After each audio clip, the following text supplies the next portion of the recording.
telling them that when they see you, if they try to touch you, you're gonna mace them. So at this point, people are gonna have to just come prepared, right? They got to be ready for mace if they touch you or whatever. And you have now said you're gonna leave some people's brains on the pavement, which means it wouldn't be smart for someone to pull up on you unarmed. Which is only right that people level, like, even the playing field. Listen, I'm warning all Americans. Chud the Builder is running around thinking that he's the only one that has a Second Amendment right. If you're pulling up on him, please be cautious. He's extremely dangerous, not only with his rhetoric, but with his understanding of the law, because he thinks that antagonizing is him practicing his free speech right. If you pull up on him, you should probably have a weapon too. Maybe multiple. Not one, maybe two, maybe three. Okay? Maybe have a couple of your homeboys. And he's already promised that he's ready to lay somebody's brain on the pavement. Again, for any law-abiding citizens that also is armed, maybe you want to have a couple of your homies, because he think y'all about to have a good old Texas-style shootout. All right? I don't think this guy's thinking it through all the way, but I'm waiting for Chud to live up to some of his promises. I don't think he's going to go too well. The feds have now scared. I've never seen this boy look so scared. He looked like he seems so sad that he can't be racist no more. It's like, yeah, they're investigating me. Oh, yeah, nigga. Yeah. Oh, yeah. So, yeah, he's being investigated, or at least being looked into by the feds. And you know why? Because what he's doing is a divisive thing, right? Like, simple and plain. They think he's a terrorist because he's trying to create a race war. Black and white people have came so far from such social issues that have divided us in the past, that when a goddamn honky like you comes out here and you're intentionally trying to start problems, and you're trying to have the entire black race be mad at the entire white race, when really it's not all white people, it's just two. And I'm not even gonna lie to you. Like, I hate to make predictions because I'm sometimes good at them. You know who I think might actually smoke this nigga? It might be a white. You know why? Because a nigga like this gonna fuck up all the progress. This white dude right here is gonna fuck up all the progress between black and white people. It might just be another white dude that smokes this stuff. Real talk. But I do want to warn all Americans. Chud the Builder has promised, not threatened, he's promised that if he is, approached a certain way, he's down to use deadly force. So I would say approach with caution. This guy is heavily armed. Make sure if you are in his vicinity,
much of a piece of shit you gotta be where like almost every black person I've seen unite with this. You know what I mean?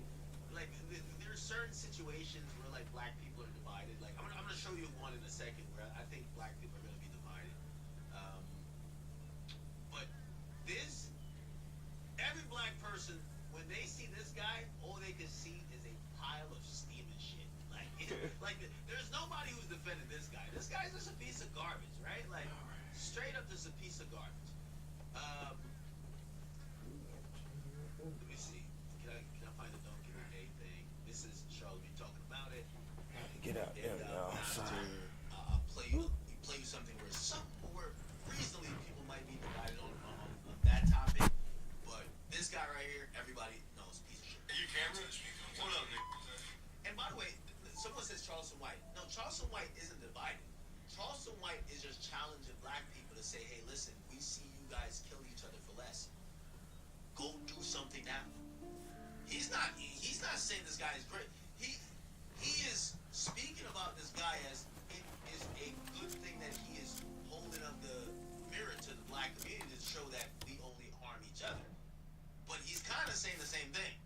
Yo, y'all be doing all type of shit to each other, not caring about jail, this, that, and third. What about this guy right here?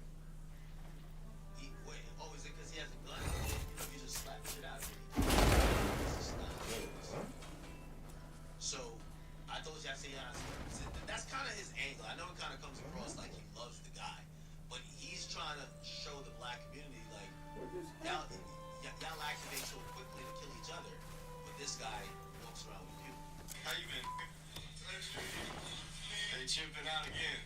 The real YNs recognize real. Real niggas recognize real, but you fake.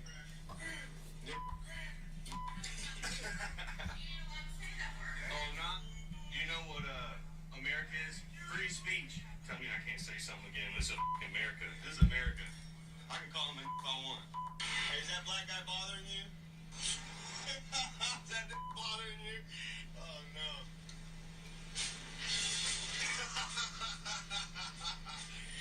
He laughed about it. What a good sport. That actually... Now, this is where I do disagree with Myron. This guy's a piece of shit. I'm telling you. This guy's a piece of shit.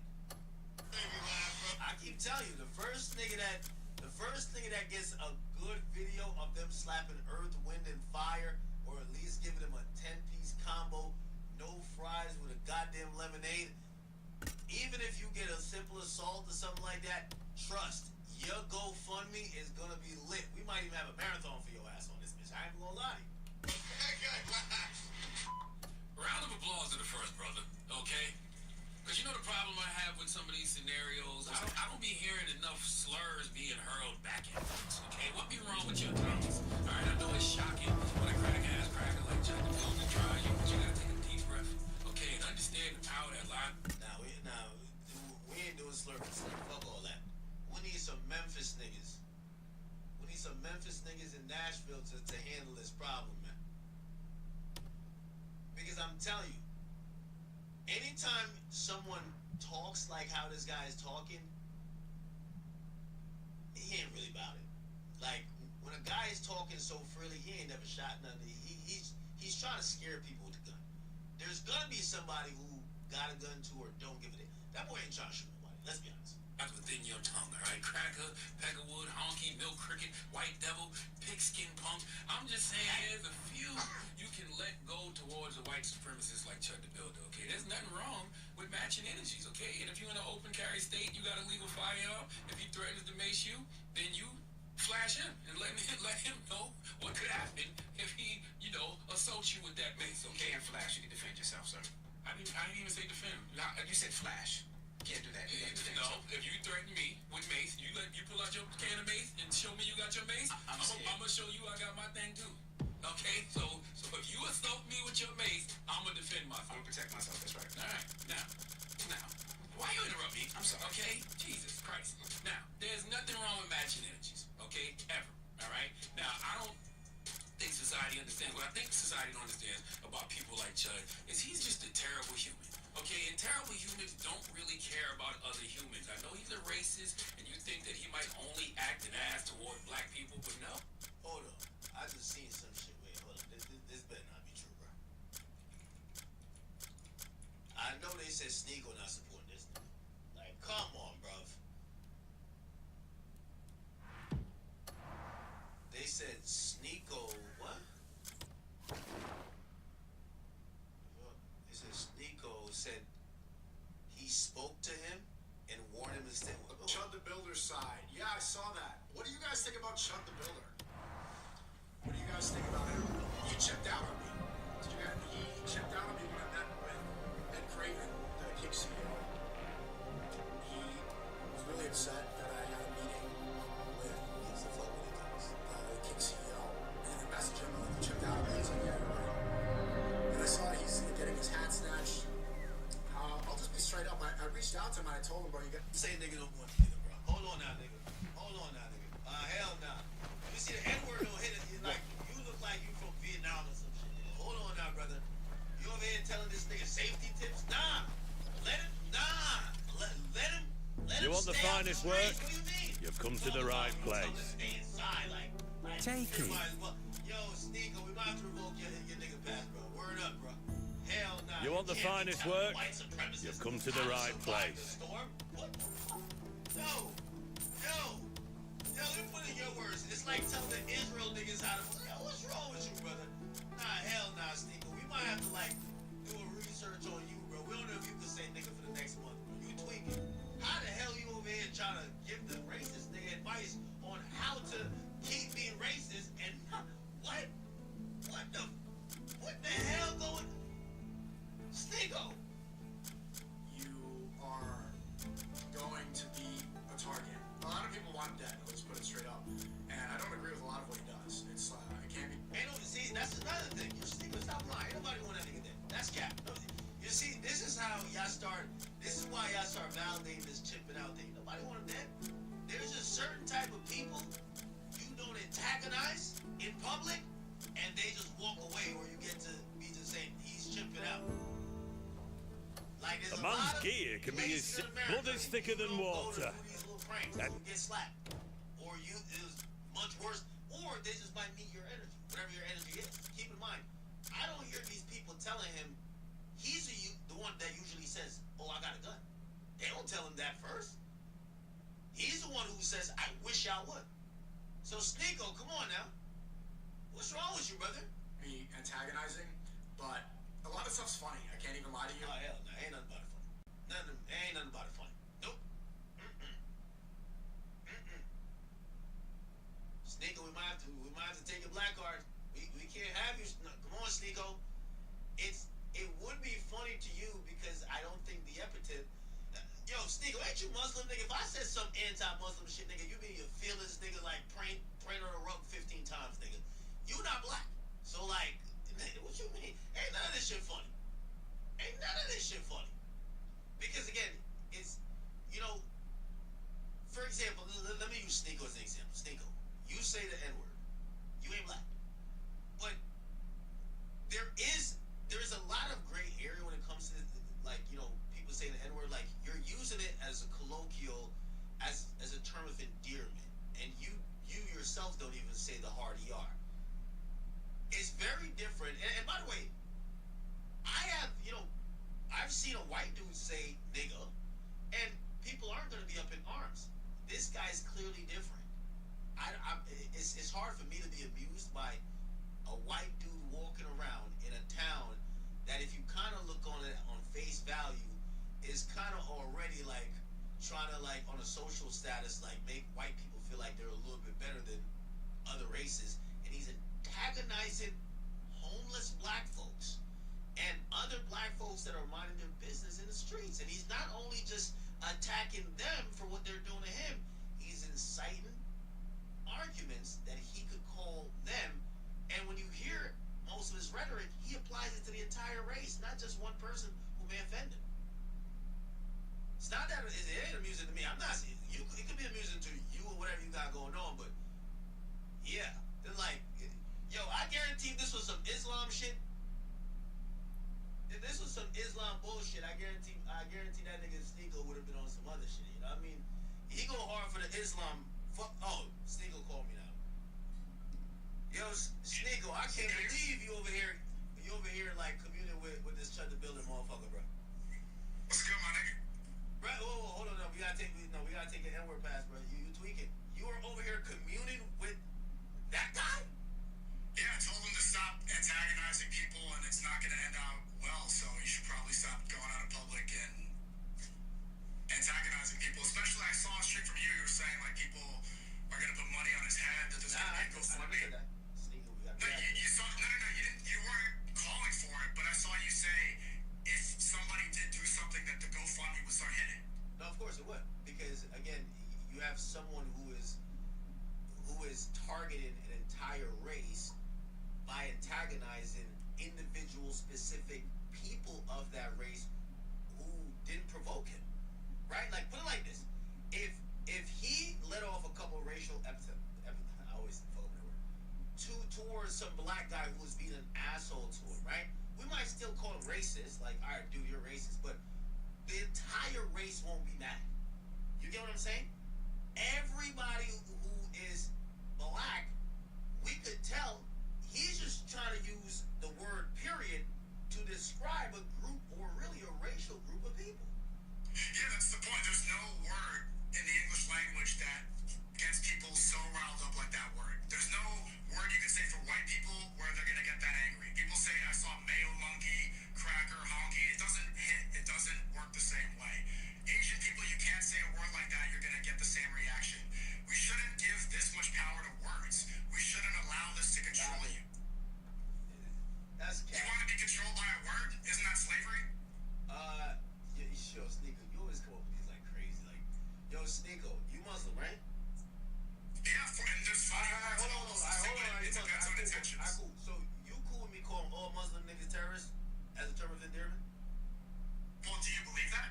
No, suppose that's why I want to call them, because Well, you don't believe if people have real intentions, if people actually believe that, that's wrong. a I call that racial out. slur usually don't have no definition to it. The N-word with the hard ER, what's the definition of that? It's a slur to bring you down.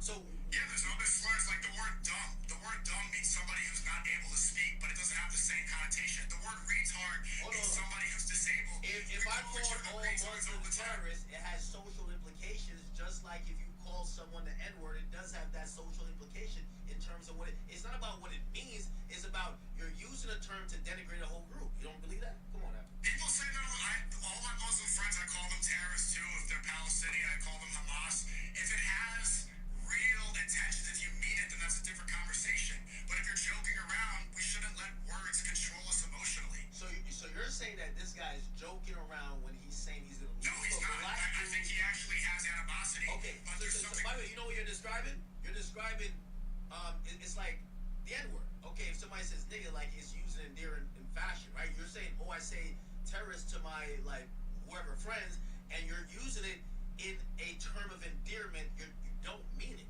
You're not using it to bring them down. What this guy's doing That's why I told him, I said you should stop doing those IRL streams. I don't know why you're upset about that. It seems like something bad's gonna happen. Somebody's gonna act in a way where they're gonna go you said it was funny. I'm wondering which part was it amusing. There was a video where a guy was saying one of those, he's talking about his shoes, and then he looks at his shoes and he has an ankle monitor on. That's funny. There's another video where he's arguing with a guy and he's not recording on his phone, and he's like, you're not even recording, and then he laughs about it. And they're calling each other bitch, and they're calling each other this. A lot of that is funny. These are words. Hold on, see, this is where you're lying now. You want to call? Let me call you on Discord real quick. 90% of what this guy, you can call me, 90% of what this guy is saying is slurs. Like, let's not try to like, oh no, it's Yeah, you're right. You're right. That's why I said I don't agree with it. I don't think you should be doing that. That's why I told him you should stop doing these streams outside. Something bad's gonna happen. so like, let me ask you this question. The guy who, I believe you said your group is called Love Speech. How could you even commune with someone who's spreading hate speech? Do you think this is hate speech or not? A lot of it is hateful, yeah. But that's why I'm trying to get him to not be doing things out of hate. Hold on, call you on Discord.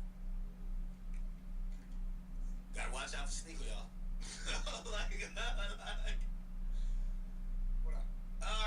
Sneeko, man, we gotta watch out for you, man.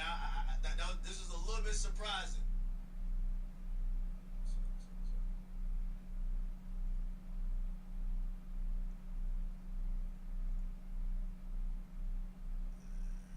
What's good? You gotta get, hold on, let me fix the mic.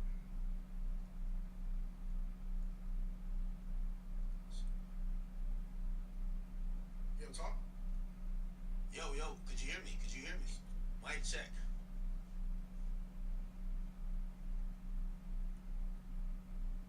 Hold on, I think, Could you hear me? is it working?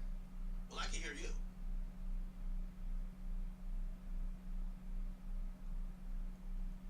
One more time. Could you hear me? Could you hear me? Mic check. You're hearing me, but there's an echo, I guess. One second. Maybe you should hit up Chud the Builder to get some technical advice. Hello. Yeah, I can't hear you. No, I can't hear you. Yeah, so, what's good, my nigga? How you feeling? Listen, no, listen. I think we might have to bring it to a poll. Sneeko, you gotta stick to like some Islam stuff and overseas, brother. Like when it comes to, we're in a very interesting. While most of your streams is about what the hell Trump is doing and what the fuck is going on over Iran and them bullshit ass countries like Israel. We don't give a damn about none of them. They all could go to hell. What we care about is what's going on over here. And right now, race relations within this country is at a point that is much better than years previous. And when we see an antagonist, I think that every race should come together and say, let's get this piece of shit out of the paint quickly. That we don't go down a spiraling downward path like what happened when the BLM movement had to, quote unquote, just jump out the blue. And we all seen some of the errors with that. But right now, we don't need some nigga named Chud the Builder popping up doing all the dumb shit. Let's get this nigga out the paint. And anyone who says differently, we gotta start. In the words of Chud the Builder, they're saying you're chipping out. I'm joking, but what did I say that you're talking about? I told them to stop doing the IRL streams like that, and it's a bad idea. So why? I want him to continue. I want him to continue. You want something violent to happen? No. I don't want violence. I love speech. I don't want to see people antagonizing one another. I don't want to see hate. I don't want to see something bad happen. So I said you should probably go inside. It's going to end up bad. You're going to antagonize one. Someone's going to act in a way. It's just a bad idea. I'm not saying I want him to stop because of violence happening. I want it based on what he's saying. He's saying he's down to stand on whatever he's down to. He's been saying. I actually believe if something was going to happen to him, it would probably be a Caucasian that would probably hurt him. Usually when guys are spitting all of that political stuff, I don't see a lot of black people. Look at Charlie Kirk, who clapped him. Look at all these other who keep trying to shoot at Trump. It's the white dude. So when he's talking about First Amendment right, and he's basically also saying, hey, he got his Second Amendment right. To me, that's political. He says he's a free speech advocate. Black people usually mind their business. Okay? If they have issues with people that are in their vicinity over actual things that, would make sense for interpersonal issues. This guy is talking politics, and just look at the people who've been smoking the politicians. Okay, that's very true. So I think the person who gonna handle him would be white, but I'm not saying that he should continue that because I'm like, hey, listen, if he's that radical, you think he should be handled violently? I think he encourages it. But you're not answering the question. What? Do you think that somebody should do something violent to him? No, but I think they should meet him with the energy that he has, right? So that's why I told him. I don't know why you're upset. I told him you should stop doing these IRL streams. they should tell him to stop the rhetoric. We should disarm the meanings of these words. We can't let words like that control us. Why is that the only word where people feel justified in America to act violently over it? There's no other word in the English language that elicits the same reaction that that word does. So I'm not going to defend acting violent over a word. We can't repurpose. We can't repurpose history, right? And that word is. But we do all the time. We do all the time. The word retard doesn't mean the same thing. No. Doesn't mean the same thing. Even the word nigga doesn't mean the same thing. Okay. Black people have used it colloquially, and now that's a perfect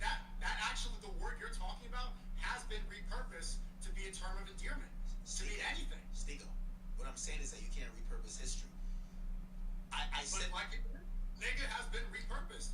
It was a word to mean slave, and now it means Stingo, slave. you're being obtuse. The guy is, hold on, the way he's saying what he's saying is a direct callback to slavery, brother. Like, if you think it's not like he's saying it meaning something else. We know what he means. So you're trying to make this point like, oh, nigga has been repurposed. Is that what he's saying? Is he like, oh, what up, my nigga? Is that what he's saying? Or is he actually saying that, hey, you're a lesser human being, and I'm using this word to remind you of that? You tell me what he's saying. He is saying that, but it only. So why do we need to repurpose what he's saying? His intentions are clear. Let words control us. It's not about words controlling us, right? So you're now talking about actions. I'm talking about the word first of all. So you're basically admitting that he's antagonizing, right, race relations by trying to bring up a time or a he's trying to treat black people as subhuman by how he's speaking to them, right? And then you're saying, okay, even if he's doing that, we should just not be violent. And I hear you with that. But you got him into the first part first. We agree on the violent thing, but you could only get rage baited if you get rage baited. You can only allow this word to have that power if you agree to that frame. We should repurpose this word so that we can't be controlled by them anymore. The same reason retard has been repurposed, nigga has been repurposed, dumb, even the word negro used to be the correct word to call a black person, but it became a slur because it reminds us of the time of civil rights. Now it is a slur, but at the time, in the 60s and the 50s, negro wasn't a slur. Even back then, in slavery time, All right, Sneako. it wasn't a slur. That was the word for black people.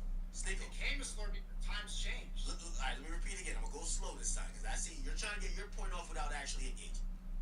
I heard what he said. He's bringing back, he's talking about the time. It was degrading. His intention. Let's not say, oh, let's take the power out of the word. Because if we took the power out of that word, he would use whatever word that had the power. Let's not try to give him a pass. It's the only word that has power. Brother, if he had to call you a slave, he would just say slave. Come on. The point is, his goal is to offend. Let's stop acting like his goal is to say a word and we're triggered by the word. Right? So, okay. So now that we agree on that, now we can get to the, okay, what is the appropriate response? In a very civilized and perfect world, there is no violence when someone is either using oppressive language or either is trying to oppress. Well, let me ask you, since you're a big fan of religion, religious wars are some of the most violent wars in history. You don't think that's where, at some point, even in religion, it gets to violence, right? Wars. What's going on over there in was it Gaza and Iran and Israel?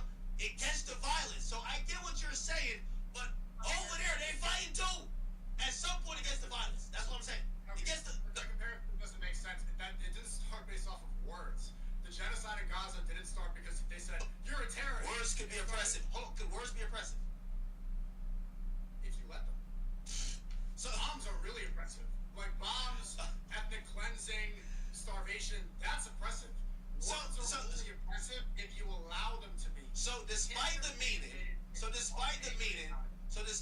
let me ask you a question. Like, if you go back, you know, in the original articles and like, you know, in some of the original laws where black people were seen as 3/5 of a human, that's not oppressive, right? That's just words. 3/5 a whole, same thing.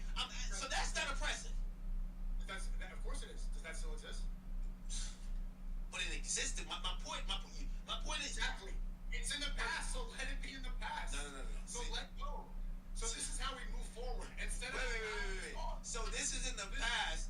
So this guy is basically allowed to bring back up the past, right? Use racial slurs and try to almost treat people like we're in the past, but yet we're supposed to let go of the past. Nigga, you think we Gandhi, nigga? Okay,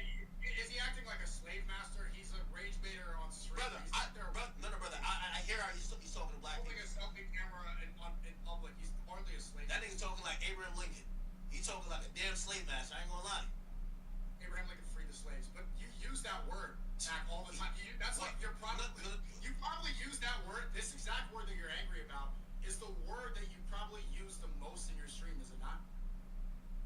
The hard ER? Fuck no. Nigga, it's the same word. No, it's not. No, it's not. Yes, it's No, the it's same not. exact No, word. it's not. What did black slaves call other black slaves in slave times? Yeah. You can't keep jumping between points. You talk about words being repurposed. Hold on. So where You talk about words being repurposed. Where does that word come from? Yo, hear what I'm saying?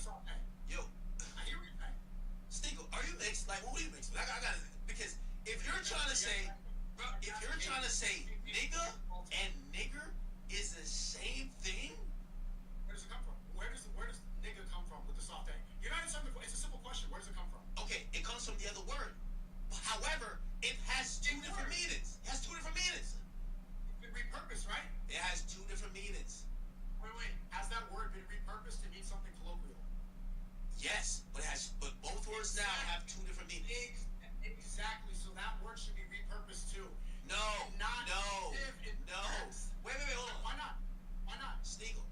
And this is where I think my frustration is with you, because it's like, you're one of those, it's just words. It's like, this is the first I'm like, yo, Sneagle's not, we gotta start like revoking like all these nigga passes, because wait, let me ask you a question. No, I got a better one for you. I got a better one for you. It is. No, I got a better one for you then.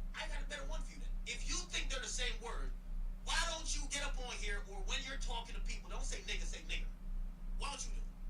I don't want to hurt. No, so you admit they're two different words. So why don't you use them interchangeably? Because it's gonna make you upset. I don't want to hurt. So you're agreeing that they mean different things, or they're like that's what words are. If one word would evoke a different feeling than another word, are they the same word?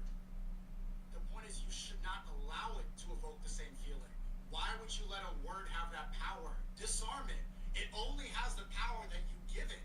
The same way that words. Yo, bro, you sound like Ye when he says slavery's a choice. Like, yo, what's up with you, bro? Like, you're now blaming the people who are offended rather than the people who are choosing to offend. Like, they're going out of their way to choose to offend. Please. Yeah, even go back to your point. So the hard ER, right? They have made a relative word that's this nigga that is more, we're gonna try to strip some of the, historical slavery past, and we're gonna try to make it a cool type of colloquial. You're gonna still defend the other shit? I'm saying that the hard ER should be used colloquially the same way that nigga has been. Where does that word nigga come from? Just answer the question. Where does the word nigga come from? Hold on. You're talking about what should be. Yo, and no. You're talking about what should be and what is. Yo, where does that word? Just answer the question. Where does that word come from? Hold on. We just did this. Okay, it comes. We The just reason did that it this. sounds like that is because black people have a different intonation in the way they pronunciate words, right? Instead of with the they just say, oh, nigga, and then it becomes repurposed for the black community. But it has the same exact root, the same exact time, and it meant the same thing. At the time when white people called each other, Okay, but it doesn't mean the same thing now. But it doesn't mean the same thing. Exactly, and it should be repurposed. It doesn't mean the same thing now the same way. This word should not mean the same thing now. No, Because slavery hold doesn't on. exist anymore. Hey. Slavery's over. It's done. It happened. Okay. Yeah, and I'm pretty sure you think the same about the Holocaust. Like, no, it don't work like that. You don't get to pick what. Exactly. That's what my favorite song is that I got all this back. No, I'm chill. I don't want to hear That it. song. I don't want to hear it. Okay. Full circle. Yo. We debuted that. Hold up. I'm cooking right now. We debuted that song on our stream. That disarms the same thing. The worst thing No, ever. Hitler. Worst thing ever. Kanye been apologizing for that for like 3.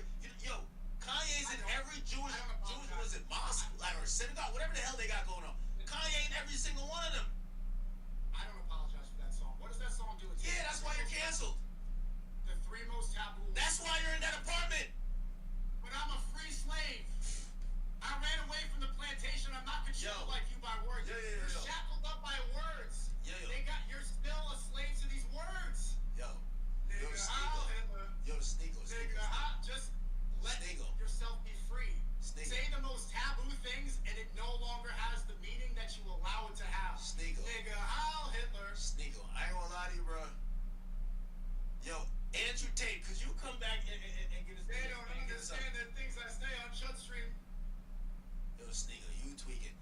is chipping out. Yo, you were tweaking. Hey, let me say this, man. What? It kind of it looks bad on your character that these are the type of people you're trying to protect their speech. Okay, you're trying to protect the speech of Chud the Builder. Okay, I just want to like make sure we're like on the same, you know, like. The reason I messaged him was because I don't want something violent to happen. Because if somebody tries to do something and be a vigilante, there could be a bad situation for the person, and for it's just going to be bad overall. It's a bad look on streaming. It's a bad look for the country. It's just not good. I don't want to see violence. I don't want to see people on either side crash out over a word. So you should tell them to stay inside. You should tell them. It's like you at some point you got. At some point you Stop should say. antagonizing people. Don't get people upset, and try to change up the rhetoric and act with more love speech. Be more Christ-like. He's Christian. That's what I was telling you. This is not the You way think he's Christian? that Jesus wanted him to act. You think he's Christian? He says Christ is king in his bio. Yeah, I think he's Christian. Is that the only thing that once you say that you're good? No, you're not good. That's why I'm saying that he shouldn't be doing these streams anymore. I told him stop doing those IRL streams. What was his response to you? He said, basically like. He told you you're chipping out, huh? No, he didn't. No, he didn't. I told him he was chipping out. Actually, that's how the conversation. I DM'd him. I said you're chipping out, and he said you're kind of right. And then we had a conversation. He said it doesn't go viral the same way when I'm doing desktop streams. So I said, like, you gotta, if you want to stay, if you want to be alive, if you want to protect yourself, if you don't want something violent to Now he has a death wish. You gotta let that man live out his goal. Well, I don't want to see people have a death wish because I want people to be okay. I want to see peace. I guess. Yeah, but listen, man, we gotta. Hey, I know you're usually like your religious stuff. I'm gonna be honest with you. I could give two fucks about what's going on with the Jewish people and the Palestinian niggas. Both of them niggas can just go away. So you care more about a word than you do about genocide? Yeah, I care more about black people when I care about that type of You shit. care more about hold on. I just said it. I already said what I said. You just said that. You care more about the I care more about black people more than I care about that type of shit. Facts. Okay, but the difference is a word and genocide. Brother, I just told you, I care more about black people in this country that I live in more than what the fuck is going on over here in Israel and Palestine. I don't care who wins that shit. Okay, so genocide's happening in Palestine, and a word don't is care. being used in America. And I care about black people. Yeah, but there's not a genocide on black people. Well, listen, we gotta nip it in the bud before it gets there. This thing is about to start a race war. Fuck what's going on in Palestine and goddamn it. That's why I say you should stop. That's why fuck what's going on. I don't want to see a race war. I don't want to see people. Well, this is why listen. Sometimes you see how Trump went out there and like clapped that nigga from Iran, that fucking supreme leader. That might have to be Chud. Get him out of the way, cause he's trying to start some shit. We ain't trying to do it. Yeah, I don't want to see that. I don't want to see people die over a word. Well, he problematic. We might like somebody might have to just do it. I don't care who do it. Black, white, who cares? I care. I don't want to see people die for a stupid reason. I guess. Advocating for violence is not the way. If Nobody wants to prevent racism. He's the violent one. You don't realize he's the violent one? Isn't he majority acting he's acting in self-defense, right? Fuck no. Do you see what he's saying? He's daring people to do something. Words aren't violent, Act. Words aren't violent. Your rhetoric could be insightful. But no, using an individual word is not an act of violence. And so if you want to stop racism, then we can't let words trigger something that makes us violent. All right, play this. If you want to stop I racism, watched him pepper then let spray. it go. I watched him pepper spray a guy who like flipped his hat off or something like that. Technically, doesn't that count as self-defense? He wasn't arrested for that. Man, that guy should have blew his brains out. Legally, doesn't that count as self-defense? I'm not justifying it. He pepper sprayed. Two girls were eating dinner. I didn't see that. Well, here's the thing. Here's the thing. Girls were eating dinner. They got hit. Also, when he pepper sprayed, that's not good. But technically, legally in America, that counts as self-defense. Well, there's a lot of like actual legalities to that because if he's using beer mace, you have to have appropriate force, right? It's the reason why if someone like hits your hat off, you can't shoot him dead. He's using a weapon, right? That is actually illegal in certain places, right? So I'm not sure if that necessarily is self-defense, but again, I'm not a lawyer. I'm watching some of the nonsense he's doing. I think he's chipping out. Okay, I think what he's doing to amuse us. I can't wait to see the conclusion. But I think the conclusion. I don't want him to go to jail. I don't want to see him go. I don't want to see people die. Like I don't think that's good. I don't think he gonna die. Get into the. You were saying that somebody can get a GoFundMe, and I don't know. I'm seeing like rappers, NLE Choppa saying that he's gonna do something. It's just not good. It's a bad situation. He's just gonna get a little wake up call. And I'm not saying it's gonna be violent, but I know how this story ends. This story ends with him getting a wake up call, and he goes from Chud the Builder to fucking just a Karen the bitch, where like he's now like, okay, I'm not this type of antagonistic guy. I'm the victim, and we'll see how that goes. But I think history has shown us that people like this, the thing they could always fall back is their whiteness, right? He has whiteness that he could always fall back on after he sheds this entire act. It's a shtick. It's an act. It's an act that has worked. It's antagonistic. The guy literally said that he had no motion before he had started antagonizing black people. Literally, he had zero motion. Not good. To build a career based off of antagonizing people. I think he should go antagonize Muslims. Word up. Facts. Leave black people alone. Go fuck with the Muslims. Do you want peace or not? No, I want to see what the Muslims gonna do. Cause I think when Muslims get antagonized, no. I think when Muslims get Muslims there are. No. You know about Malcolm X? No. We're not talking about black Muslims. We're not talking about black Muslims. We're not talking about black Muslims. We're talking about like the other Muslims. Yo, because when they get antagonized, I think they're a little bit more violent. What Muslims are you talking about? Them 9/11 Muslims, you heard me, nigga. Like, listen, go antagonize them type of niggas, and let's see how they handle it. Because from what I found out, usually black people are the least violent when it comes to all of this type of shit. Funny, you started this off with being against racism, and now you're saying 9/11 Muslims or 9/11 Muslims. The ones who did 9/11. It's like 7 of them, right? Yes. Yes. Nigga, So you're saying the hijackers, what was it, like the 12 people? You said Yeah. those 12 whatever they stood for, them antagonize extreme. those 12 hijackers? No, them extreme ones. Yes, them extreme niggas. Them niggas. What? Who are they? Brother, you trying to be obtuse. The niggas will be blowing themselves up. Whatever Muslims, you know. No, you made it a race thing. You said not the black Muslims, so now you're making it a race thing. So Nah, definitely not. Not my Muslims from Philly. Those are some cool ass niggas. not the Philly Muslims, so which Muslims? Be specific. The ones that be doing all that suicide bombing, go fuck with them niggas. Who? So I don't know. I'm telling You you. don't know race, but you know they're not black, so you must know what race they are. I don't know what race they are. But you know they're not black? Well, hold on. Sounds like you're Wait, being wait, obtuse now. wait. Sounds like you're being a little No, obtuse. I'm glad you're saying that. You see how much you start to care when I start throwing the blame over there? You see, No. that's what I keep telling I don't you. care. Leave black people out of this shit. Hold on. Has no reach. Yo. Hold on. Nah. Fuck all that. Listen. This is what we talking about. All right. Okay. Yeah, he need to go fuck with like the Palestinians. That's what he need to go do. Okay, they're under a genocide right now. You want Hey, nah, go fuck with them. Ew, just leave black people alone. Okay, what word do you think Chud the Builder could use to Palestinians that will elicit the same reaction? He should go find out. I don't want to know.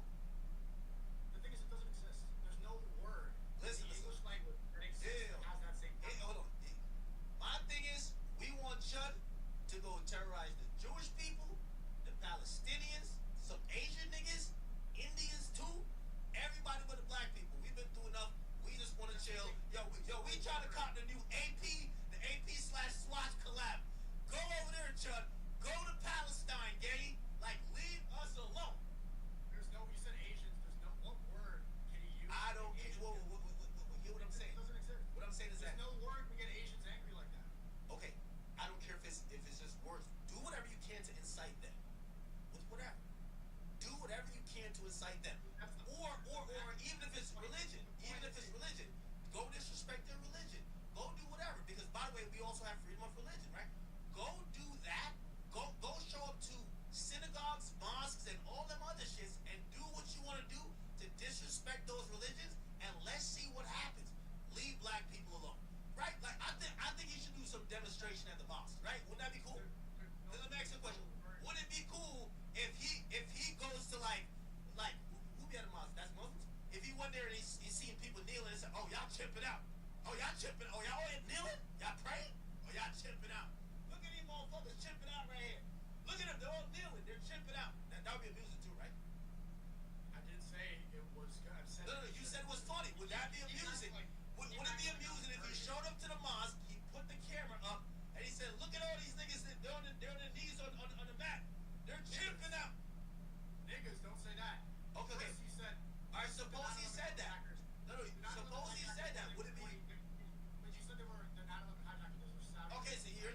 a conversation. You said when he had a conversation with black people, it was amusing.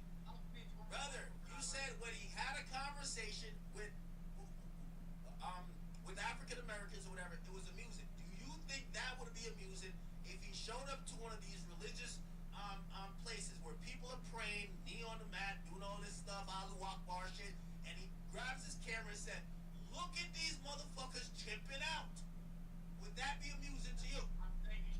No, would it be amusing? Because you said that it was amusing when he was talking to the blacks. I said he shouldn't antagonize people that are. I know you said that, but you said it was amusing. You said it was funny. Would that be funny? That's not funny. Why is that not funny? But the ankle monitor on the black guy's foot, him doing that, why is that funny? He first says, "What are those?" to his shoes, and then he looks at his shoe and he has an ankle monitor. That's funny. Okay, so if he goes to the That's separate from the word. okay, so if he goes to the place where people are praying and they're bowing down on the mat, and he says, "What are those? They're chipping out." That's funny. That would be pretty funny, right? There's a difference between like worship and then being in public. Whoa, Stego, what you mean? So that's not funny? The difference is, the point I'm making is there's Why no not? word in. Is there a word? Is there a specific word? Like disrupting people who are praying peacefully. That's just unnecessary. Just like- Disrupting homeless people who are minding their fucking homeless business. I also said that that's wrong. You shouldn't be antagonizing people like that. But you said it was funny though. You said I would try to find the humor if he went to the place of worship and he was just like, yo, No, I don't think yo, it's look, funny. they're speaking like some other language. They're chipping out. Look, they're praying. Okay. There's some things within the videos, like I pointed out, like the ankle monitor, that are objectively kind of funny. Like banter back and forth. One guy's filming, he's like, "Hey, forgot to record." Some of that stuff is situationally funny. In a vacuum, it's not. And the point is, there's no individual word that equates to that word, where you're gonna get the same reaction out of people. There's not. Sneaker, you're trying to make it about a word. I've told you this is about blatant I am trying to disrespect. get it out of word. And again, And I said you shouldn't blatantly disrespect people. well, that's the point. I know you want to. There's always going to be a thing that will be disrespectful. You get what I'm saying? It doesn't matter if it's a word. It might be a action that might even not be violent, right? Like if he shows up to the mosque and everybody praying on them carpets, he whips his dick out and just starts pissing on the carpet. Is that disrespectful or not? That's literally illegal. That's public indecency. Like also pissing that like. All right, he just does it. But all right, he spits on it. He spits on it. He spits on the rug. What? That's also considered assault. He assaulted the rug? It's spitting on people. No, not on the person. He just spit on the rug. He just disrespects it. Yeah, that's wrong. What is the point? Okay, he goes there and he burns the Quran. That's cool. What does this have to do with using it? The point what I'm trying to say is that when it comes to black people finding offense of things that they feel is offensive, you're like, well, why don't y'all just stop being offended by the word?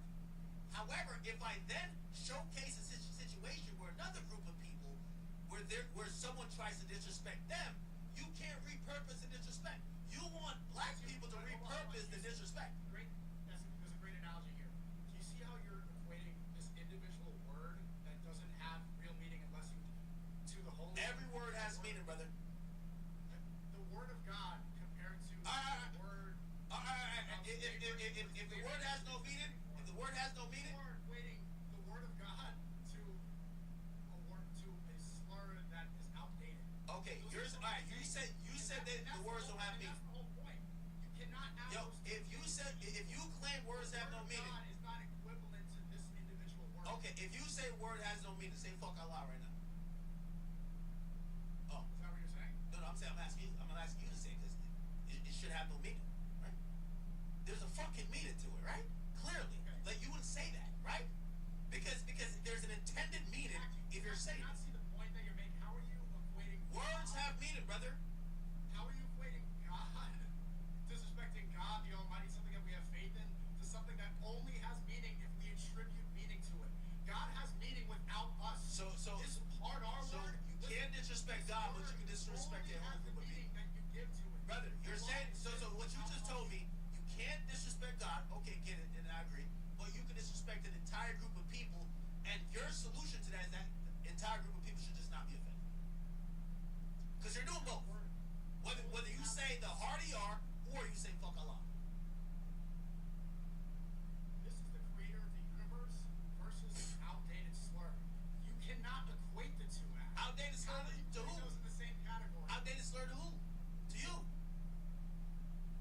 it should be. It's outdated to you. Clearly, if you look socially, the majority of people, even outside of black community, realize that that word still holds some meaning. So in your maybe skewed Chuck the Builder fanboy mind, Only holds the meaning that we still attribute to it because slavery is over. The same way, we'll go back full circle, that this word is becoming the most popular word in hip hop. 21 Savage, my choppa hates niggas. 21 Savage can say, my choppa hates niggas, and everyone's like, wow. You. They turn up to it in the club. If a white guy says that, everyone freaks out. we've all said that It's it the has. same word. Yo, It's the same we've intention. all said that both words, like if you study, I'm about to butcher the word, etymology, and you know the root of words and how it progresses. It's like if I say, Sneeko, your cap, I'm not speaking about this. I'm clearly speaking about the word cap has a different meaning, right? So hold on. So you keep Society saying. changed the meaning of this word. Okay. That's the point. Okay. However, when that naturally happens, it happens. What I'm saying now is that nigga and the hard ER, they mean two very different things, and they're gonna get We two allowed them to very change different their meaning. emotions. Because society moved on, because we allowed them to change their meaning. That's the point. You're being so. Let go of The- these societal The people attributes to this who word. who are offended Let by. go of the hurt. All right, so the niggas in Palestine should let go of the goddamn hurt that Israel's doing to them. Let it go. What the fuck? The fact that you're not able to comprehend. No. You're saying that black people should let go of the hurt, but I'm saying, you on that Palestine shit, them niggas should let go of the hurt. How the fuckery that goddamn Israel done been putting them through? This is such a dumb analogy. How? Genocide's happening now. Slavery ended how long ago? Nah, slavery more important than whatever happened with that shit. I ain't gonna lie. Word up. Slavery ended, 250 years ago? The genocide's happening right now. And also, there's no word to talk about Palestinians the same way there is about Yo, black people. this is This doesn't make any if sense. you think that black people should let go of the hurt of slavery, I think them Palestinian niggas should let go of the fucking hurt of the bombs that got dropped. Facts. Okay, it's happening right now, and also you're saying a No. word. I'm actually saying that to say nobody's gonna ever let go of their hurt. It's just No. It makes sense. No one's gonna let go of their hurt, right? The Palestinians ain't gonna let go. People let go of hurt all the time. People let go. Why do you think white people aren't offended by the word cracker, or Asian people aren't? What hurt they? offended by the word? What hurt they went through? I want to hear this. Hold on, I gotta take a shot. I was gonna drink this shit. I want to hear the hurt the white people went through for crack. Some white people probably get offended by being. No. We're talking about history and hurt. Okay? Yeah. Like for example, in 20 years from now, for the Palestinians, the hurt of what's happening now will be felt. Same with You still have the to- Jewish you still people have for to the give it an Holocaust. individual word. You still have to give it an individual word. Listen, you're now still stuck over the word because you can't actually argue about the intended meaning. The intended meaning is to tap back into the hurt that word stands for. Right? And my point is that there's no other word in the English language that has that much emotion attached to it other than that word. It's the most powerful word in the English language. It's the most That's why it's used all over hip hold on. And I'm gonna lie to you. This is probably the most pro-black I've ever sounded. Because usually I'm like really, but this Chuck dude, he's legit. Like anybody who actually agrees with him is all about regressing in racial relationships. And I think we're at a decent place. At times it goes, but I like the fact that black and white people ain't beefing. I like that. You know what I mean? So when I see somebody like this, it disgusts me. And anybody who actually could see any nuance in what he's doing, other than that this guy's a piece of shit and racist, I start looking at you. And that's why I'm questioning you, because I'm like, you seem to be seeing clear what's going on over with Palestine and Israel. Nigga, you don't live there. You ain't been in have you been in Israel? Have you been to Israel? Have you been to Israel? Okay. Have you been to motherfucking whatever they call Palestine? You been there? What is the argument here? The point is that I'm over here, and I'm talking about socially to make sure that what's going on in our country, especially with race relations, because it's been one of the most has torn us apart as a country.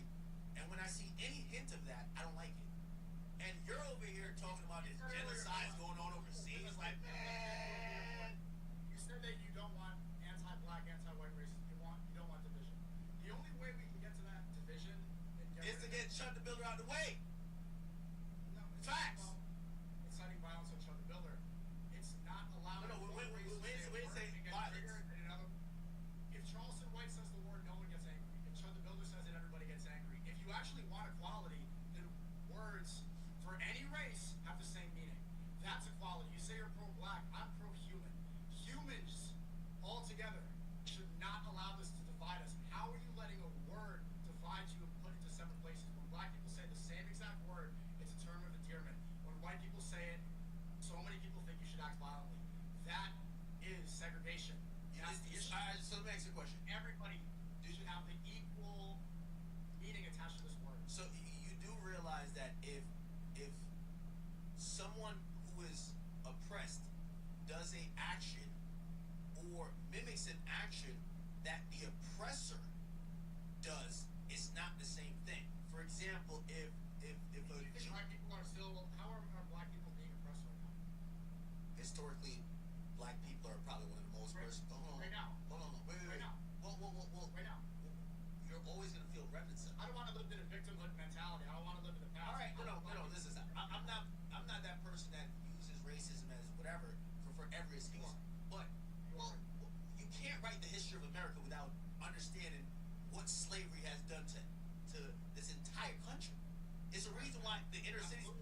Okay, so because hold on. So even if I'm, some people definitely argue that it still exists now. Even if I don't argue that, I would argue that everything we see now, when we look back 2 generations ago, you basically are going to see clear side effects. Clear side effects. Hold on. I ain't gonna lie. As a Drake fan, it sounded a lot like a Kendrick Lamar fan right now. No. 2 generations ago. I'm talking about right now, not all in the past and the. Brother, you can't write the history of the United States. I'm talking about right now. You cannot write the history. It's a BLM thing. We don't need to do BLM. No. It's not BLM. It's not BLM thing. What's the impression? No. You're not. You see, you're trying to be obtuse. I've never even argued that black people are being oppressed right now. I'm saying that the history. Hold on. Wait, brother. The history has to be respected and always acknowledged. The same way how, when it comes to the Jewish people, their history of how they were persecuted with the Holocaust has to be respected and acknowledged. These things are the reasons why they're living how they're living and we living how we living. And 200 years from now, the Palestinians will be living how they're living. That's the reality of it. This whole this shit is over, get over it. Like, what are you talking about? Like, come on, what are you talking about? My point is you have to let go of victim mentality. It holds you back more than any of the control mechanisms that we imagine are ahead. Except Sneagle, you're arguing a point I never said. I never said nothing about victim mentality. I said there. Okay, but The only way to get rid of this and get rid of the hurt is to move on. If you live in the past, if you hold on to a victim mentality, you never let the hurt heal. Let it heal. Sneagle, if somebody smoke your mama, you let it go? No, on some real shit, because it sounds stupid for you to tell people to let go of the hurt.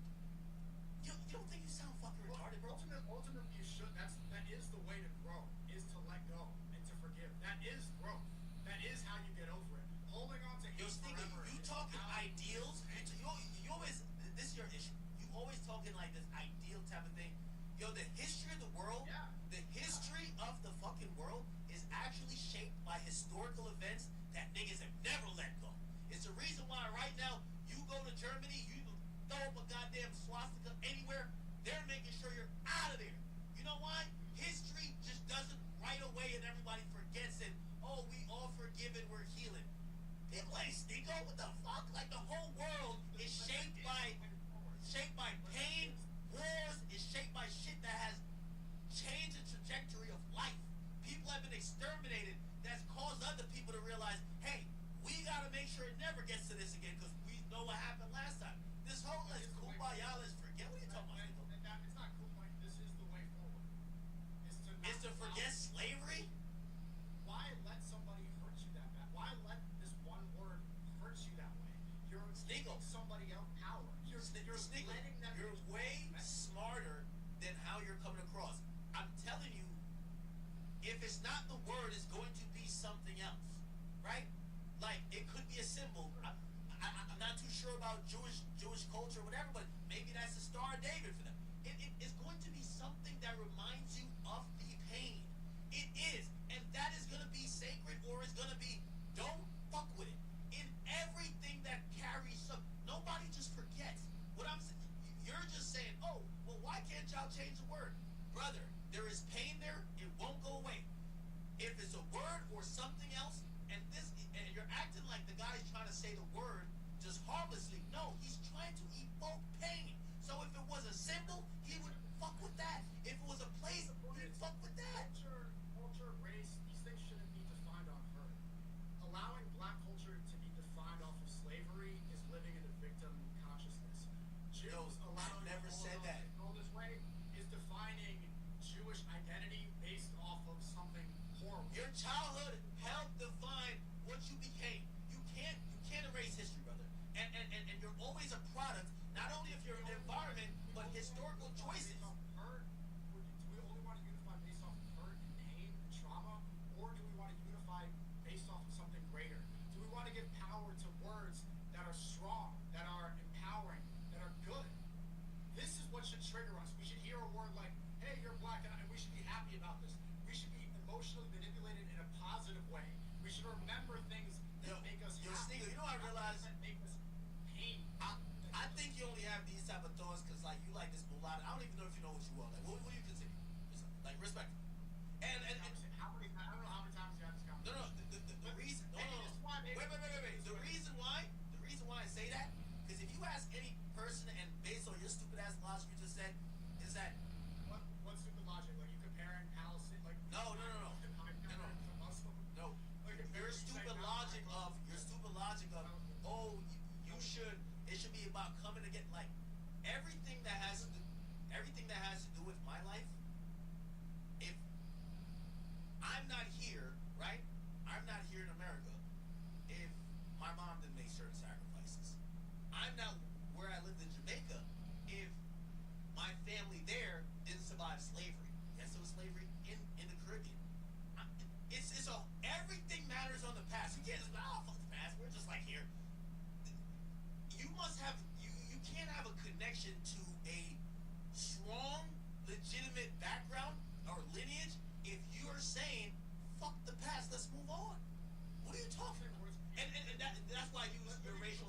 That's why I use your racial makeup because put it like this: people that come from France, they have a certain disposition based on like what happened in that country, their great grandfather fought in that war, blah blah blah. Like these are actual things. And they don't crash out over a word. My point is, look, my dad's from Haiti, right? Haiti was the first independent slave nation. These people, they killed their slave masters, and in 1804, they led that slave revolution. To this day, Haitians will call anybody who's not dark-skinned black. Well, hold on, let me finish my point. They'll call anybody who's not dark-skinned black blanc. You know what this meant at the time of the revolution? It meant slave master. It's since been repurposed to mean anybody who's not dark-skinned. This is a nation who moved on from this word, who changed that meaning. And although it does have an origins of that slave time, it doesn't elicit the same hurt. If people call me blanc in Haiti, am I going to crash out and say, I'm not a slave master? Hey. I understand. Wait, Matt, it's just a word. All right.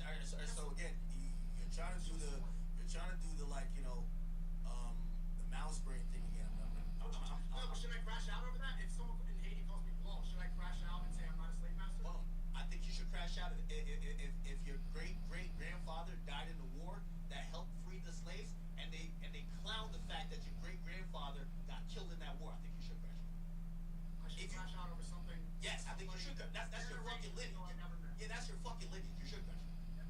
You should. Okay, so then what about other black people calling you nigger? Well, like, does that not remind you of slavery? You're now trying to switch your point. What I'm trying to say is that it's not necessarily about the word.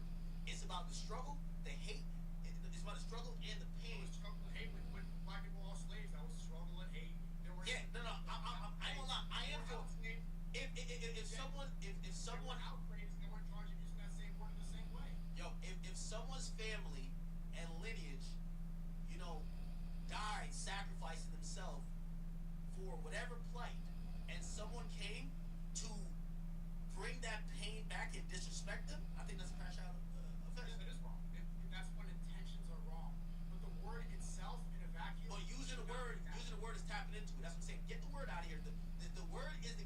tapping into that. It's the easiest key to say one thing to tap into that. My thing, once you tap into it, all bets off. All bets off. You're right. Intentions are wrong. If somebody has the motive to intentionally hurt somebody in that way, that's wrong. That's what Chuck the Builder is doing. We shouldn't try to intentionally hurt people, and I say that that's wrong. But that word in and of itself, even if it was Chud, we've seen countless videos of white people saying it in public and they get hurt. Non-stop, the rhetoric online is, if a white person ever said that, I'm going to smack him. Even if a white person sings along to a Drake song and they say it, hey, Not don't say that. necessarily. Hey, don't Not say that. necessarily. Yo, I think Clav was on stream and he said it like, obviously this whole He discourse gets like, hey, pissed all the time. White people come up to him all the time and say, you can't say that, you can't say that. okay, hold on. The feeling around Clav saying it, because yes, there's still a conversation. Even if he's, and by the way, he's saying nigga from what I know, not Hardy. And he still gets pressed. I've seen a lot of Okay, black all right, people yeah, in Miami, because there's still a conversation. They gave up arrested him and they got real Hold upset. on. There's still a conversation, but I'm not gonna say that's not true. What I'm saying is that the intent behind him doing that versus what Chud is doing. Chud is literally antagonizing, and that's why there That's why he is, said he should go with five. That's why he should stop IRL streaming. or he should go to Memphis. We found some common ground here. Intentions are what matter. Yo, The word I want to do a stream with him in Memphis. Maybe we can find. I think that'd be great. Maybe we can find some common ground here. The intentions Chud, matter. Chud, I will pay you to do a stream with me in Memphis. I'll do an IRL with him in Memphis. No security. Yeah, no security. They gonna harm me. The fuck? Yo, yes, no security. Yeah, me and Chuck will kick it out. And hold on. And I'll even get, matter of fact, I'll give him, I don't know how much money he's doing.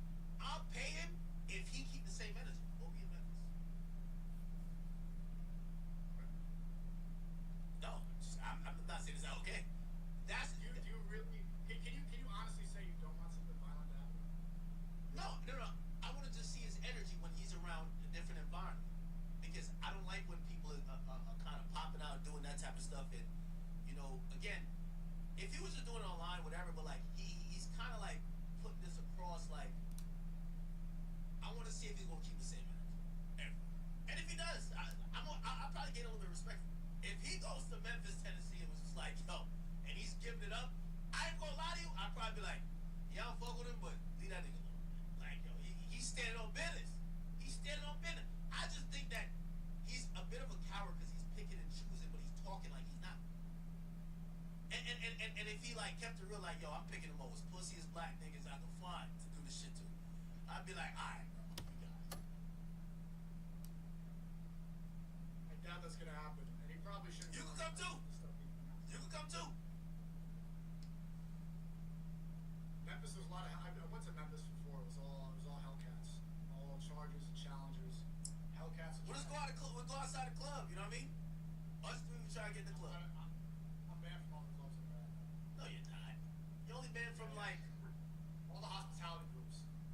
it ain't no hospitality group in Memphis, man. You good. I'm good off the club. I'm getting old, bro. We're pushing 40. We can't be in the club anymore. Speak for yourself, brother. All right, Ack. Good talking to you. All right, Still yeah. think? Do I sell my black card? No. It's not sell. We're gonna revoke it. Yeah, listen, if we gotta get you. This Chuck thing is a problem. Like, this is a problem. We can't have you. Revoke my black card? Put it like this. They would have kicked you out of Muslim hood if you said certain shit. So like, we gotta treat the black shit the same way. Might have to take a car back. I ain't gonna lie. You took my black card? Now we didn't take it yet, but it's in review. It's in review. So just Oh, that shit. No. See, I have to tell you, man. Chat, you gotta watch out for them. You gotta watch out for people like Sneeko surprised me with this one. Sneeko surprised me with this one. I'm not gonna lie.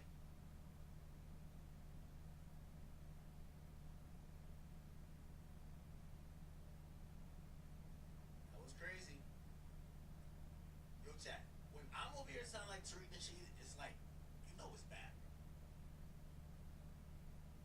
Like, if it was some light shit like Clive, like he's singing a song and he says, nigga, I'm not gonna be like, no, bro. But this guy, you could tell, bro, he even dressed like a racist, bro. Like, yo, come on, dog. Come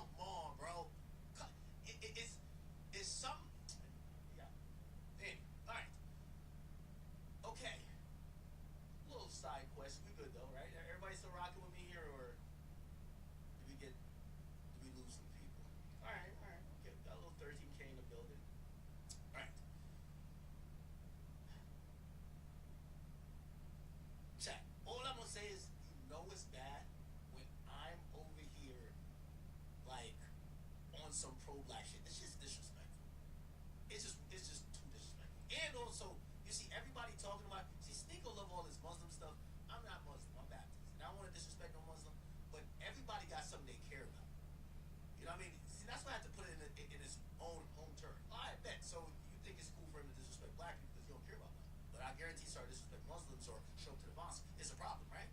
Oh, maybe he started disrespecting like Palestine, or he started you see the mood changed. Oh no, we're talking about God. Exactly. All right. Alrighty then. Let's see. Should we go to Sean Gath right, y'all? Oh, this is some other streamer beef. Baby Rich and Blackboy Max are beefing. What's going on? Okay, I think I've seen this. So DDG did a tour. If you don't know, he did like an amazing tour. Shout out to him. And he went on his tour, and like the final date was in LA. And apparently he did his show, but he was kind of disappointed, and he verbally said he was disappointed because a lot of streamers that he fucks with, that he invited to his last show, did not pull up to his show. And he felt like, damn, like, I thought y'all rock with me. Why didn't y'all pull up to my show? Now, let me see if I can find the clip. Basically, he had kind of called him fake, you know?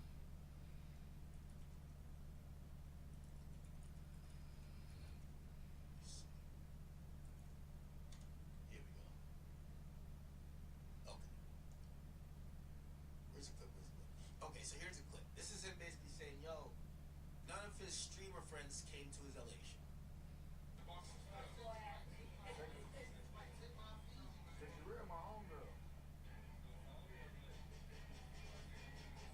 Never would have came to the show tonight. Maybe I could have FaceTimed her. Whoop-de-doo, she didn't come though. It's all good. Nobody came except for Johnny. Johnny, the only streamer that pulled up on me.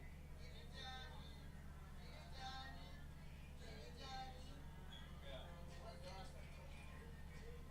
Hold on, I need to put some ice in this shit. All right, so he said that, and apparently afterwards, his like best friend, Baby Rich, actually sent out a tweet, and the tweet says, "Hey, listen, man, a lot of these like streamers are fake, and they only show up or they only want to be around when it's like, you know, it benefits them." And people kind of put it towards Platboy Max because supposedly he had invited Platboy Max, but Platboy Max didn't show up. Platboy Max reacted to what Baby Rich said. This is what happened. These lame ass streamers fake as fuck. All these niggas be begging, bro, for. He's reading Baby Rich's tweet. These lame ass streamers fake as fuck. All these niggas be begging, bro, for collab. He pull up, but they don't pull up. Support his tour. And who is this nigga talking about, bro? Like, bro, oh my god, Baby Rich. Who is he talking about, bro? Who are you talking about, bro? If you talking about me, say that, nigga. Daryl hit me yesterday. He said, yo, pull up. He texted me. He said, pull up. Mad late. Day of. Gang, I have extreme NA meeting, bro. Niggas have lives and plans. At the end of the day, I fuck with DDG. I was in a hospital for a month. I got out the hospital and same day went to his video shoot because he wanted to drop a single for his album. So suck my dick, whoever's talking crazy or thinks they know shit. You don't know shit. Baby Rich, I fuck with you, bro. But you don't know what you're talking about. I'm not gonna lie, if you're talking about me. I don't know who you're talking about. But you know who they're gonna try to put this on. Facts. These niggas be knowing, bro. You know who they gonna try to put this shit on, bro.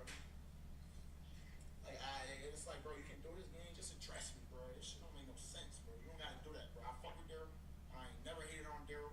And I show love to Daryl. I support Daryl. I've done his shit. I had him in my shit. He's been in my. I've been a part of his shit, bro. Because some shit don't work one time now and the world is ending, how about you congratulate your mans on his fucking tour? Just end it. Instead of worrying about other streamers. What is you talking about, bro?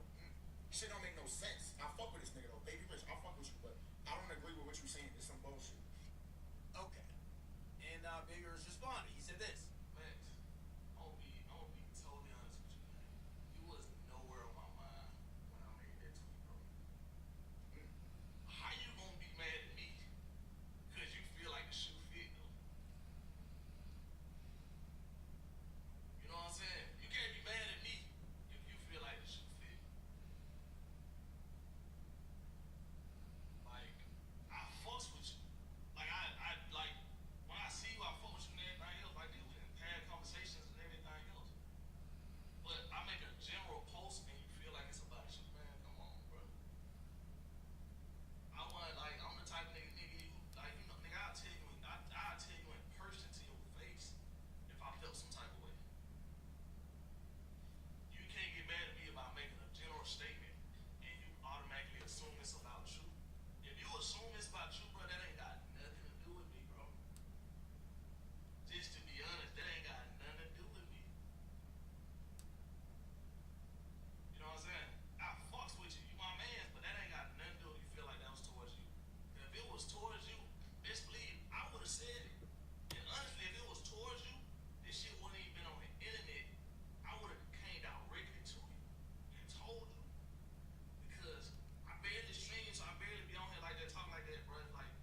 work show.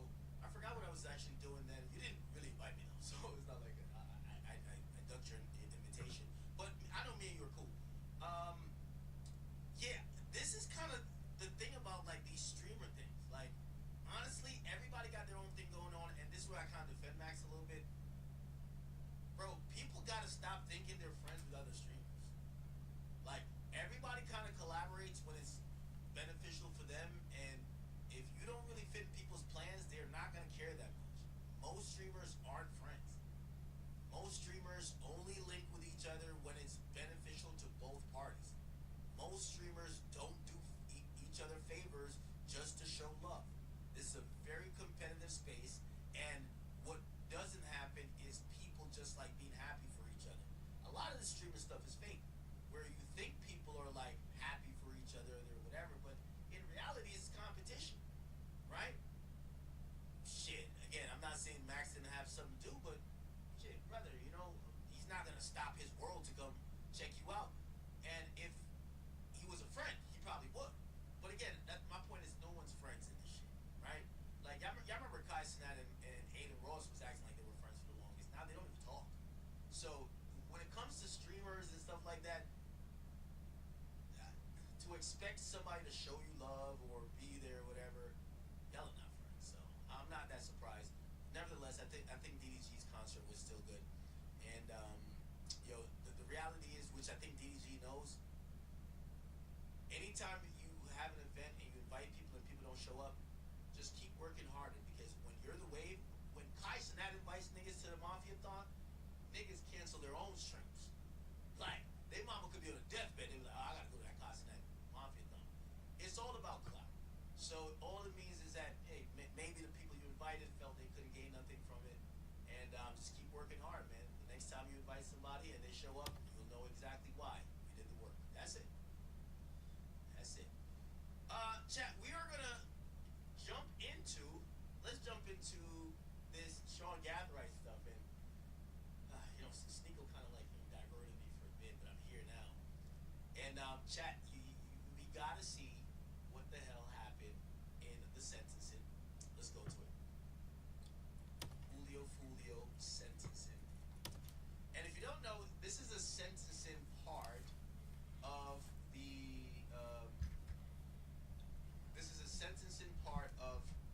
the trial for these people who have all been found guilty. Now, if you don't know, this is the penalty phase. Click here. This is what happened to him. All right. So let me give you the update. So there was 5 people charged for Fulio's murder. The young woman, her name is Alicia Andrews. She actually severed her trial, and she was able to claim that she didn't know about the plot. Somehow the prosecutors believed her. I thought she was gonna have to tell on everybody, but she seemed to act like she didn't know too much. And then she threw into the mix, which I say this is a female benefit. She said she was in an abusive relationship and under threat and fear of her boyfriend either leaving her or not, or possibly beating her. She allowed him to take her phone, make calls, and pretty much participate. She did participate, she claims, unknowingly in this murder plot. Now, very interesting, because she's seen as the only one on the Airbnb doorbell camera. At some point, I know that we're acting like these people are stupid, but if everybody's coming in through the back door, you don't notice something is up when you're the only one that walks to the front door and the camera's only capturing you. She tried to explain it pretty well, and she did get convicted of some stuff, but it's not first-degree murder. So what happens in Florida is first-degree murder. The penalty is life imprisonment or the death penalty. It was announced earlier in the case that the prosecutors were going to look for the possibility of the death penalty. And with that election, it meant that if they were found guilty, the 4 of them, because remember, she copped out to some lesser stuff. I think it's like, I forgot what she was actually, let me actually look it up. Alicia Andrews convicted of, she got convicted of manslaughter. Okay, so manslaughter, which means she didn't mean to cause someone to die. They got convicted of first-degree murder. The only 2 possibilities is life or death. Now, they got found guilty, and now we're in the penalty phase. want to show you before his mom. Remember I kept telling you about this kid? He's like 20 years old. He showed up. You know, he's the guy who was the first guy out there with the gun killing Fulio. He started crying at the last hearing. Well, I told you he was living pretty good. His mama, like, you know, who claimed she didn't know her son was, you know, on some bullshit. His mama actually testified. And I want to show you, let's see if we get to the mama's testimony real quick. Here we go, let's see. I think this is his mom. Let's go back.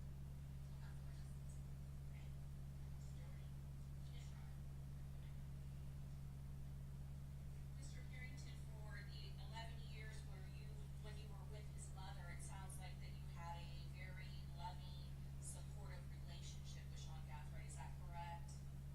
Yes, ma'am. You went to Okay, the interview is with Zoom. Now I think the mom is going to take the Thank stand. you, Your Honor. Good morning. Sorry, good morning, ma'am. Please state your name for the record. Here we go. Could you move up to that microphone? It's hard to hear sometimes. Lisa Gathright. So this is his mama. And his mama going to say she didn't know her son is a killer. Listen to this shit. Your name for a court reporter? LISAGATHRIGHT. And Ms. Gathright, how was your relationship to Sean Gathright? He's my grandson. So is his father your son? Yes, he is. And can you tell me a little bit about your relationship with Sean? Obviously, you're his grandmother, but are you close with Sean? Have you been his whole life? I've been very close to Sean ever since he was born. Have you been involved in his life since he was young? Yes, his parents were both in the military and they were deployed, and there were times when both of the kids stayed with me for extended periods of time. He went to school in the town where I live, and Where do you live? I live in Oxford, Mississippi. And did you live there when he was growing up as well? You've been there? Yes, Okay. So he would come and stay with you, live with you and go to school? yes, ma'am. And can you tell us a little bit about Sean as a child? What was he like? What was his character like? How did he behave? He was a fun kid. He has a great sense of humor, a wonderful personality. He's just all around good kid. Wait, this is not his mom? Is his grandma? Oh, my bad. All right, let's get to his mom then. Wait, this is his mom? No way. What? Wait. This is mama?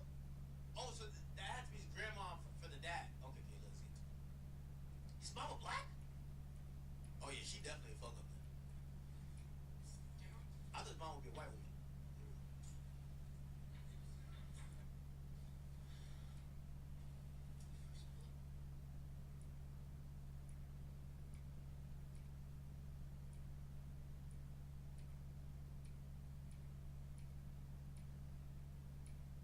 Is this the mom?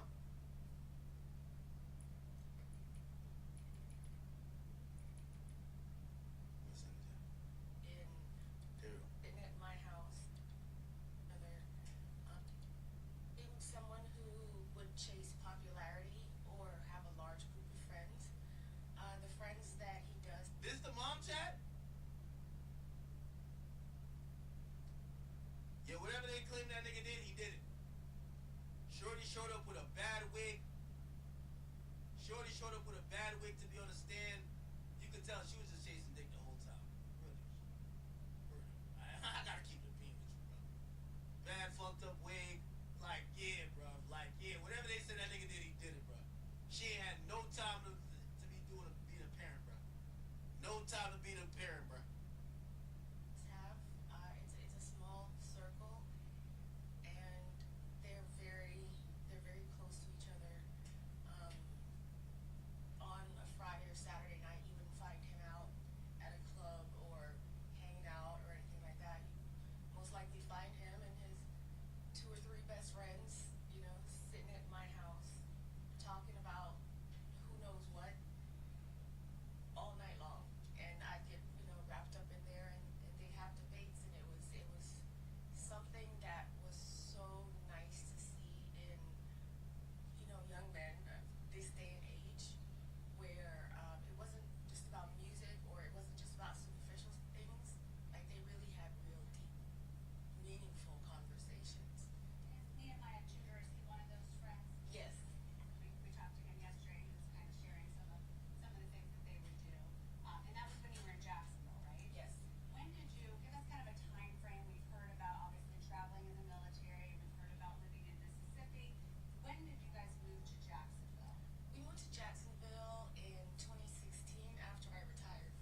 trying to speed it up. You failed. Right, by the person that Sean was becoming. But in my opinion, their dad was pretty insecure. So Did it seem to be more volatile as Sean got older, like not as he was a little kid? as Sean got older, yes. What about Sean's behavior? Did you have behavior issues with him? Did he have to be punished a lot? No, Sean was Sean was such a good kid. No, he was mature. He was, so Actually, I do believe her. Like, I would imagine, a lot of times, but that's a sign of a bad parent. Because I'm pretty sure Sean was a good kid while around his mom. Like, everybody has that one friend that their mom don't know what they're into. And when they're around their mom, they're like an amazing child. So she only knows that side of him. like he could be serious and really understand what he was supposed to do. Didn't really always did it. He did the usual kid things. You had to tell him 2 or 3 times, hey, go clean up your room, do the dishes, stuff like that. But he never made a big fuss about it. We didn't really have any arguments. And we had one argument, and I think it was more just about frustration, about trying to figure out. Oh no, here we go. So when he started college, the first semester, Where did he go to college? he went to FSCJ. So the first semester, I paid for the first semester and everything, and he, went to, but his grades were not that good.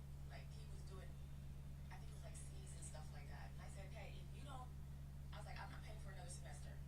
You're gonna have to pay for it. So he started working, and he completely turned his grades around. And I was like, when you have investment in, your own thing, and mama's not paying for it, you gotta use your own money for it. It really, Is it dad white then? If she's black. Oh, well, I guess the dad would be white because we just seen the white grandma. So I guess she married the guy. I think it really did like a kick in the butt to realize that, hey, you gotta take this seriously. Where was he working to pay for school? Here in Jacksonville, like football, so he do football. Players would pay him like What did he go to school for? Do you remember what he started? he got into media when he was at Julia Landon, and he wanted to get into do it for long. There's a part where there were little people thought they were doing arguments and everything like that, but at the end of the day, they were so. Check with Sean now, and obviously you were close with him growing up, and he lived with you, when you weren't employed mostly. But have you maintained a close relationship with him as he's gotten into adulthood? Oh yes, I have. And he's become the cool, logical head that, like I said, that's like, Mom, no, I don't think this is a good idea. Still supportive of you? Oh yeah, he's still supportive of me. Is he a killer? I was supportive of him. He's ever So this isn't trial necessarily. This is a penalty phase. This is sentencing. So these are character testimonies. So you want to make him seem like he was a productive person to the community. They were pleasant outside of this one bad decision. Because again, remember the jury still has to deliberate and pick who's gonna die and do life in prison. Will you continue to have that relationship with him moving forward? no, forever. Gonna be having on that? Yes. Okay.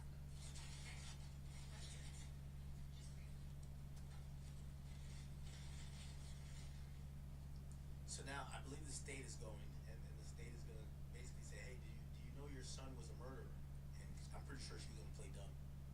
Ms. Lyle, your son also went to community college, is that correct? Yes, that was weird. Yes. And besides that brief period of time where he wasn't doing so well, he normally was a good student, is that correct? Yes. And he traveled a lot throughout growing up Yes, as a part of being in the military. with you, he traveled Yes. as well. And you said that he had a close group knit of friends, is that correct? Yes. And later, while he was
Yo, chat, I'm not heartless, but we gotta remember, you know, every time, because I feel like somebody will be like, damn, act you heartless.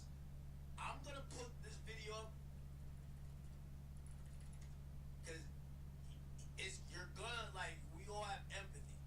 So every time, we're gonna have to do this. We're gonna have to remind you. Every time y'all like, damn, act you, why you laughing? Damn.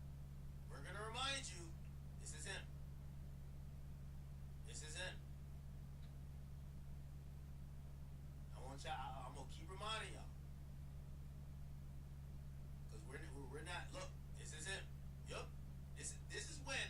So for anybody's like, oh man, nah, this is kind of sad. Well, this was kind of sad too. Okay? This was kind of sad. Yup. Y'all want to count the bullets?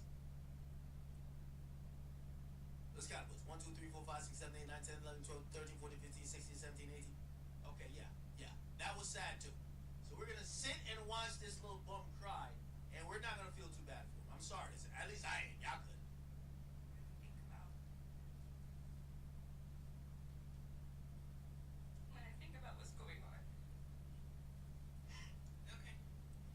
The boy was having a good time playing Call of Duty, being at home with his family that supposedly they got a little bit of money. He had his sister, his mama. He had other relatives. Looked like he had maybe had a niece or a nephew. And he left the house to travel to Tampa to go play gangster and to go murder somebody in cold blood. We didn't tell him to go do it. He willingly made the choice to give up that life. That life is now over. Now we analyze his next life. And we can't feel too bad about it. We can't feel bad about what he chose. I just miss my brother.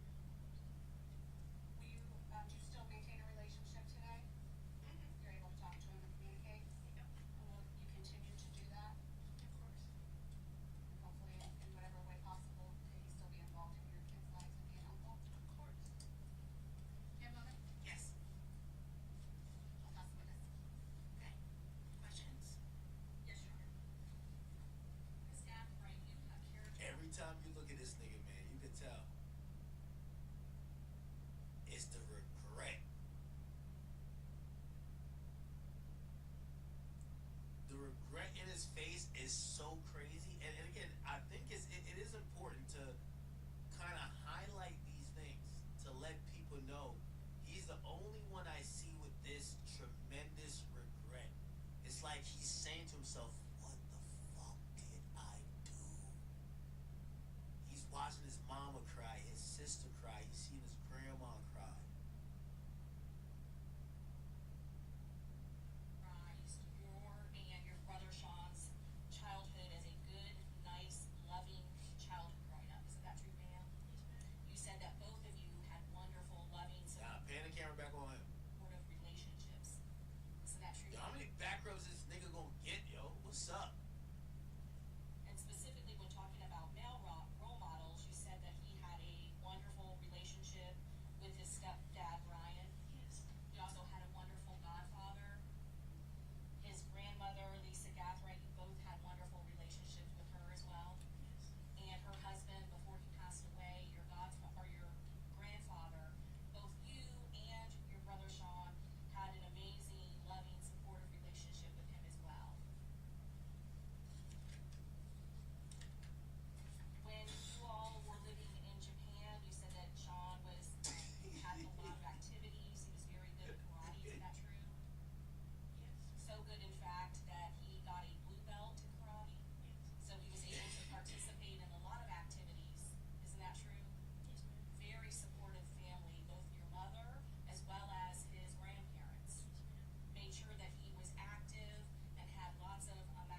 sure? No, they trying to tell him, yo, bro. You gotta remember, you still that nigga. You gotta walk up to the stand just like how you walked him down. Word up. Just like how you was walking here, you gotta walk to the stand, my boy. Yeah, bro. You gotta walk him down. What's the problem? Yeah, don't come in the court with your little turtleneck. You gotta walk him down, my boy. Oh yeah. Oh yeah.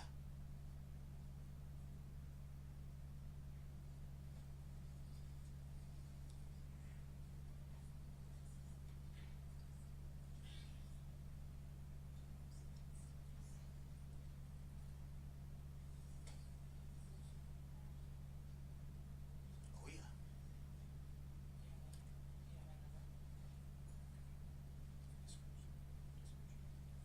The chat nigga probably was living better than you at 20. He was living better than me.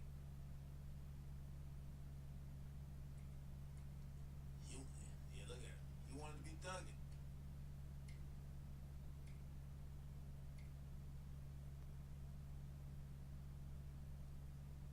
It's so funny because you could look on his face and tell he just wants somebody to come save him, bro. Like he wants somebody. Like it's kind of like he's sitting there hoping this shit is just a bad fucking dream. And I get it, you know, like that. I have a little bit of empathy for, but you know, based on what he did, like it's not like we speculating. Like we know what he did. What is it? Because he's light skinned or he's 20 years old or what? Dude, we gonna give him a pass? Like, bruh, he's a grown ass man. He knew what he was doing.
steel thicker still.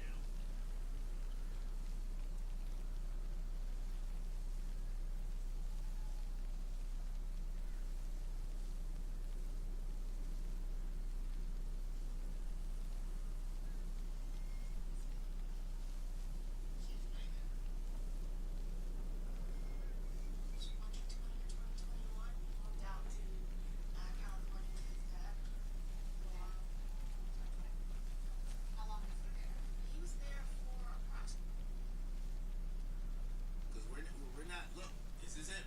Yup. This is when. So for anybody's like, oh man, this is kind of sad. Well, this was kind of sad. Okay. This was kind of sad. Yup. Y'all want to count the bullets? Let's count bullets. 1, 2, 3, 4, 5, 6, 7, 8, 9, 10, 11, 12, 13, 14, 15, 16, 17, 18. Okay, yeah. That was sad too.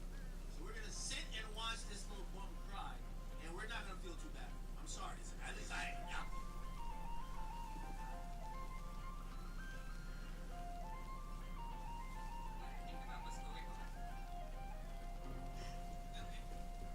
The boy was having a good time playing Call of Duty, being at home with his family that supposedly they got a little bit of money.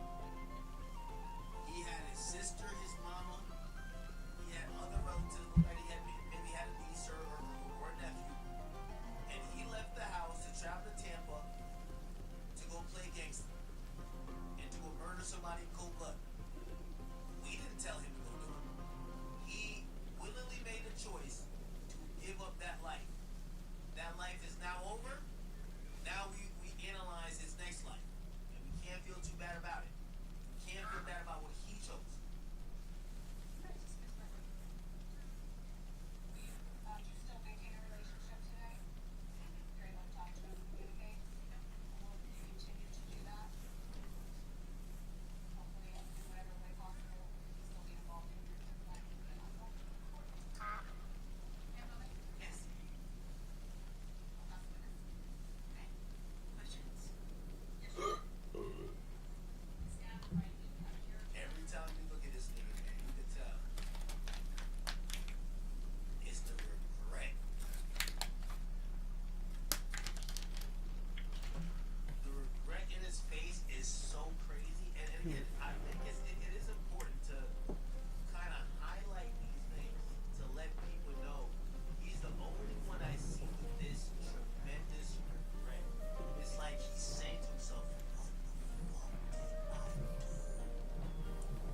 He's watching his mama cry, his sister cry, he's seen his grandma cry.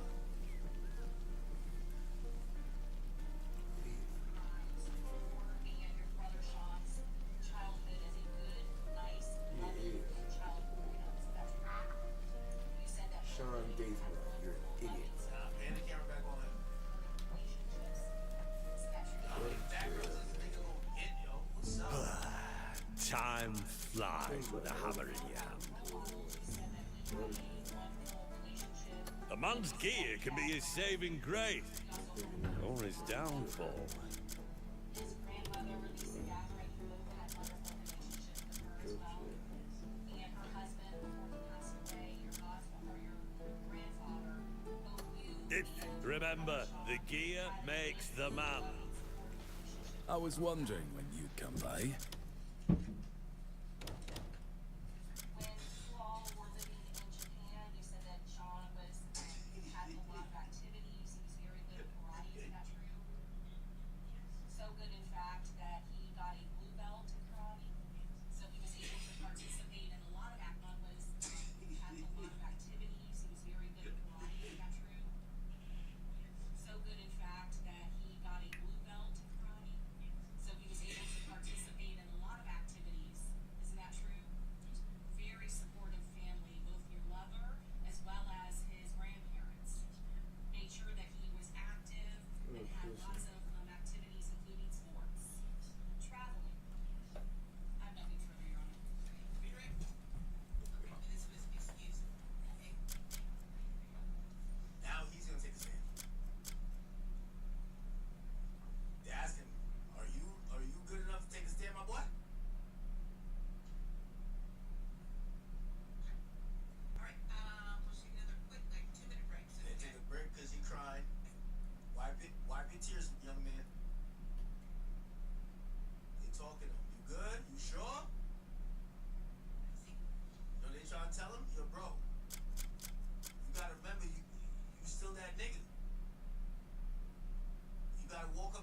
saying? Just like how you walked him down.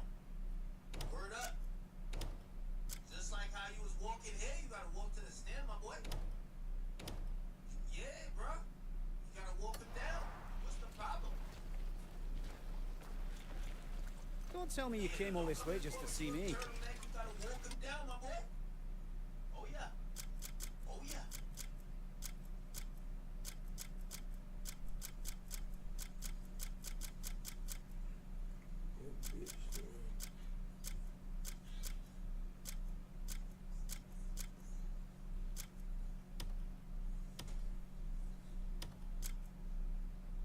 Oh yeah.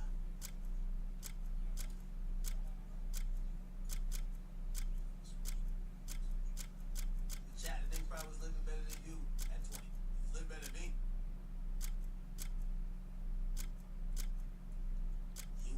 Yeah, look at him. He wanted to be thugging.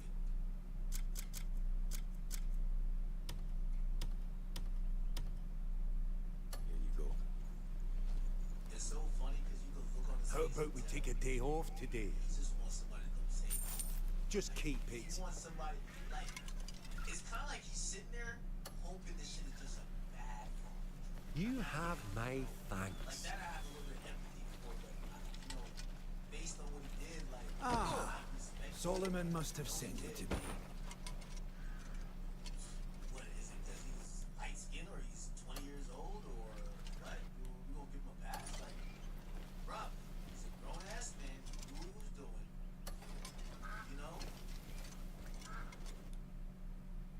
So, Mr. Gathright, this is another stage of the proceeding where you make the decision and only you make the decision whether or not to testify. Okay? There you are. Glad to have you. Here. If you was gangster, the only way, yo, if I'm on the jury, y'all don't want me on the jury. Y'all don't want me on the jury. You gotta pop out like this. I'm putting that boy Sean Gathright to death, nigga. Unless he come out like this. If he come like this, Here you go. yeah, this is how you gotta come for me to Just seeing you puts my heart at ease. Been waiting to give it to you.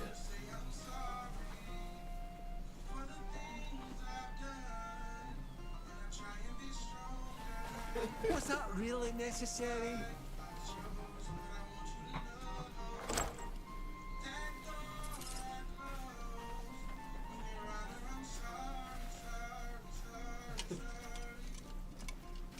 to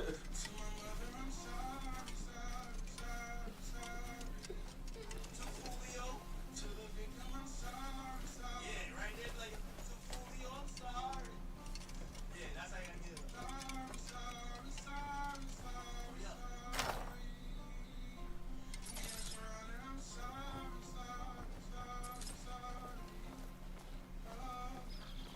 Oh, shit. Just seeing you puts my heart at ease. What? What's going on? Encore. Okay. How about we take a day off today?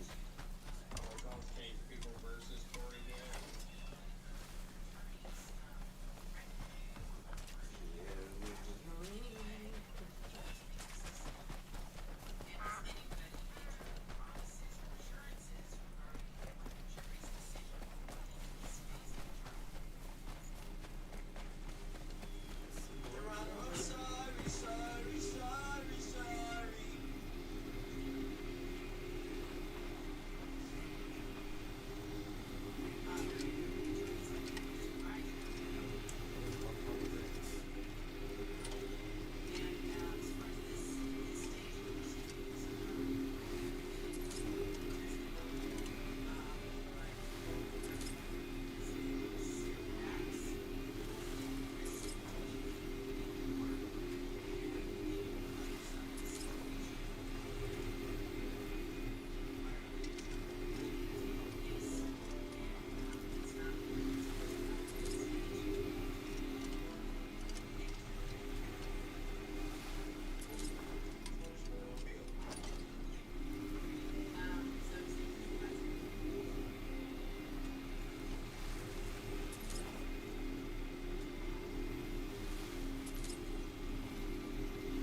nigga that killed Julio?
But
Lord Jesus.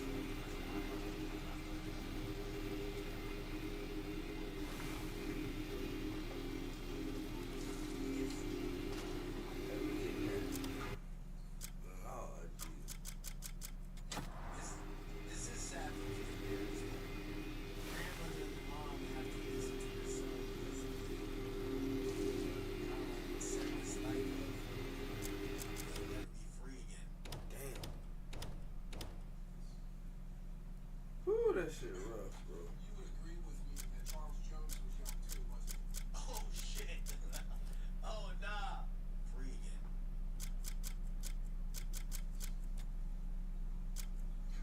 That Charles Jones was young too, wasn't he? Oh shit. Oh nah. Did not play with him. You'd agree that Charles Jones is. You agree that Julio was young too, right, nigga? Damn.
Finally interested in raising plants proper, are you? Were you feeling a lot of trauma at that point?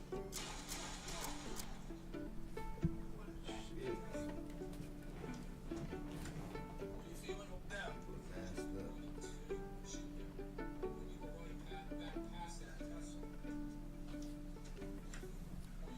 But you'll soon realize how much plants can lift your spirits.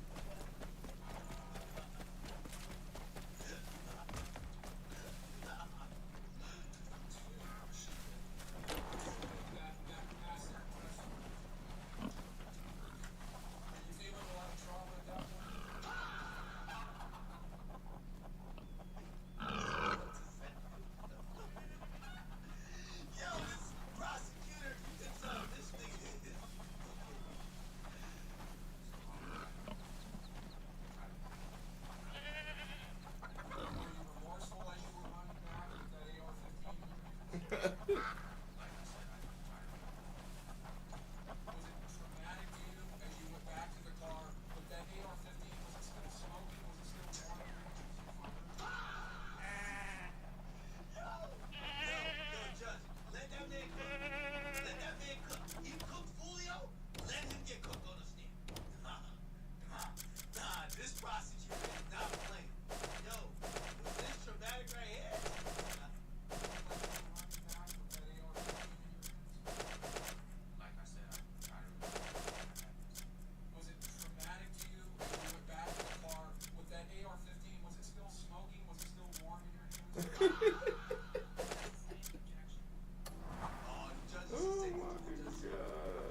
You must be looking for a horse if you're here. I was getting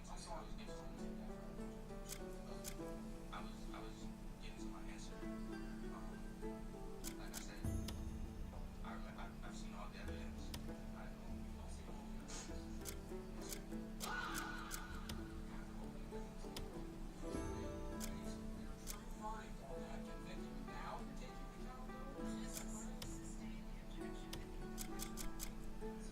Yo, even the judge feel bad. The judge feel bad. Yo, Better Call Saul, like, yo.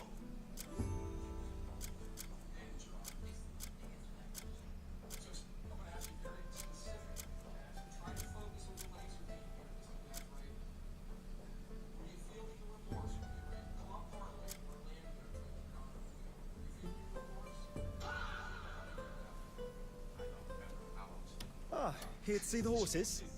Sometimes you should just enjoy the thrill of speed. You feeling remorseful when you were drinking, dog? Yo, I ain't gonna lie. Whoever get a case versus this prosecutor in Tampa, you're cooked. This nigga's not playing. He already got to win. There's only two options for you, life or death. And he's still going hard. Feeling remorse when you got pulled over in the forerunner a couple of days later by the police. Remember, I was nervous. I had never been involved in any. You got pulled over in the forerunner a couple of days later by the police.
System. Okay, so it was a magnet. Yes, sir. All right. She supported you going there, did she not? Everybody did. Gave you open use of her house, welcomed you, treated you, and parented you basically, didn't you? Yes, sir. Took care of you when your parents were deployed, correct? Yes, sir. At the time, I was living with my grandmother. Both my parents had been either retired or out of the military. I was just living there more so. I needed a change of scenery, and my relationship with my father wasn't sustainable. Okay. This is when you're in Oxford with your grandmother. Yes, sir. The nice lady we saw earlier came in here. Yes, sir. The one that has supported you, who spoke so lovingly about you, correct? Yes, sir. So you went to this preparatory school, and whether you got in there through a lottery or not, you would agree with me, not everybody gets to go to a school like that, correct? The lottery school, the magnet school I went to was in middle school. I lived in Jacksonville. The school I went to in Oxford was just a public high school. A public high school. Yes, Okay.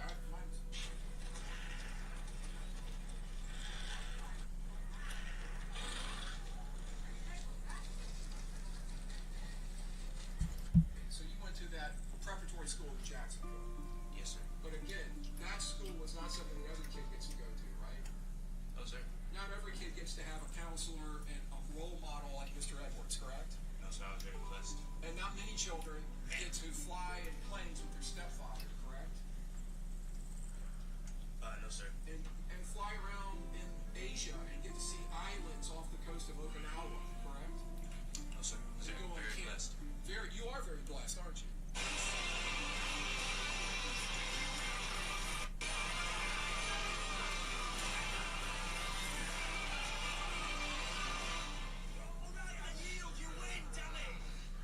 Sir. Look, not every kid gets to go to Scotland, right? No, sir. Or Ireland, No, sir. or Paris, No, sir. or London, No, sir. or Spain,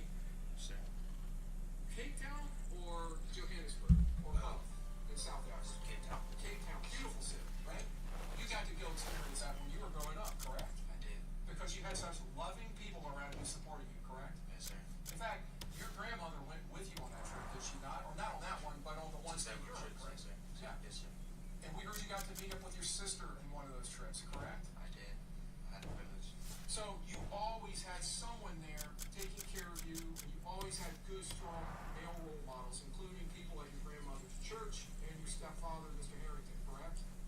I had male role models in my life growing up, but in my more formative years, more so 16 to 18, I did not have a relationship with my father, and the male role models that came and testified, they were present, but not intimately as whenever I was younger, maybe middle school years. But when I turned around 16 to 18, it was the females that actually had that caregiving and, you know, nurturing relationship with me. But Thank you for that. yes, towards the more recent years, I didn't have that one-on-one and very close relationship with, you know, male role models in my life. You heard my stepfather say, you know, after the divorce. I did hear that, Mr. Chance. Let me stop you for a second. Go back to my question. I'm sorry. I'm sorry. I keep calling back. Finally corrected. Let me go back to what you said earlier. Between 60, go back to my question. I'm sorry. Mr. Catherine, the male role models in my life. You heard my stepfather say, you know, after the divorce. I did hear that, Mr. Chance. Let me stop you. Mr. Okay, Catherine. go back to my question. I'm sorry. Mr. Catherine. I'm sorry. I keep calling back. Finally corrected. Let me go back to what you said earlier. Between 16 and 18, you didn't have a male role model? Is that what you're telling me? I'm not saying I didn't have any real male role models, but day to day, you know, young men need strong. That's not what I asked. I asked if you had a male role model between 16 and 18.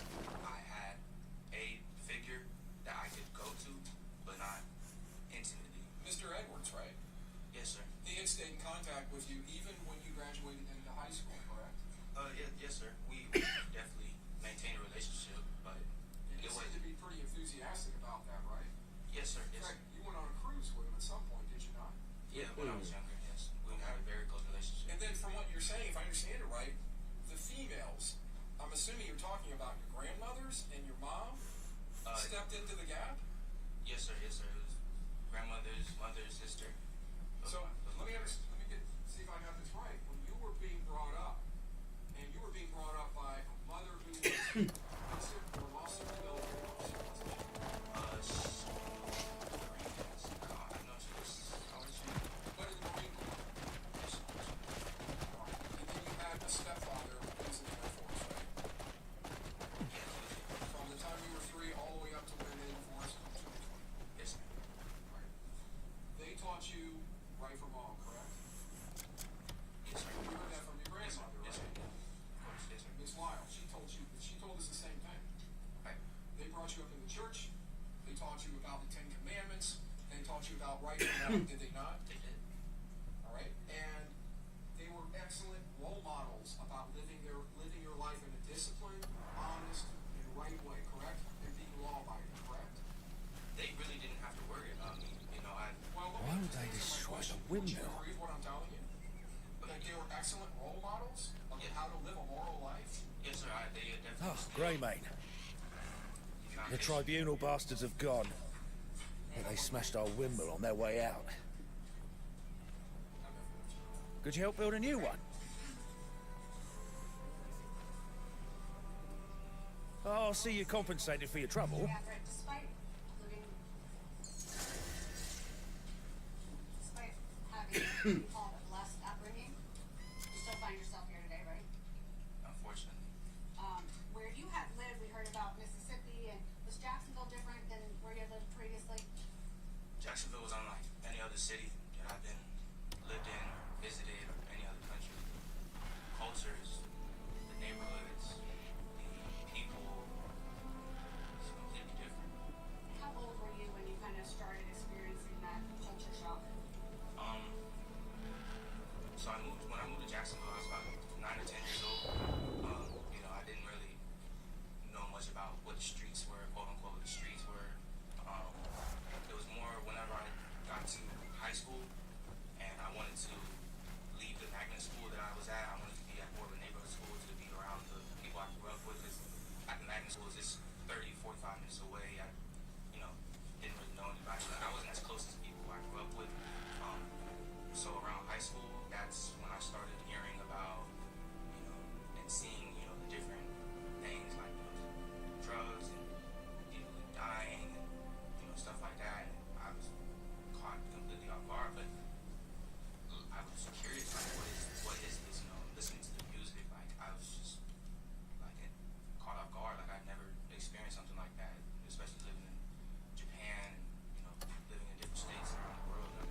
I play that chat. Apparently, this guy's like homie. So this is Sean Gathrigh's like friend. He has some words. He said, "Yo, bro, check this out." I know them folks they kill Julio yeah, Sean Gathright. So we just got sense of the light. Let's talk about it. I'll be honest, I grew up with Sean Gathright in Oxford, Mississippi. Me and Sean went to Oxford High School. Let me tell you, bruh, Sean wasn't no killer. I'ma keep that shit 100. Sean was not no killer. We used to sit on this man grandma's house and smoke weed together. Sean wasn't no killer. That's why like people who be going around with guns and that be talking about switches and do all this kill, they don't scare me. Nigga, Sean was an everyday regular kid. We would skip school, like hang out, have fun, and he one of the ones that killed for you. And I promise you, he was smart. The boy was so smart in school. I know justice has to be served. I know justice has to be served. I know, but I wish there really was a different outcome. I really wish there was a different outcome. So y'all know them folks that killed Julio yeah, Sean Gathright was one of them. So Okay, so he's basically saying he wasn't like that. Interesting. Now, what we do gotta go back to is rewarding. So on day one of the penalty phase, the warden for a prisoner, actually before we were, he actually took the stand and Gathright shouldn't be killed. He said there was actually some use for Sean Gathright and basically said he shouldn't be killed. Check this out, Chad. Father and his uncle charged with state murder. And as you Main application team will review them, place them on the docket, as they say, to be reviewed by central office, and move to a facility such as Santa Rosa Correctional Station, Martin, In Tarrant County, it's which Fort Worth. Fort Worth. Yo, this prosecutor don't play no But you work in Austin, but you live in Tallahassee. They go to visitation or visit someone on the weekend. They're escorted to a search room where they are searched and monitored. Yes, we get it. And then they're allowed to go into this open area, which I think is offensive. some of the work we've done here in Texas. Life, less than life. Those individuals, that in many cases, the assignment for them. When someone is sentenced to life without parole, is the goal of the Florida Department of Corrections to rehabilitate that person? Overall, go ahead. No, my many years of experience as classification officer and supervisor, the standard practice across the industry, those who are serving a term of life, they're not the ones that we're focused on making an investment in. We look at those individuals who have a term of years, so we can provide them programs, betterment, peer-to-peer self-assessment programs, because the goal is to get them in a place so when they get released, they do not reoffend. And with a lifer, we are aware they will never leave the prison system.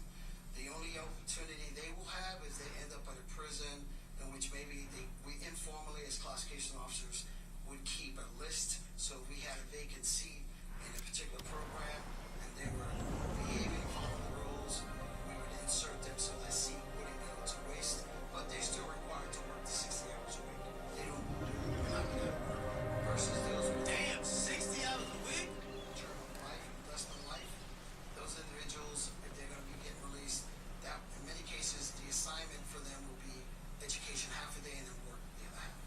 So although we've heard that someone serving life without parole is required to work and then may have some opportunity to do programs or mentorships, the ultimate goal is still punishment, correct? Yes. No further questions. Okay, very good, man. This one is being excused. Okay. Testified, I think you said it was 20 times in the last 5 years. Yes. And you've given similar testimony to what you gave today? Yes. The conditions within the Department of Corrections? Yes. Okay.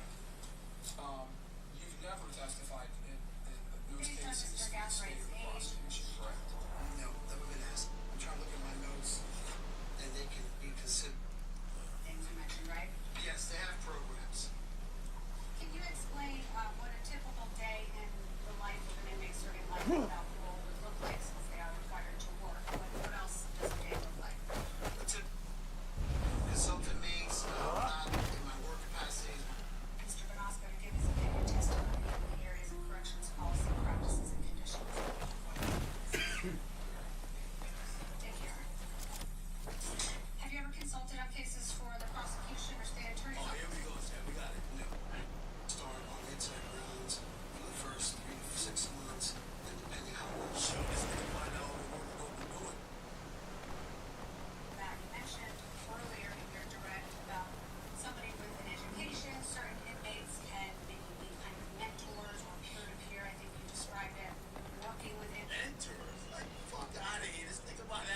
an assignment like that once in the prison system, but that would be over a period of time. Every inmate who's brought into a permanent prison will have to go through a period of observation. Usually they start on intake grounds for the first 3 to 6 months, then depending how well they do out in the heat and behave and follow the rules, then they can be considered for other positions which have more responsibilities or level of trust, but always supervised by staff.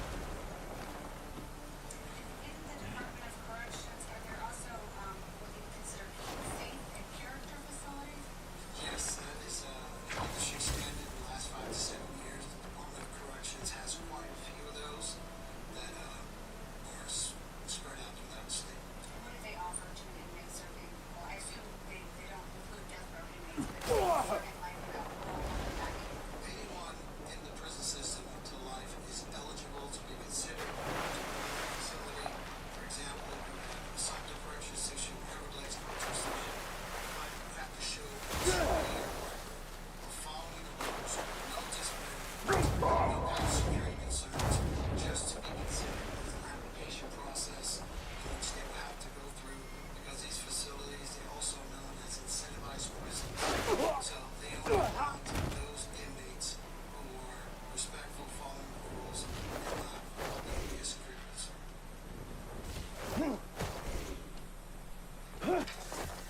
And based on Mr. Gathwaite's age, physical abilities, things like that, do you think that the prison would benefit from him in a work capacity if he were sentenced to life without parole?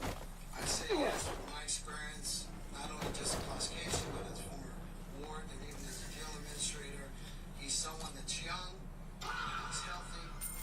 In reality, we need that labor. I got better one. Age, physical abilities, things like that, do you Those inmates who are respectful, following the rules, and not going to be a security concern.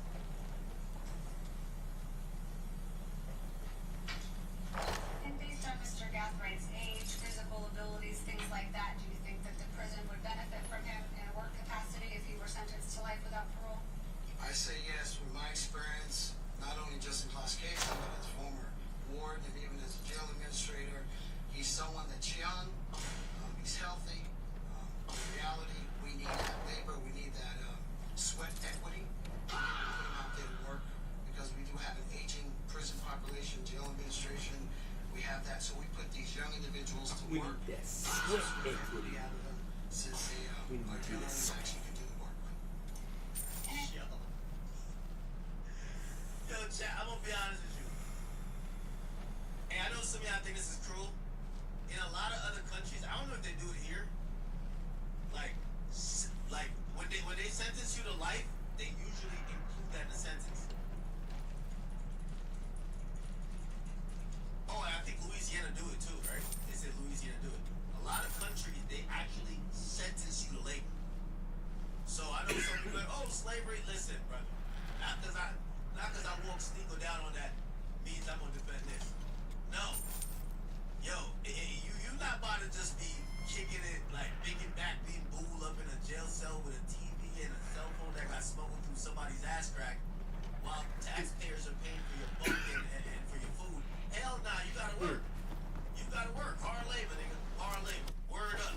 Hard labor. Fuck that. Ward and even as a jail administrator, he's someone that's young, he's healthy. In reality, we need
keeping the gangster, man. Ain't no tears, man. You know what type of time it is, nigga. He a block legend, nigga. Fuck all that.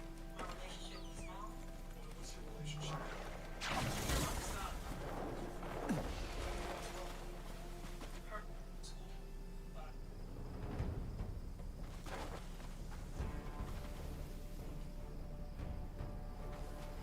Hey man, our Murphy Senior, he said, Okay, now this is funny. There's a part in here, chat, that they acknowledge. Remember this guy, Davion Murphy? They just acknowledge that this nigga's stupid. Like, we shouldn't even like give him the full weight on him. Like, he's kind of dumb.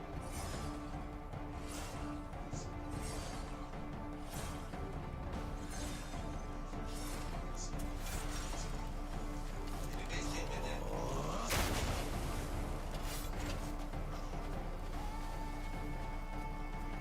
Part of the shit where they basically testified in is the third or fourth grade,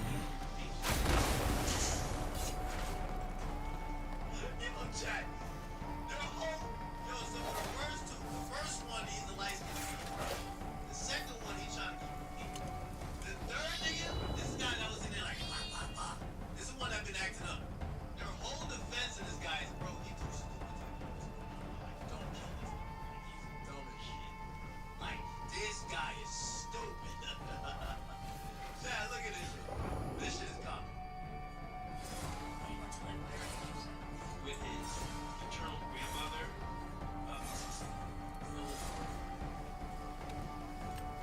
Now, what's also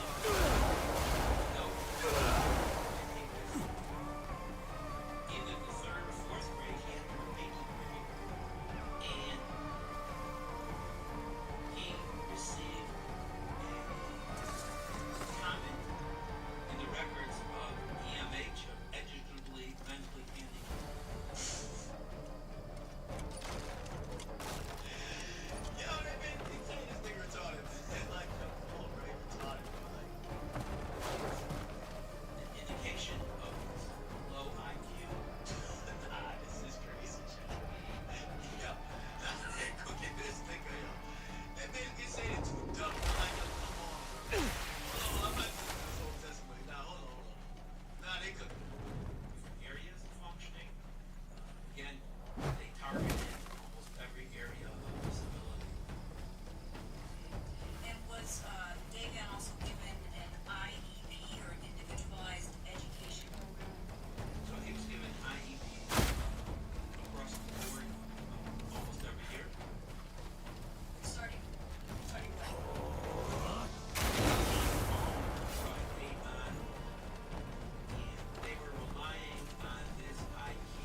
He repeatedly obtained level 1 in reading and writing.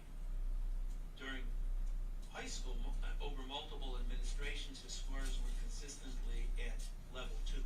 Now, an individual that scores level 1 is basically failing. That's not acceptable. 2 is also very low, and it should be more like 3 and above. So, for the most part, he was low performance, below proficiency levels, and core academic skills with no marked improvement over time. So there was a consistent failure, and as the test demonstrated over time, it really did not improve. Are these the FCAT tests that kids have to pass or take every certain number of years that they're in school in order to progress? Correct. Now, because of the FCAS and because of his academic difficulties, he was diagnosed with a mental disability and he received Social Security disability. That was diagnosed early on with attention deficit disorder, hyperactivity, prescribed medications, and he was taking Ritalin, Vyvanse as a child, and because of the diagnosis, he received Social Security disability implementation. His difficulty receiving the disability benefit. In addition, he had behavioral problems. There was fighting. He kicked out. At some point, moved out from his home, went to maternal grandmother. There was difficulty with smoking, gambling, fighting. There was a combination of both academic difficulties as well as behavioral difficulties. Now, You said David was kicked out by his mother. Would that have been in the 10th grade? correct. And he went to live where, I didn't catch that. With his maternal grandmother, Mrs. Phyllis Winfield. Now, what's also noted when he was either the 3rd or 4th grade, he had to repeat the grade, and he received a comment in the records of EMH, of educationally mentally handicapped, which is an indication of his low IQ, his low functioning, and that was noted when he was either 3rd or 4th grade. He repeated the 4th grade, and this was something that was noted in the records probably at the age of 10, 9, 10, something of that level. He was kicked out of multiple schools due to his behavior. He was sent to Jacksonville Youth Academy level 6 program for 9 months from age 17 to 18.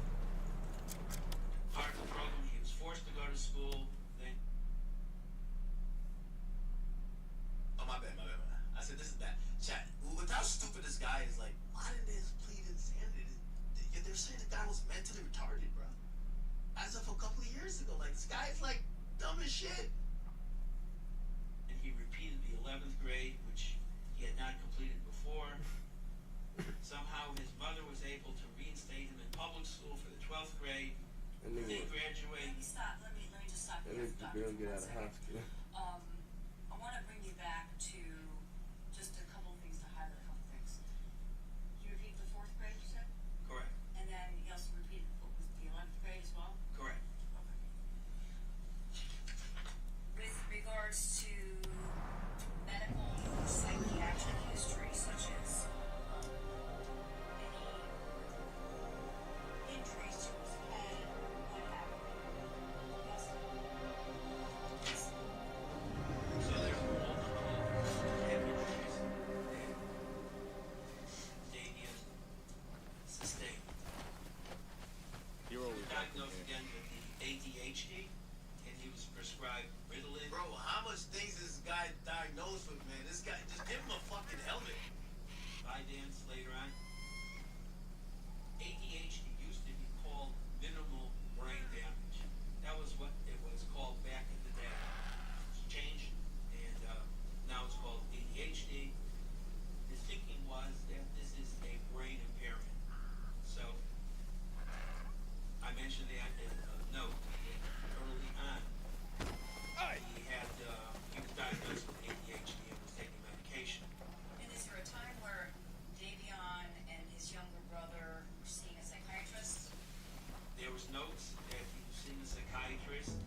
blazing fire is the secret to a fine weapon? For several years. Records indicate this is from the year 2007 through 2010. And what, how old is Davion as he sits here? Do you know? He now is 28. Really? 29. I just think it was in his 30s. Present time? Yes. What would, do you have his birthday on there? His birthday is January 10th, 1997.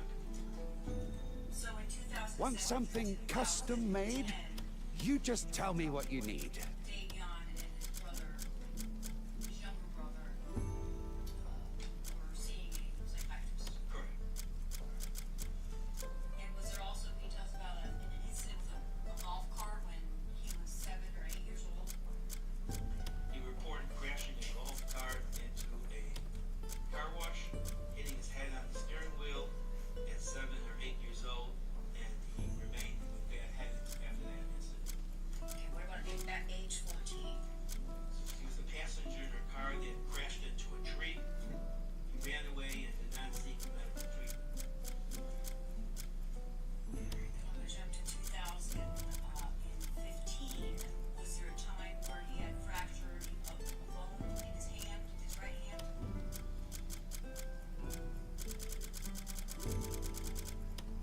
He fractured his third metatarsal.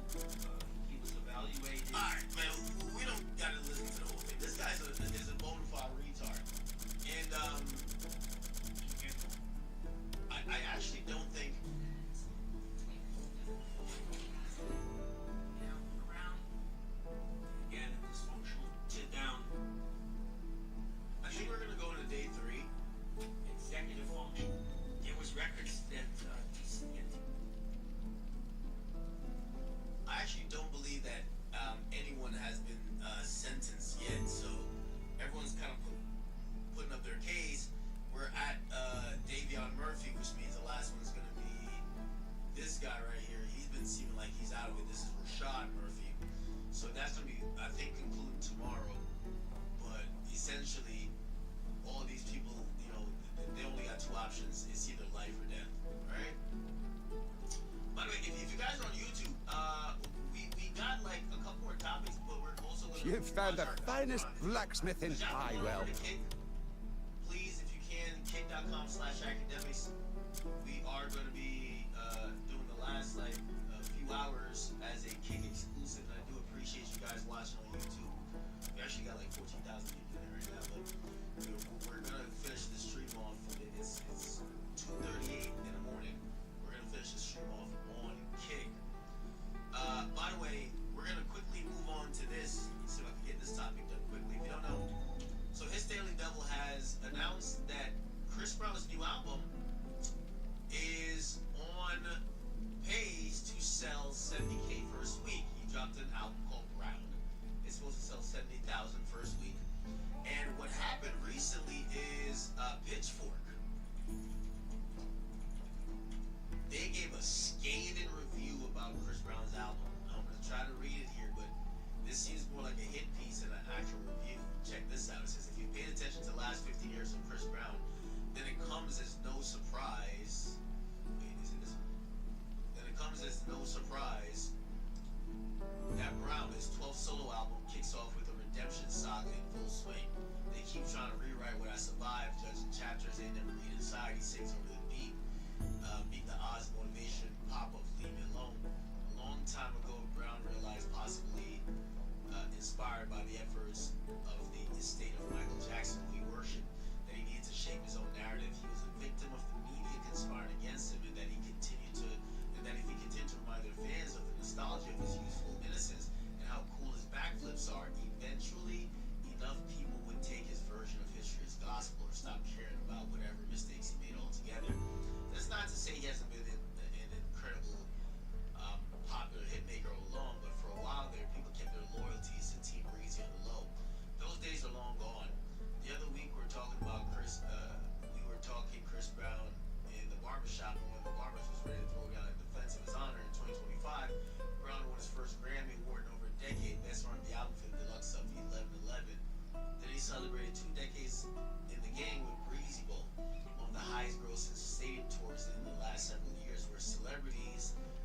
never do visit again. They're a test of attrition in terms of listening to it rather than a test of quality and patience and curation with a lot of like not just love but just talent. And I think ever since Chris Brown's been used to like putting out these 35 song album or bloated albums, I think it's been a while since we've had one of those like really special ones. And then his albums now, you know, they're hit or miss, but his legacy of being just this prodigy is always going to live on. So, you know, he's going to be fine. But it is unfortunate that he's trying to get some type of acknowledgement to get to another level. This stuff always rears his ugly head, and I kind of feel bad for him. Yeah, I'm sleep. Definitely feel bad for him. I'm excited for his tour with Usher, but I'm gonna be honest with you. He's in a situation where I think almost, well, clearly he's better than Kanye, but I don't think Kanye will ever be forgiven. And just like Chris Brown, I don't think he's ever forgiven, except I think he's to a lower level at this point. It's been, remember that thing happened in 2009. It's literally been 17 years. In 17 years, we put this album, Pitchfork. We did a whole article on how he's still a piece of shit before they even got to him, which is bananas if you ask me. Okay.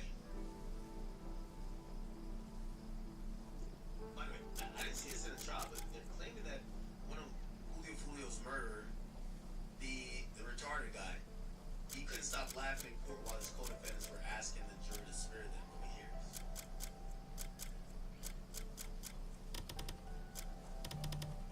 Yeah, that looks like at the beginning of the case. Not like while someone's on the stand, but it has some audio.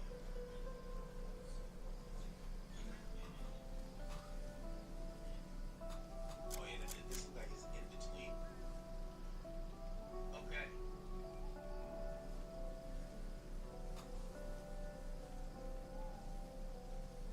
Let me react to this real quick. Jack, could y'all come over to the kick, please? Please come over to the kick.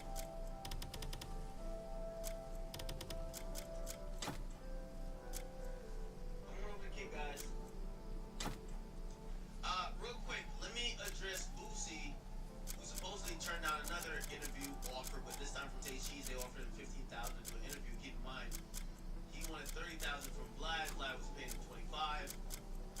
Vlad would go up in price. He quit Vlad. He did his own interview. Apparently, Sean Cotton offered him $15,000 to do an interview, and he turned it down as well. Sean Cotton mentioned it on a podcast that he had offered him when he turned it down, and Boosie decided to make this video. Check it out. Sean Cotton, actually you're wrong, bro. I'm not gonna take no losses not fucking with Vlad, bro. You're wrong, bro. You're wrong, bro. That 25,000, 5-6 times a year. Bro, I make that in a weekend, bro. I make that 6 weekends in a row, bro. I don't need a podcast to be successful, bro. Like, I expect you to take your side, cause nigga, you're a podcaster. But I think the real reason is you reached out to me last week trying to get an interview. And I told you no, bro. Like, you gotta take that on the chin, bro. Like, don't go on the thing billing shit about me and how you feel about me. I mean, if you wanted an interview, just pay for the interview, nigga. Like, bro, like, I don't need a podcast to be successful, bro. That's what you need to know, bro. Like, you talking this shit about this and that, like, bro. Just make one weekend with motherfucker making 5 years, bro. Like, I'm like that, bro. Like, this shit can't be stopped, bro. No weapon formed against me shall prosper, bro. For you to keep doing shit like this, bro, like, I guess cause you a podcaster, nigga, I mean, but you reached out to me for an interview, bro. No,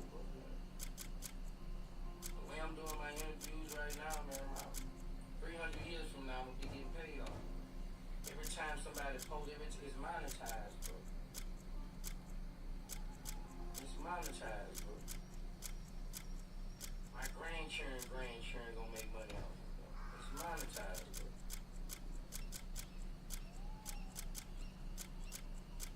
But you're wrong, bro. I mean,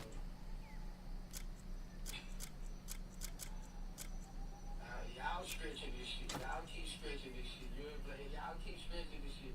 It seems like y'all mad. That's what it seems like to me. It seems like y'all mad. I'm not mad. I mean, that's pennies, bro. Shit. This shit is nothing to me, bro. I'm a hustler, bro. Like, I get this shit 9 different Masterpieces ways. are all I craft. Can't knock the hustle, bro. Like, I think you mad because I ain't gonna do your interview, bro. Like, no. Sean, Alright. Now, let me give my opinion. I'm slightly with Boosie on this point. I do want to say, Boosie has kind of like fell back. I ain't gonna lie, I haven't heard nothing from Boosie. So I don't know if there's something wrong on his interview, if he got another interview going on. But I will say that Boosie's not complaining about people not paying. And we gotta give him credit. He's not complaining. He made his decision and he's standing on it as a man. But I can't blame the people who are talking about it either. Because here's the thing. They're making money off of Boosie by just talking about him, which actually, proves their point that maybe they didn't need to have Boosie on the platform at all. So I can't tell them they're wrong for speaking about Boosie, and I can't say that Boosie's out here dragging it either. So, I mean, at the end of the day, if Boosie, I'm glad he's standing on his principles. He don't care about the 25 grand. He don't care about the 15. He wants his price, and if he does get his price, it's not gonna work. I can't say I have a problem with that. So, I know some people might be like, yo, you turned down 15K for this, you turned down 25 for that. Boosie don't seem to be complaining. I just can't be mad at like Glad or whoever else that brings it up, because in reality, they're making their money off of talking about Boosie because it is a topic that people care about. And I don't know if Boosie looks at that and be like, man, shit, rather than Vlad talking to himself and him getting an interview about me, I could have got. A man's gear can be his saving grace or his downfall. Who knows? But I won't say Boosie is wrong because I think Boosie accepts what's If you need gear, and I can't you say come and find me. I was wrong either because at this point Boosie's opened it up where he's talking about him just gives people free cash, so defeats the whole other purpose, alright? You've found the finest blacksmith in Piewell. Thank y'all for rocking with me. We are all going over to Kick. Please meet me over at Kick. Rumble ad to cut y'all. And then If you need anything, just last drop thing I was by. about to tell y'all before, if you guys haven't caught tickets yet to my birthday show, please do. A man's gear can be his saving grace Still available. or his downfall. Couple days away. It's my masterpiece. 2 days away. Love to have you guys in the building. Fine work, wouldn't you agree? If you need gear, you come and find me. Tickets, and I look forward to seeing you guys on Friday. Iceland will be out, and I will be in New York City, so that'll be a good time. All right, YouTube, got a blast. Okay.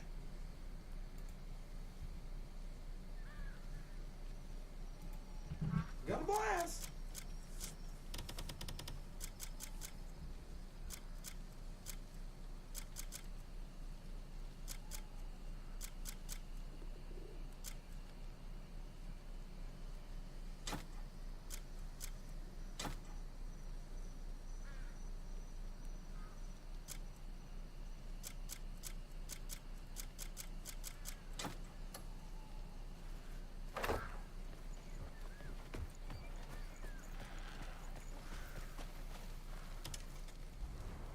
A blazing fire is the secret to a fine weapon.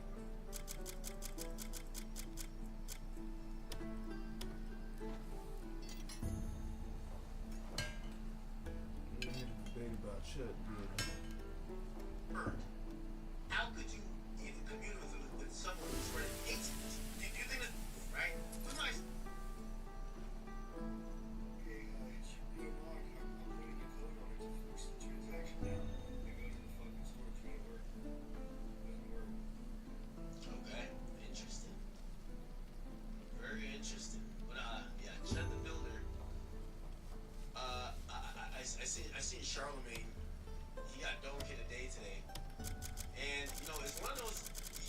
much of a piece of shit you gotta be, where like almost every black person I've seen unite with this. You know what I mean? Like there's certain situations where like black people are divided. Like I'm gonna show you one in a second where I think black people are gonna be divided. But this. You care to witness the iron art my hammer can forge? All they can see is a pile of steam and shit. Like there's nobody who's defended this guy. This guy's just a piece of garbage, right? Like straight up just a piece of garbage. Let me see. Can I find the number? This is Charles. We talked about it, and after I'll play you something where reasonably people might be. Want something custom made? You just tell me what you need. Are you cameras? Hold up, nigga. And by the way, someone says Charleston White. No, Charleston White isn't divided. Charleston White is just challenging black people to say, hey, listen, we see you guys killing each other for less. Go do something now. He's not. Come see me if you need something repaired. He is speaking about this guy as it is a good thing that he is holding up the mirror to the black community. Sometimes it's the little things you need the most. But he's kind of saying the same thing. Yo. I'll show you how to use it if you'd like. Doing all type of shit to each other, not caring about jail, this, that, and third. Well, what about this guy, right? Anything else? Gun? Well, you know, if you just slap shit out of him, he can't shoot you. That'll come in handy. Sometimes everything has a purpose in this world. That's kind of his angle. I know it kind of comes across like he loves the guy, but he's trying to show the black community like y'all activate so quickly to kill each other, but this guy walks around with impunity. How you been? They chipping out again. The real YNs recognize real. Real niggas recognize real, but you fake.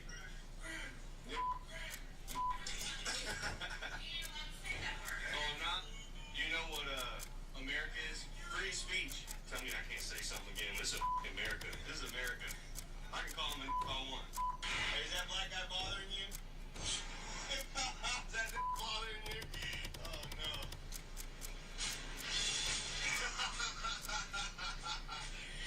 You laughed about it. What a good sport. That actually... Nah, this is where I do disagree with Myron. This guy's a piece of shit. I'm telling you. This guy's a piece of shit. Baby laugh. Another kid. So the doctor fucked up and... Which comes true. Literally had this exact same hard drive uploaded. I think Jay-Z had a ghostwriter. I always thought, I mean, I don't remember you that much, but I do remember I know you. See it? Yeah. Don't mean it. You're not, they see this guy, all they can see is a pile of steam and shit. Like there's nobody who's defended this guy. This guy's just, if this was some Islam bullshit, I guarantee that nigga Sneeko would have been on some other shit. You know what I mean? He go hard for the Islam. Fuck, oh, Sneeko called me now. Yo, Sneeko, I can't even believe you over here. You over here like communing with this Chuck the Builder motherfucker, bro. What's good, my nigga? Right, hold on, we gotta take an N-word pass, bro. You tweaking. You were over here communing with that guy? Yeah, I told him to stop antagonizing people, and it's not gonna end out well, so you should probably stop. You've found the finest blacksmith in Piewell. Antagonizing people, especially I saw straight from you. You were saying like people are gonna put money on his head. That doesn't make people for me. You saw you weren't calling for it, but I saw you say if somebody did do something that the GoFundMe would start hitting. No, of course it would, because again, you have someone who is targeted an entire race by antagonizing individual specific people of that race who did provoke him. Right? Like, put it like this. If he let off a couple racial epithets, I always invoke towards some black guy who's being an asshole to him, right? We might still call him racist, like, alright, dude, you're racist, but the entire race won't be mad. You get what I'm saying? Everybody who is black, we could tell. If you need anything, just drop by. To describe a group or really a racial group of people. Yeah, that's the point. There's no word in the English language that gets people so riled up like that word. There's no word you can say for white people. I've got some fresh carrots in for feeding. Male monkey, cracker, honky. Anything else? Say, come back if you need anything. Asian people, you can't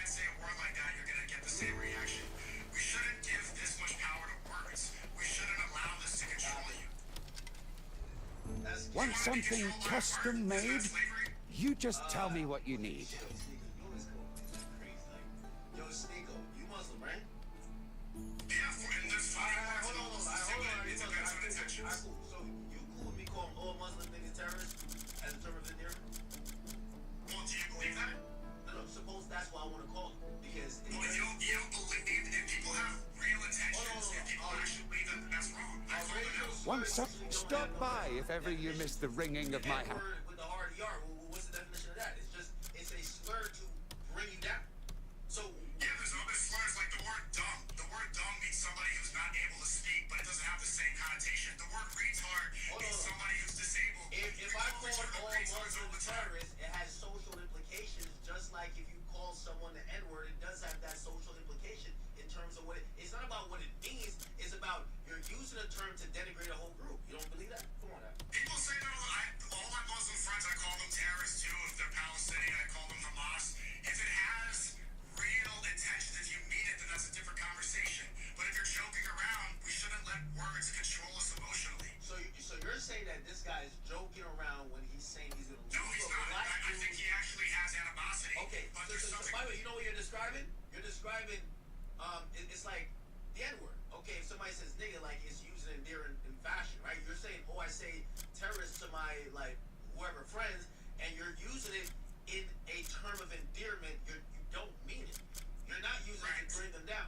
What this guy is doing That's why I told him, I said you should stop doing those IRL streams. I don't know why you're upset about that. It seems like something bad's gonna happen.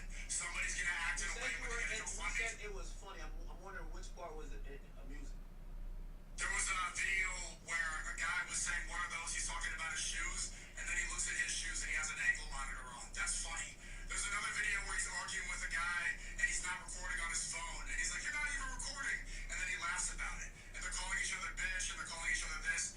A lot of that is funny. These are words. See, this is where you're lying now. You want to let me call you on Discord real quick. 90% of what this guy, you call me, 90% of what this guy is saying is slurs. Like, let's not try to like, oh no, You've found the finest blacksmithing pie well. That's why I told him you should stop doing these streams outside. Something bad's gonna happen. So, like, let me ask you this question. The guy who, I believe you said your group is called Love Speech. What? If you need anything, just drop by. Do you think this is hate speech or not? A lot of it is hateful, yeah. But that's why I'm trying to get him to not be doing things that are hateful. Let me call him this one. Gotta watch out for Sneeko, y'all. Alright, yo, Sneeko, man, we gotta watch out for you, man. This is a little bit surprising.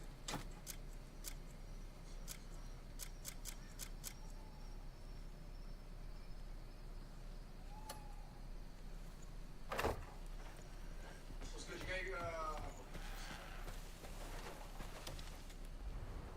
Care to witness the iron art my hammer can forge? Yo, could you hear me? Mic check.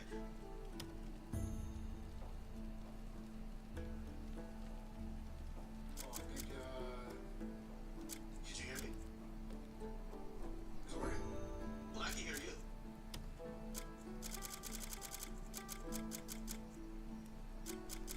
One more time. Could you hear me? Mic check. You're hearing me, but there's an echo, I guess. One second. Maybe we should hit up Chuck the Builder to get some, Take technical good advice. care of your gear.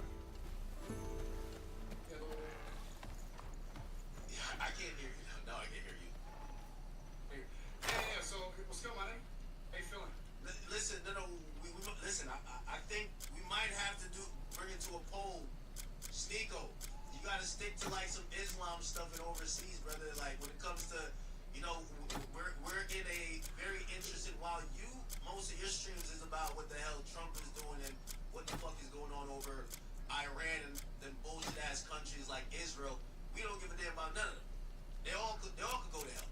What we care about is what's going on over here. And right now, race relations within this country is at a point that is much better than years previous.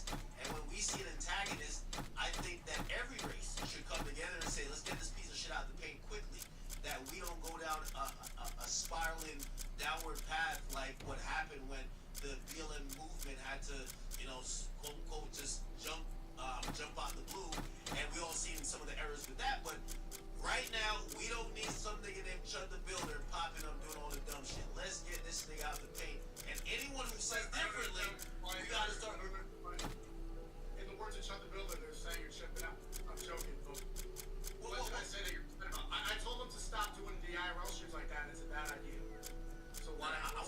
continue. I want him to continue. You want something violent to happen. No. I don't want violence. I love speech. I don't want to see people antagonizing one another. I don't want to see hate. I don't want to see something bad happen. So I think we should probably coincide. It's going to end up bad. You're going to antagonize one. Someone's going to act in a way. It's just a bad idea. I'm not saying I want him to stop because of violence happening. I want it based on what he's saying. He's saying he's down to stand on whatever he's down to. He's been saying. I actually believe if something would happen to him, it would probably be a Caucasian that would probably hurt him. You know, usually when guys are spitting all of that political stuff, I don't see a lot of black people. You know what I mean? Look at Charlie Kirk, who clapped him. Look at all these other who keep trying to shoot at Trump. It's the white dude. So when he's talking about First Amendment right, and he's basically also saying, hey, he got his Second Amendment right. To me, that's political. He says he's a free speech advocate. Black people usually mind their business. Okay? If they have issues with people that are in their vicinity over actual things that, you know, would make sense for interpersonal issues. This guy is talking politics, and just look at the people who've been smoking the politicians. That's very true. So I think the person who gonna handle him would be white, but I'm not saying that he should continue that because I'm like, hey, listen, if he's that radical, you think he should be handled violently? I think he encourages it. You don't answer the question. What? Do you think that somebody should do something violent? No, but I think they should meet him with the energy that he has, right? So that's why I told him I don't know why you're upset. I told him you should stop doing these IRL streams. They should tell him to stop the rhetoric. We should disarm the meanings of these words. We can't let words like that control us. Why is that the only word where people feel justified in America to act violently over? There's no other word in the English language that elicits the same reaction that word does. So I'm not going to defend acting violent over a word. We can't repurpose. We can't repurpose history, right? And that word is. But we do all the time. We do all the time. The word retard doesn't mean the same thing. No. Doesn't mean the same thing. Even the word nigga doesn't mean the same thing. Okay. Black people have used it colloquially, and now that's a perfect. That actually the word you're talking about has been repurposed to be a term of endearment. To mean anything. Stigo. What I'm saying is that you can't repurpose history. I said black people, nigga has been repurposed. It was a word to mean slave, and now it means Stigo. You mean obtuse. The guy is the way he's saying what he's saying is a direct callback to slavery, brother. Like if you think it's not like he's saying it meaning something else. We know what he means. So you're trying to make this point like, oh, nigga has been repurposed. Is that what he's saying? Is he like, oh, what up, my nigga? Is that what he's saying, or is he actually saying that, hey, you're a lesser human being, and I'm using this word to remind you of that? You tell me what he's saying. He is saying that, but it only. So why do we need to repurpose what he's saying? His intentions are clear. Let words control us. It's not about words controlling us, right? So you're now talking about actions. I'm talking about the word first of all. So you're basically admitting that he's antagonizing, right, race relations by trying to bring up a time or a he's trying to treat black people as subhuman by how he's You can always speaking, tell me who you're looking right? for. And then you're saying, okay, even if he's doing that, we should just not be violent. And I hear you with that. But you got to admit to the first part first. We agree on the violent thing, but you could only get rage baited if you get rage baited. You can only allow this word to have that power if you agree to that frame. We should repurpose this word so that we can't be controlled by them anymore. The same reason retard has been repurposed, nigga has been repurposed, dumb, even the word negro used to be the correct word to call a black person, but it became a slur because it reminds us of the time of civil rights. Now it is a slur, but at the time, in the 60s and the 50s, negro wasn't a slur. Even back then, in slavery time, it wasn't a slur. That was the word for black people. It became a slur because times changed. All right, let me repeat again. I'm going to go slow this time. I see you're trying to get your point off without actually engaging. Okay. He's bringing back. He's talking No. His intention.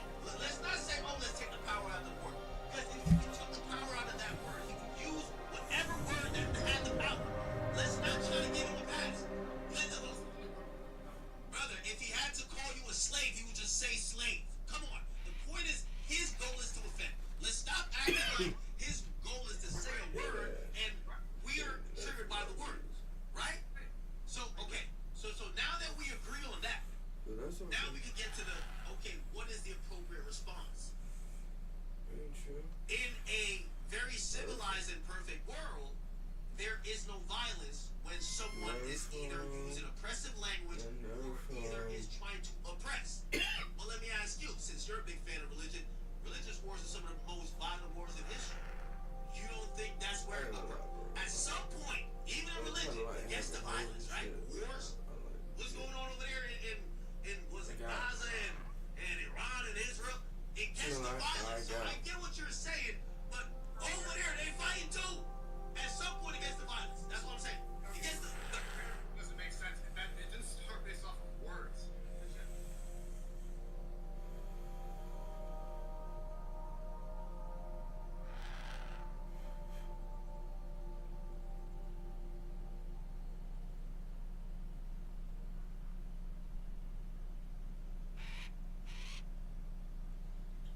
Praise us. Give you all the thanks and praises. Praise us. Not in Gaza didn't start because they said you're a terrorist. Words could be oppressive. Oh, could words be oppressive?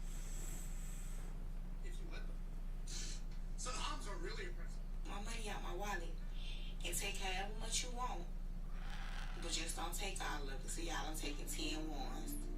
That's fine, cart. Money man himself.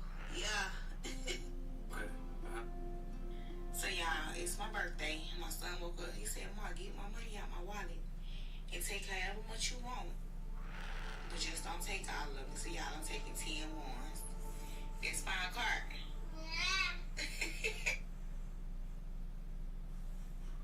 Like bombs, ethnic cleansing, starvation, that's oppressive. So is he oppressive?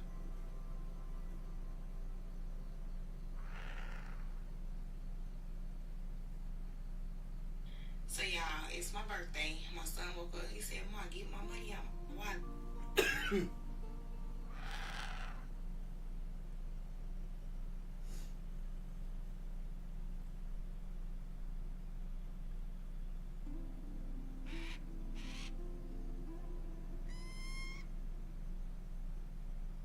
You allow them to be. So despite the meaning, let me ask you a question. Like, if you go back, you know, in the original articles and like, you know, in some of the original laws where black people were seen as 3/5 of a human, that's not oppressive, right? That's just words. 3/5 a whole, same thing. So that's not oppressive. Of course it is. Does that still exist? But it existed. My point is Exactly. It's in the past, so let it be in the past.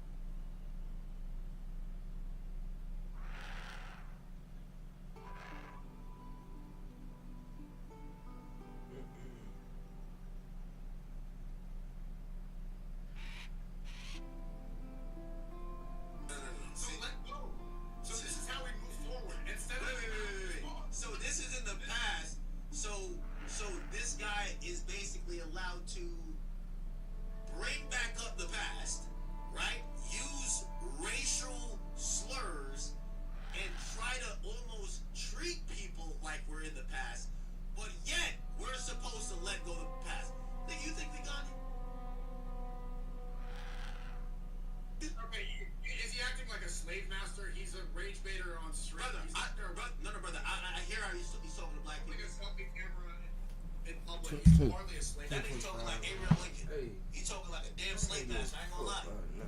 Abraham Lincoln freed the slaves, but you use that word all the time.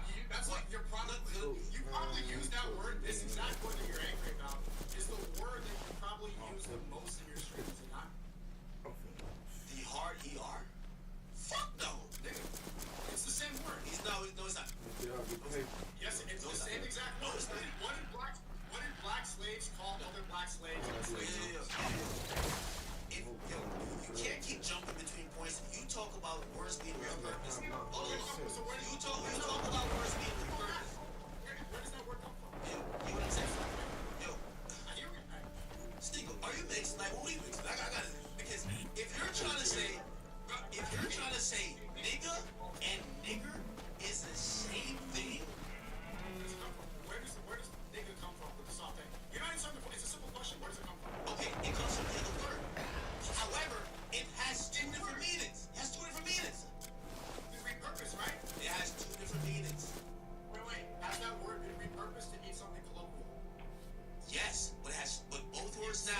different meanings.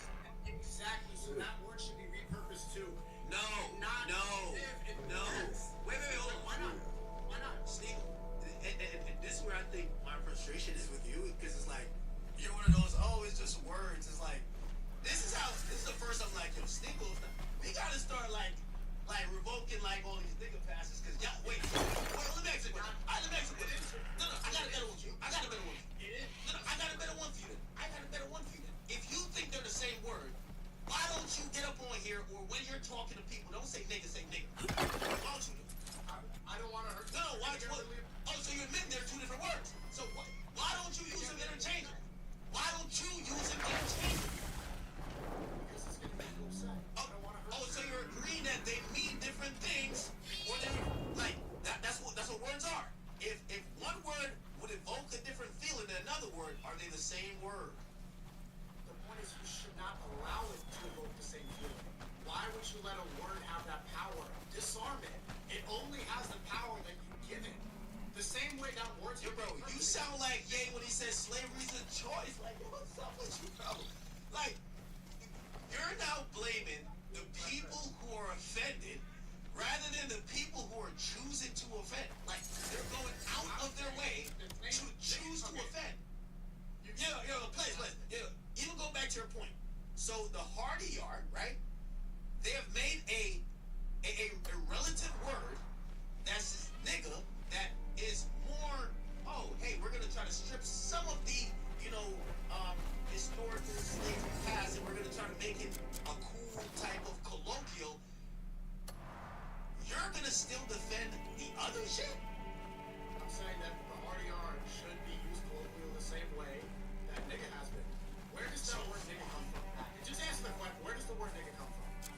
Hold on. You're talking about what should be. Yo, and no. You're talking about what should be and what is. Yo, where does that word? Just answer the question. Where does that word come from? We just did this. Okay, it sounds like that is because black people have a different pronunciation in the way they pronunciate words, right? Instead of with the they just say, oh, nigga, and then it becomes repurposed. Hey, bro. Hey, I'm going to the center for a little while. I'll be back about 1. Oh, okay. I didn't even think you were still here. Okay. You can hear me now? No. I've had my headphones on. I heard you. You said you heard me? Yeah. Oh, really? Oh, I ain't really been moving around. You talking? Oh, really? Oh, okay. Anyway. Okay, I'll see you for about a couple hours. Okay. All right, then. All right. Okay, bye. The black community. But it has the same exact root, the same exact time, and it meant the same thing. At the time, right? Call each other that. But it doesn't mean the same thing. It doesn't mean the same thing. Exactly! And it should be repurposed. It doesn't mean the same thing now the same way. This word should not mean the same thing now. No. Because slavery doesn't exist anymore. Slavery's over. It's done. It happened. Okay. Yeah, and I'm pretty sure you think the same about the Holocaust. Like, no, it don't work like that. You don't get to pay for it. Exactly. That's, you know what my favorite song is that I got all this back? No, I'm chill. I don't want to hear it. That song. I don't want to hear it. Okay. Yo. We debuted that. Hold up. I'm thinking right now. We debuted that song on our stream. That disarms the same thing. The worst thing ever. Hitler. Worst thing ever. Kanye been apologizing for that for like 3. Yo, Kanye's in every Jewish was it mosque, like, or synagogue, whatever the hell they got going on. Kanye in every single one of them. I don't apologize for that song. What does that song do? Yeah, that's why you're canceled. The 3 most taboo. That's why you're in that apartment. But I'm a free slave. I ran away from the plantation. I'm not controlled like you by words. You're shackled up by words. You're still a slave to these words. Sneakle. Just let yourself be free. Say the most taboo things, and it no longer has the meaning that you allow it to have. Sneakle. Nigga, Heil Hitler. Sneakle. I ain't gonna lie to you, bro. Yo, Andrew Tate, could you come back and get his They don't understand the things I say on Chud Stream. Yo, Sneakle, Sneakle really is Back in retarded. been out. That's why you were tweaking. Hey, that's why he don't got there.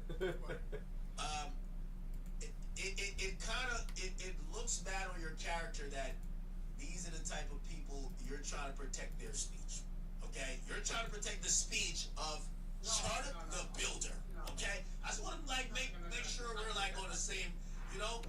Like the reason I messed with him was because I don't want something violent to happen. Because if somebody tries to do something and be a vigilante, there could be a bad situation for the person and for it's just going to be bad overall. It's a bad look on streaming. It's a bad look for the country. It's just not good. I don't want to see violence. I don't want to see people on either side crash up over a word. So you shouldn't tell them to stay inside. You should tell them it's like you at some point you got you stop should say antagonizing people. Don't get people upset and try to change up the rhetoric and act with more love speech. He knows Christ like he's Christian. That's what I was telling him. You just I'll teach you outlanders how the desert kills!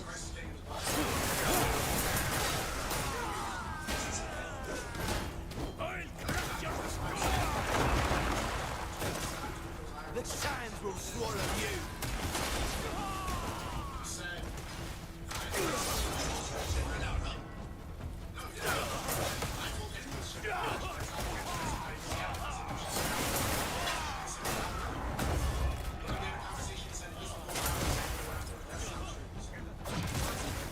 You'll learn to fear the desert! Leave the desert or stay!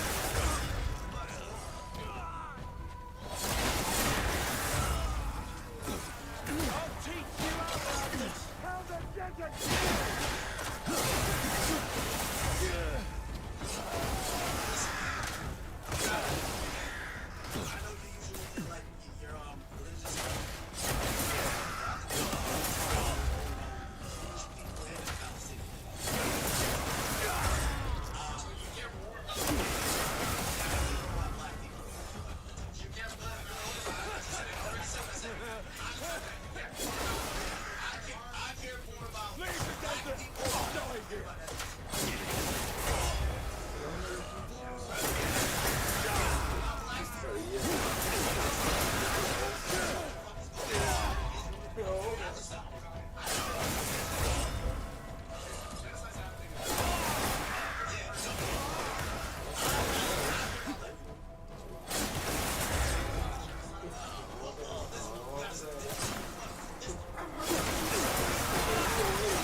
somebody might have to just do it. I don't care who do it. Black, white, who cares?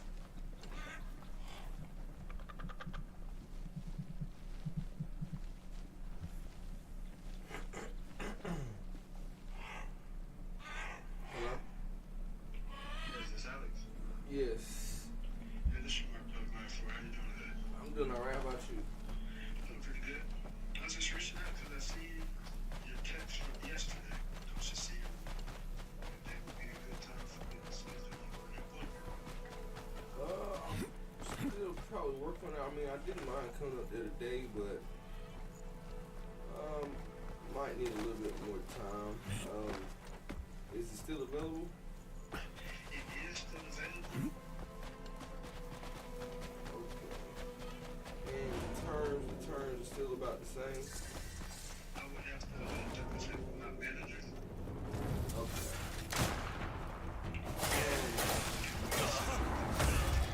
Okay, yeah, that works. Because as far as the information, y'all still have that, right? Like my information. Okay. Only thing I want to see is if there a way if I would still be able to be approved with no money down. I would rather just put that towards my monthly payments. But I mean, if I had to, I mean, I still could. But other than that, yeah, that's pretty much the only thing. Other than that, I pretty much would be ready to go. Alright, let me see as far as what approval that you got, then I'll send it over to you. All right, sounds good. Sounds good. Okay.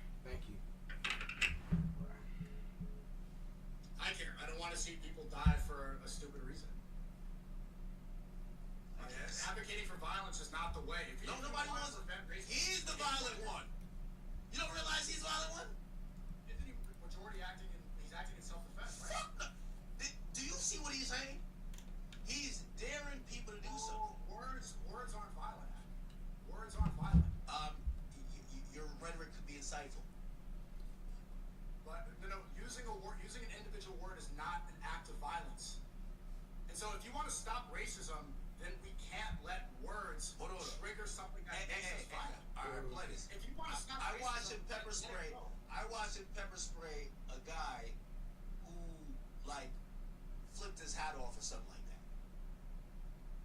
Technically, doesn't that count as self-defense? He wasn't arrested for that. Man, that guy should have blew his brains out. Legally, doesn't that count as self-defense? I'm not justifying it. He pepper sprayed. Two girls were eating dinner. I didn't see that. Here's the thing. Here's the thing. Like, Eating dinner, and they got hit. They got hit. Also, when he pepper sprayed, that's not good. But technically, legally in America, that counts as self-defense. well, there's a lot of like actual legalities to that because if he's using beer mace, you know you have to have appropriate force, right? It's the reason why if someone like hits your hat off, you can't shoot him dead.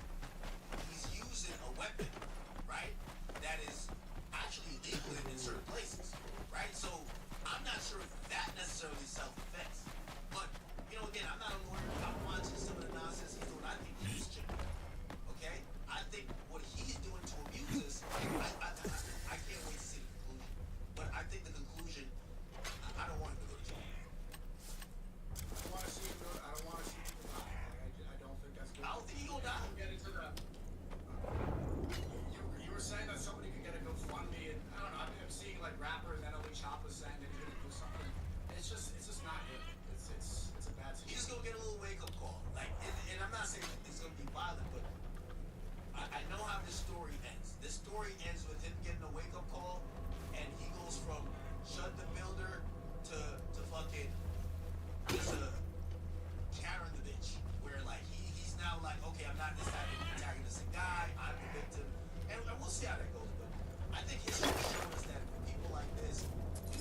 think he should do some demonstration at the mosque, right? Would that be cool? So the next question: would it be cool if he goes to like yeah, the mosque? That's Muslims. If he went there and he's seeing people kneeling and said, "Oh, y'all chipping out. Oh, y'all chipping. Oh, y'all ain't kneeling. Y'all praying. Oh, y'all chipping out. Look at these motherfuckers chipping out right here.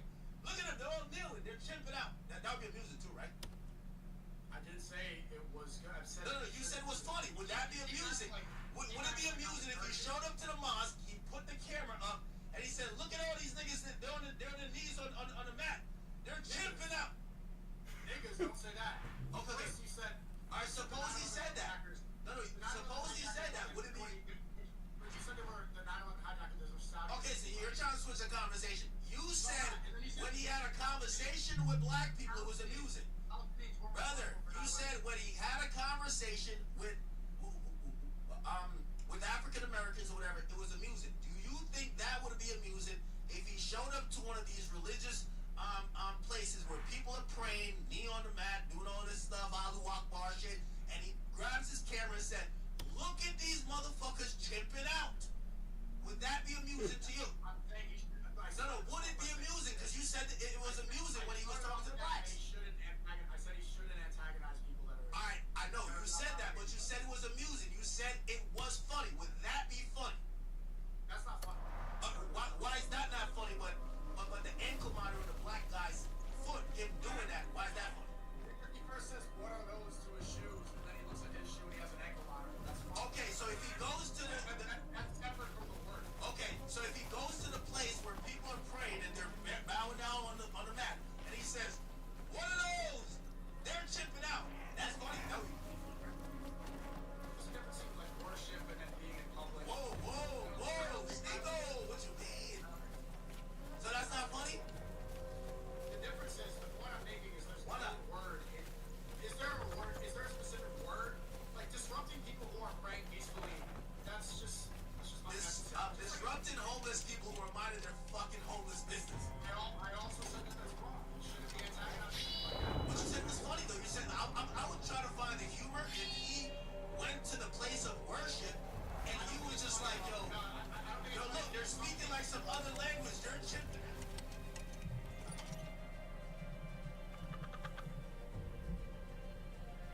Hi, this is Walgreens.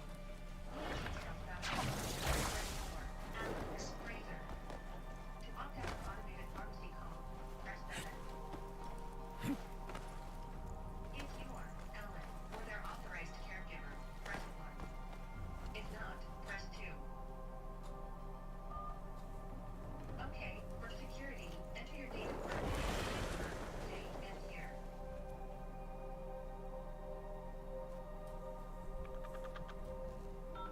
Please enter.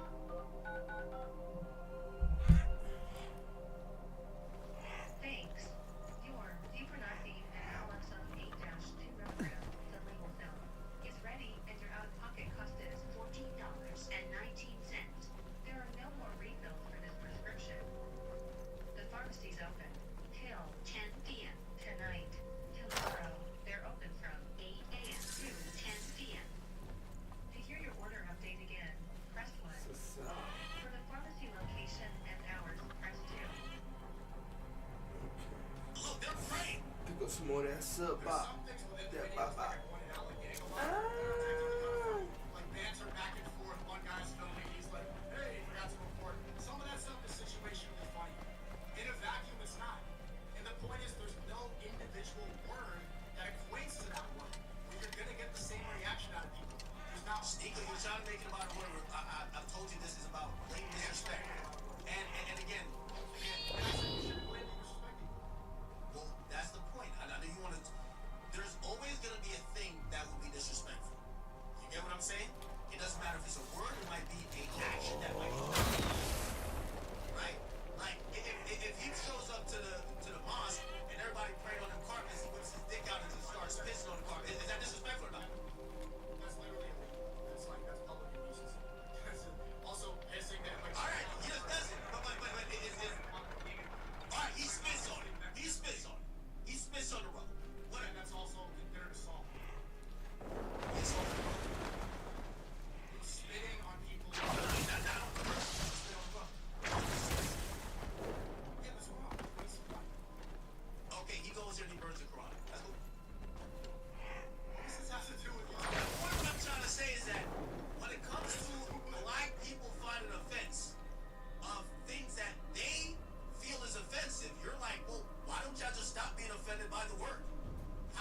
if I then showcase a situation where another group of people, where someone tries to disrespect them, you can't repurpose the disrespect. You want black people to repurpose the disrespect. There's a great analogy here. Do you see how you're equating this individual word that doesn't have real meaning unless you to the whole? Every word has meaning, brother. The word of God compared to the word. If the word has no meaning, the word has no meaning. The word of God to a slur that is outdated. Okay, yours. All right, you said that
most. It's and I'm gonna lie to you. This is probably the most pro-black I've ever sounded. Because usually I'm like, but this Chuck dude, he's legit. Like anybody who actually agrees with him is all about regression in racial relationships. And I think we're at a decent place. At times it goes, but I like the fact that black and white people ain't beef. I like that. You know what I mean? So when I see somebody like this, it disgusts me. And anybody who actually could see any nuance in what he's doing, other than that this guy's a piece of shit or racist, I start looking at you. And that's why I'm questioning you, because I'm like, you seem to be seeing clear what's going on over with Palestine and Israel. Nigga, you don't live there. You ain't never been to none. Have you been to Israel? Have you been to Israel? Have you been to Israel? Okay. Have you been to motherfucking whatever they call Palestine? You been there? What is the argument? The point is that I'm over here, and I'm talking about socially to make sure that what's going on in our country, especially with racial, that has been one of the most, the things that has torn us apart as a country. And when I see any hint of that, I don't like it. And you're over here talking about this genocide going on overseas, like, man. You said that you get my black anti-racist. The only way we can get to that division is to get Shut the Builder out of the way. Facts. Inciting violence on Chuck the Builder. It's not allowed. If Charleston White says the word, no one gets angry. If Chuck the Builder says it, everybody gets angry. If you actually want equality, then words for any race have the same meaning. That's equality. You say you're pro-black, I'm pro-human.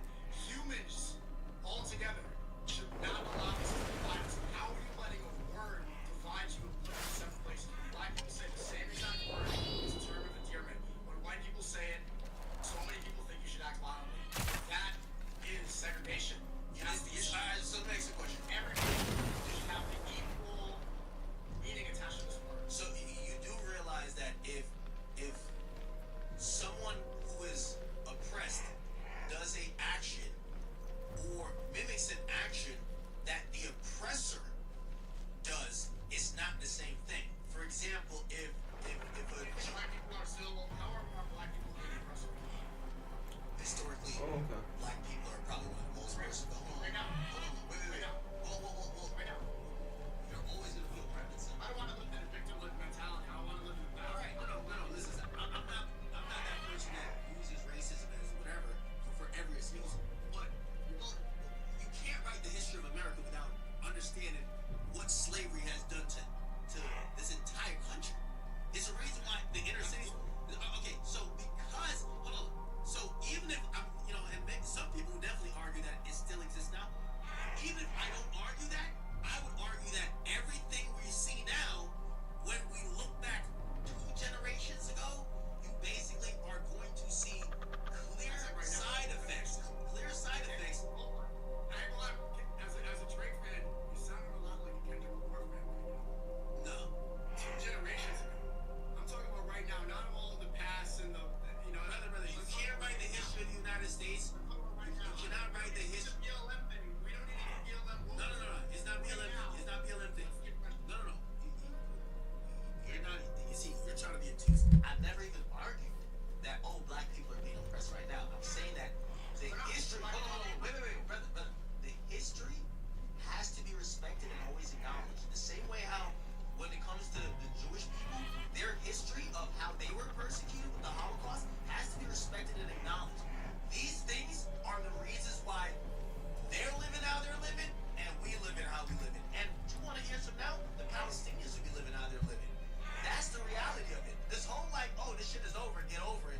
Like, what are you talking about? Like, come on, what are you talking about? My point is you have to let go of victim mentality. It holds you back more than any of the control mechanisms that we imagine in our heads. Except Sneeko, you're arguing a point I never said. I never said nothing about victim mentality. I said there.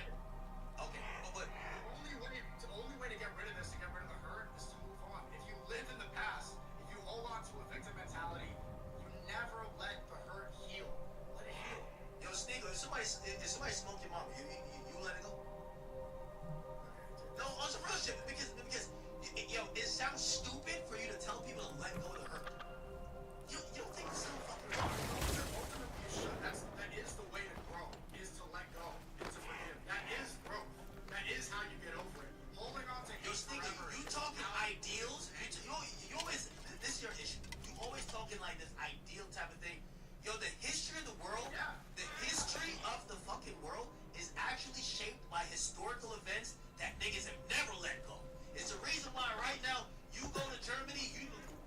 goddamn swastika anywhere, they're making sure you're out of there. You know why? History just doesn't right away and everybody forgets it. Oh, we all forgiven, we're healing. People ain't stingo, what the fuck? Like the whole world is shaped by pain, wars, is shaped by shit that has changed the trajectory of life. People have been exterminated. That's caused other people to realize, hey, we gotta make sure it never gets to this again because we know what happened last time. This whole kumbaya, let's forget. What are you talking about? It's not cool. Like, this is the way forward. Is to forget slavery? Why let somebody hurt you that bad? Why let this one word hurt you that way? You're taking somebody else out. You're letting them. You're way smarter than how you're coming across. I'm telling you, if it's not the word, it's going to be something else, right? Like it could be a symbol. I'm not too sure about Jewish culture, or whatever, but maybe that's the Star of David for them. It's going to be something that reminds you of the pain. It is, and that is going to be sacred, or it's going to be don't fuck with it. In everything that carries some, nobody just forgets. What I'm saying, you're just saying, oh, well, why can't y'all change the word, brother? There is pain there. It won't go away. If it's a word or something else, and you're acting like the guy's trying to say the word just harmlessly. No, he's trying to evoke pain. So if it was a symbol, he would fuck with that. If it was a place, he'd fuck with that. Culture, race, these things shouldn't be defined on her. Allowing black culture to be defined off of slavery is living in a victim consciousness. Jews allowing never said that. This way is defining Jewish identity based off of something horrible. Your childhood helped define what you became. You can't erase history, brother. And you're always a product, not only of your environment, but historical choices.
The desert will drink your blood.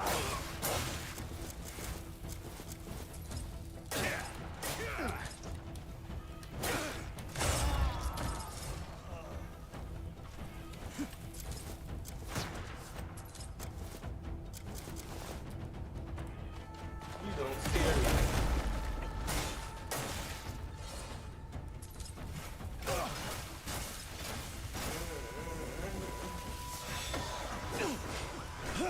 Some strong stuff.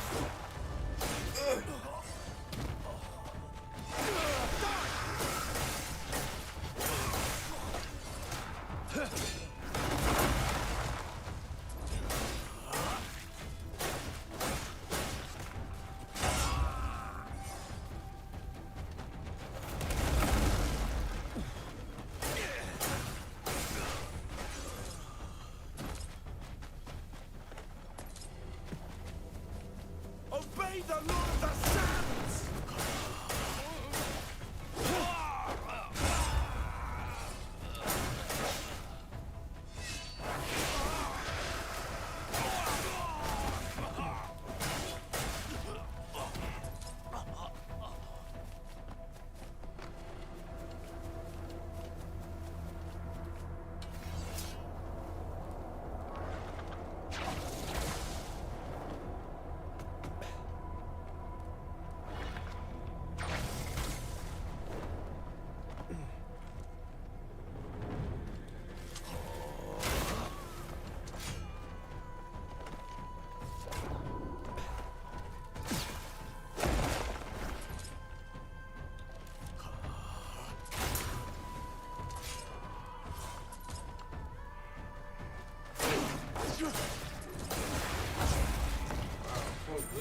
shit. This shit crazy.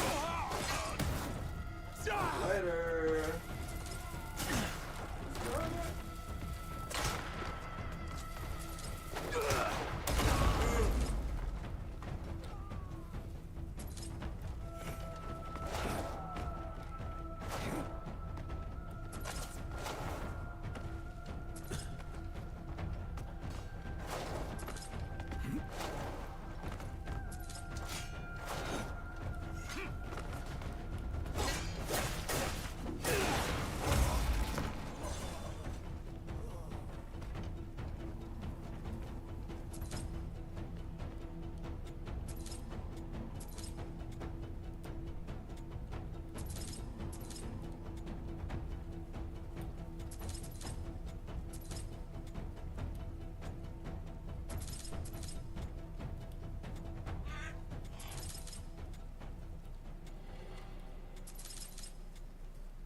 I say, it's just no way you're surviving that, bro.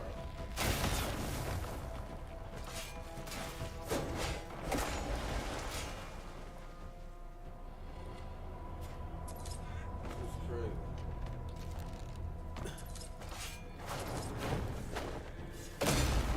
Woo!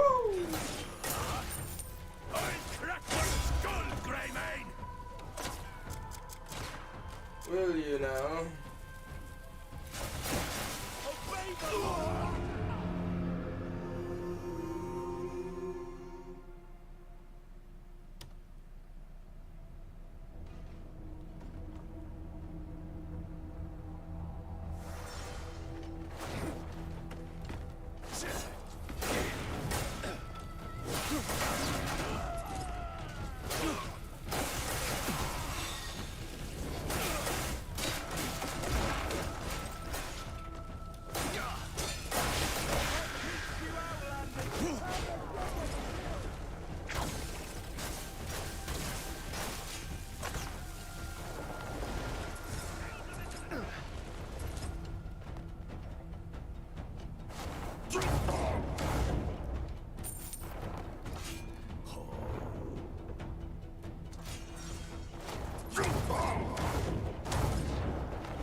Death can't come soon enough for you.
So many weak spots in your defense.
One rule.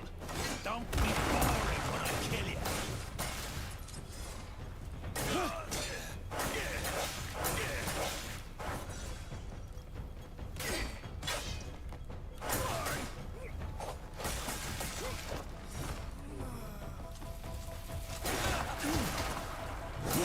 This one's spicing!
See this scar?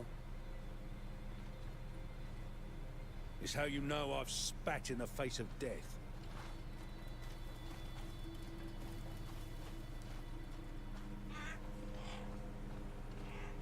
May peace be restored to this town. God, help us.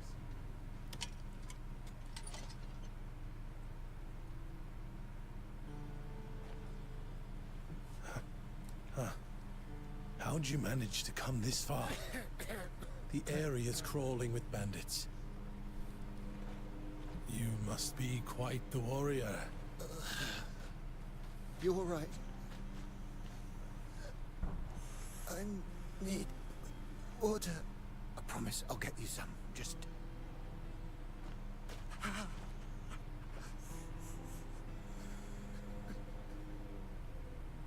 Forgive me.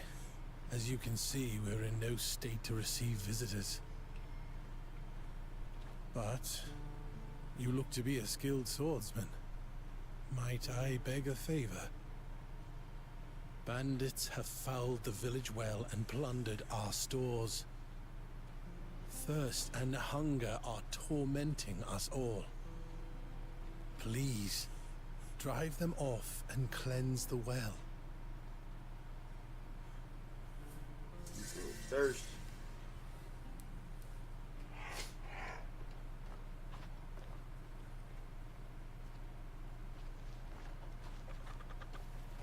You need something?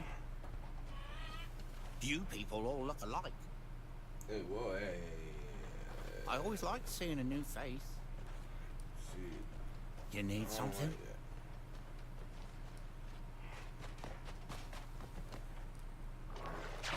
Won't accept racism.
Sexy this, sexy that, bitch, give me my coochie bag. Huh?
sure, yeah. You fuck.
you still? Wow.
Hello.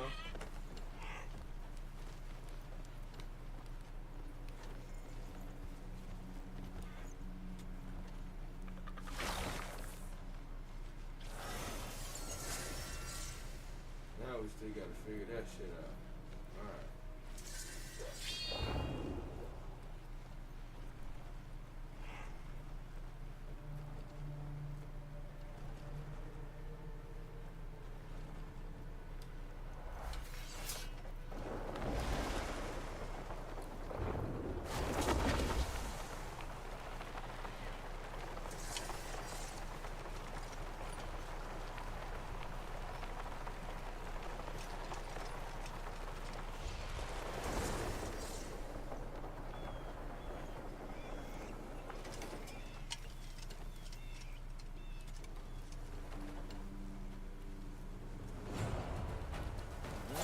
So many glittery gems. Luck's on my side. I can finally make a real killing.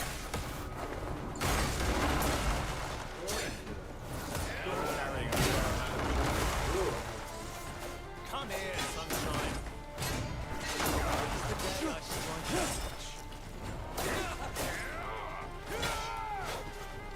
Oh, you're carrying quite a haul of trade goods. Come over here. I'm trying to rob you. Today's the day I strike rich.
Desert melon.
It's a bird's eye.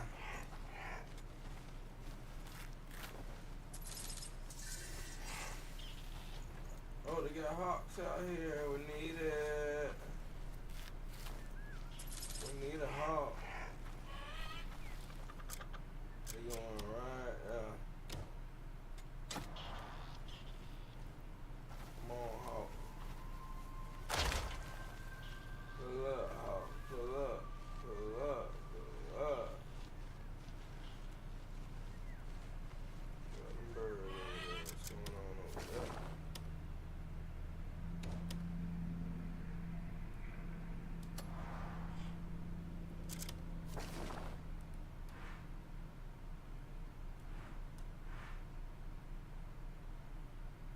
Oh, that crab. That's the one we seen.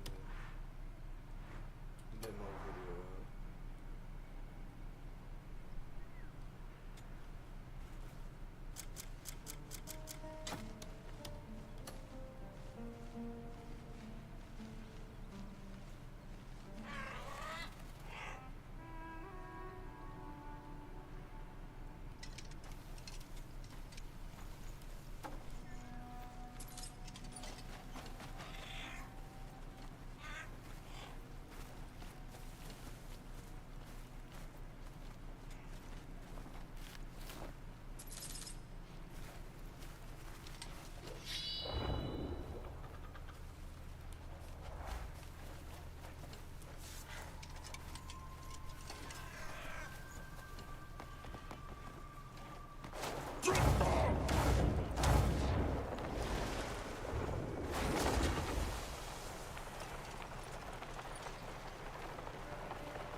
Hail, straight. I'd do anything to see the world beyond the dunes. They say there's lands out there with...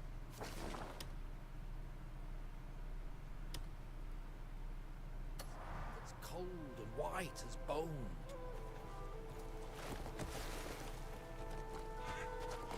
Hiya!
Arthur!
Just had a little shot to go, get some breakfast real quick. We'll just, you know.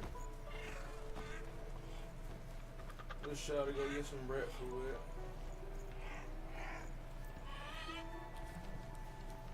Actually, since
really bow. Get suck it in.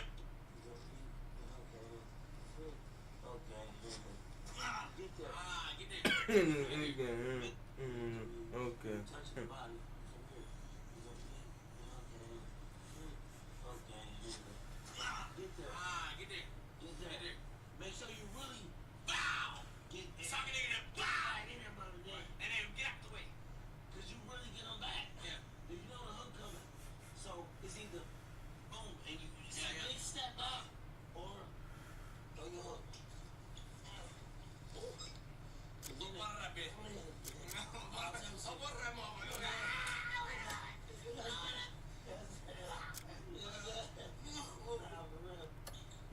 Good game.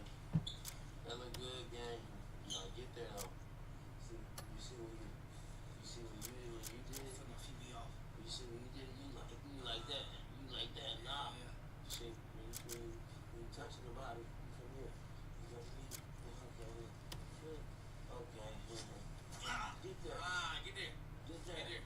Make sure you really bow. Suck it in. Bow. In there, mother. And then get out the way. Cause you really get them back. Yeah. If you know the hook coming. So it's either boom and you big step up or throw your hook.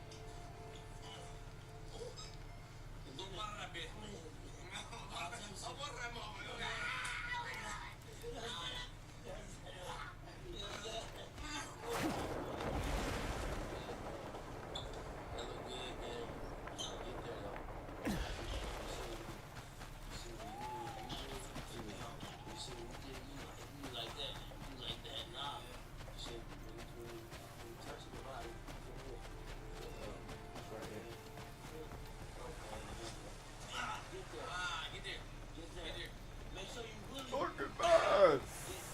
A porcupine!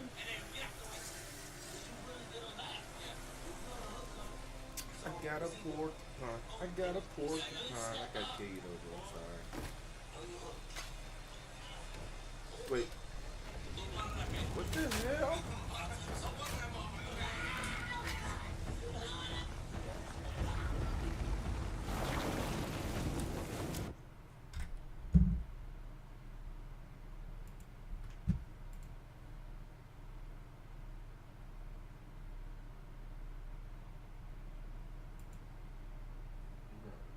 What are they talking about?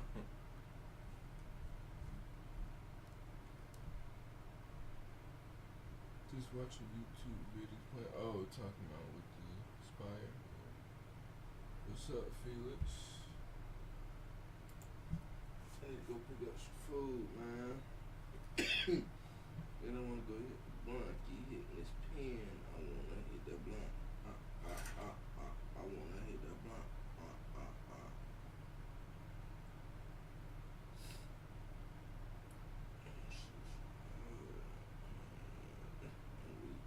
Recording videos because she told me to pull out her wig, fool.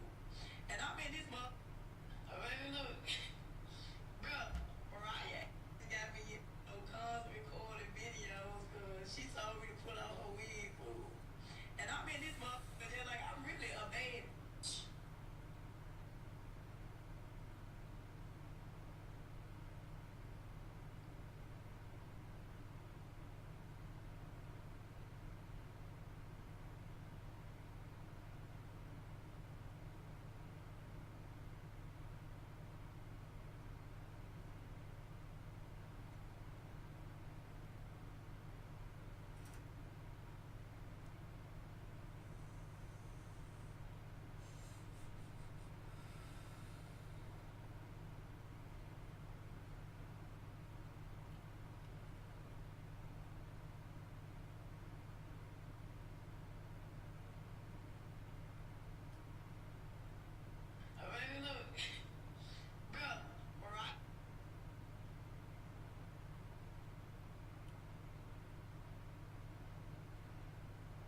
How did you find that? Just randomly on Indeed?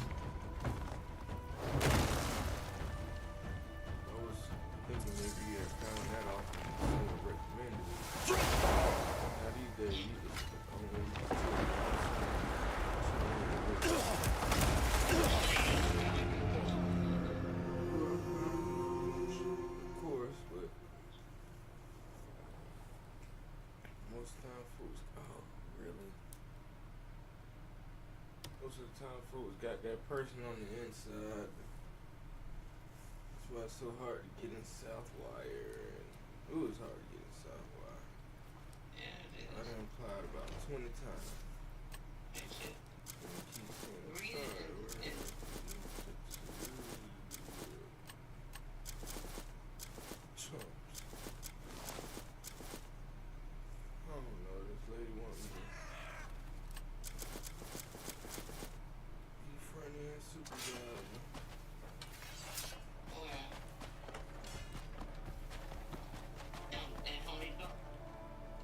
Yes, but I don't know. It's gonna be as acting supervisor or what? And she gonna be gone for a few months, and she told me to want me to do these training videos, and I'll officially get the license. I'm like, well, ain't nobody talking about no money. So.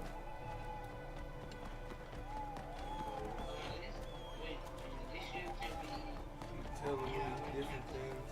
I mean, yeah, it's gonna be good on the resume too. She just teach me different things. So when you first get in, check your metrics, see what numbers, see what you need to go over with your cashiers and what y'all need, what your goals for the day and all that. So that's what I'm gonna be doing. I'm put on the resume, front end supervisor. Trusted me like a ramp up. That's what she's saying is like a ramp up. Take these training videos, then I can be official.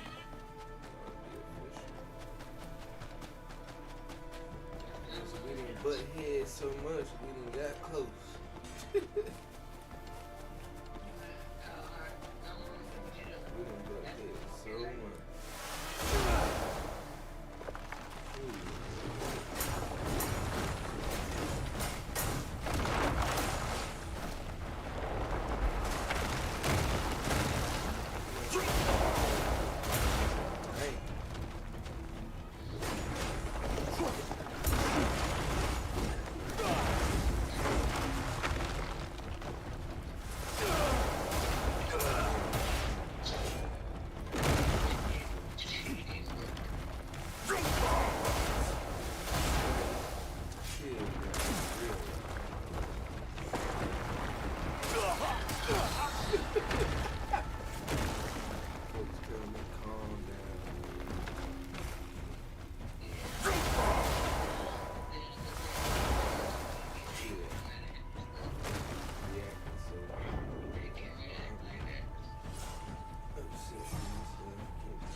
Telling Mahmood, I think I dodged a bullet with walking out.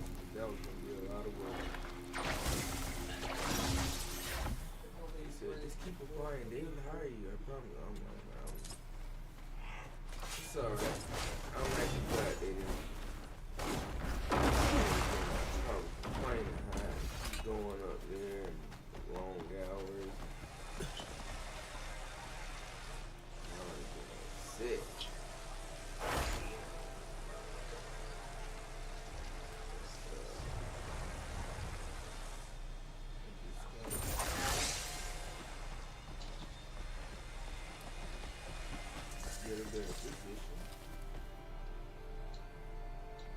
Better labor.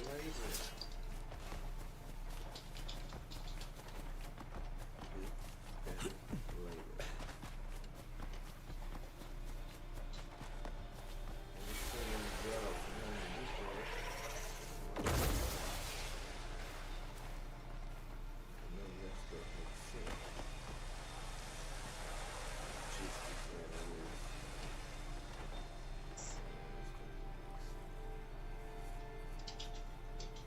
What is a logistic analyst?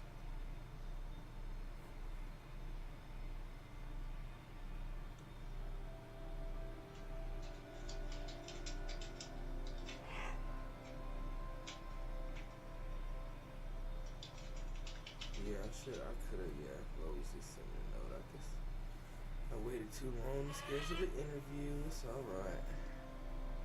Sorry. Yeah, I didn't need to work 2 jobs, then that would be crazy. Even though I heard Lowe's is a great company, but I would want to start off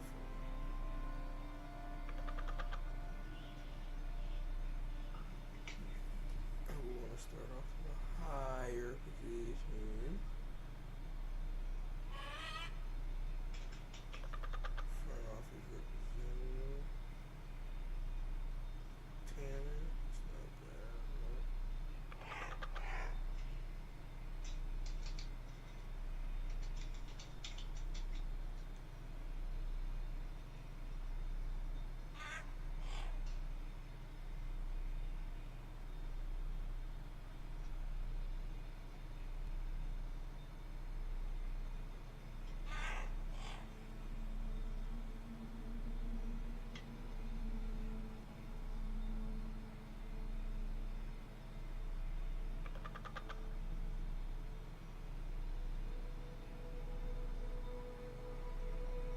Voluntary. What's the other person's name?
It's in Lithia Springs. Oh, this at Staples? You know, with Yes. the 3. See, this starting off with number 3. I mean, I don't know what that stuff means. What? How it has the number 3? What do you mean? What are you talking about? You see that 3rd line? You see how it has 3 lines at the end of that position? I gotta go in it. My God. Hold on, let me try to pull up. How it would say 1 or 2 or 3.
see something else, I'll let you know. All right. All right, love you. Bye.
bit shaky.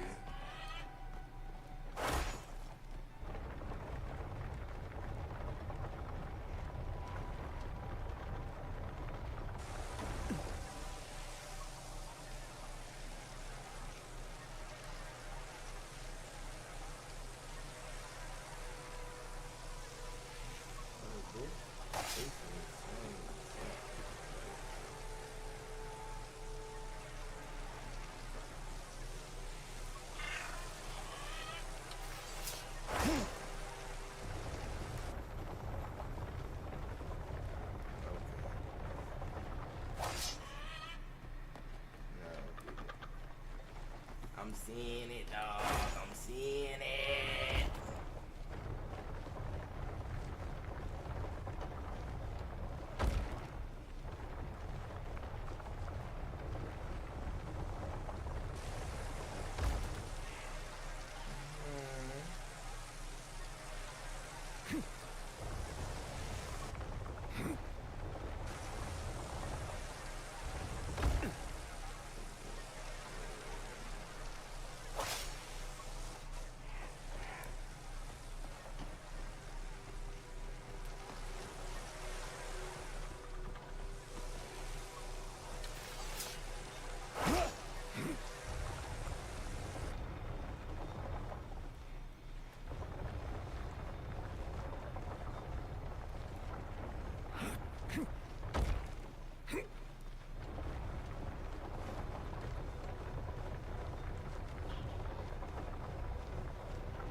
puzzle is solved.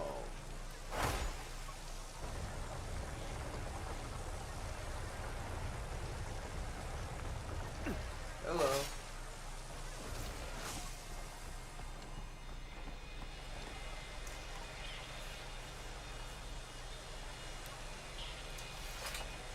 Finally.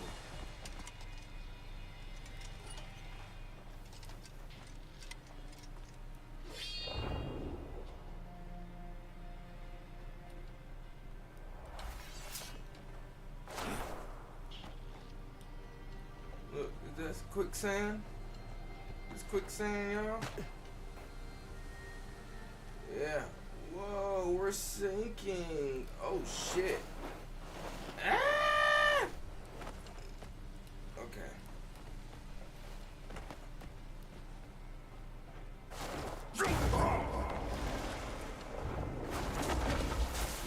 Oh, ow.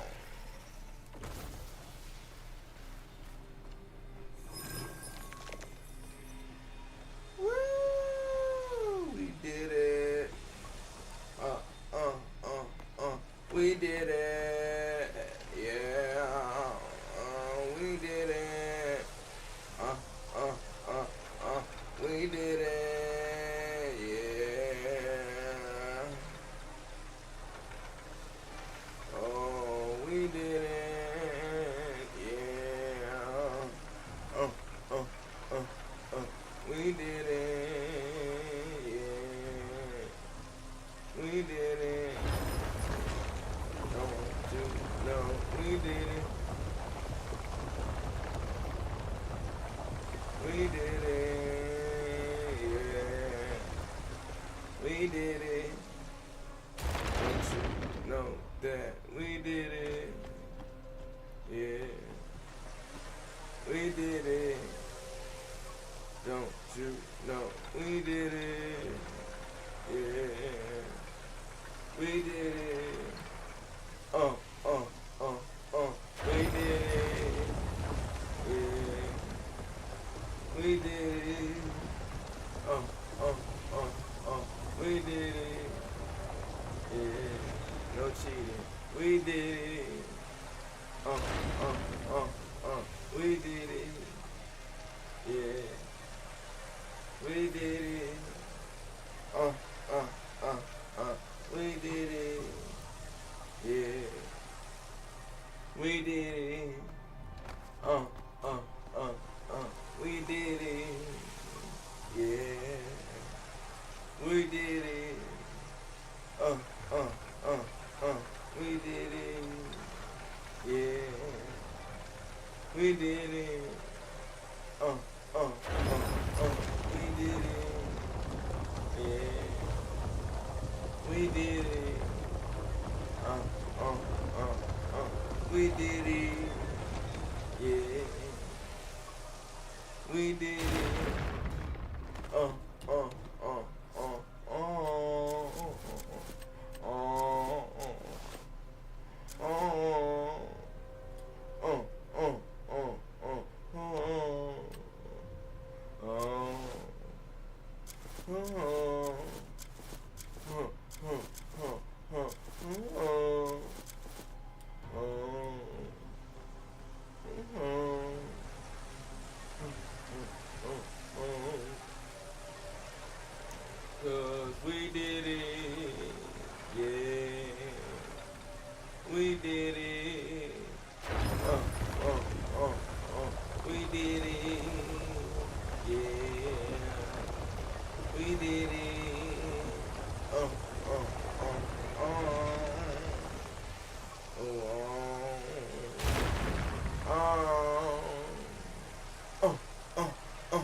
go eat real quick, y'all. Then we'll do this, right?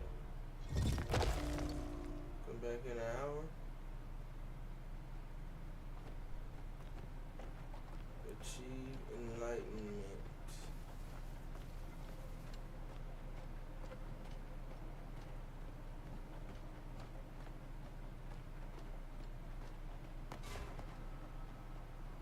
Wait, who is this? So, you're finally here. You were expecting me? Our steps have always followed the same current.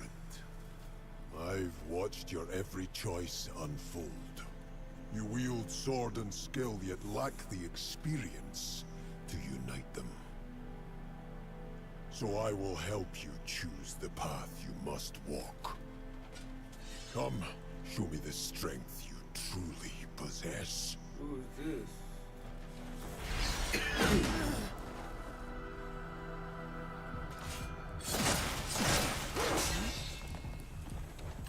Our blades bear the weight of failure and regret.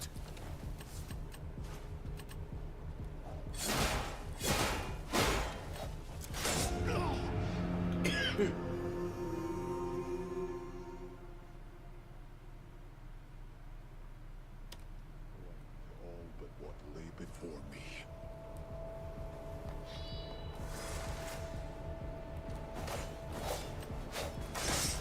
That is why our blades stay true.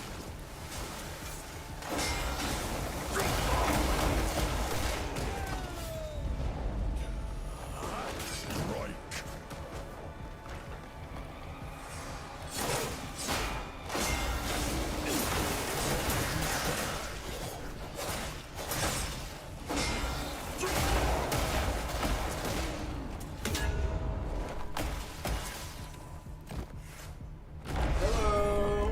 You ready?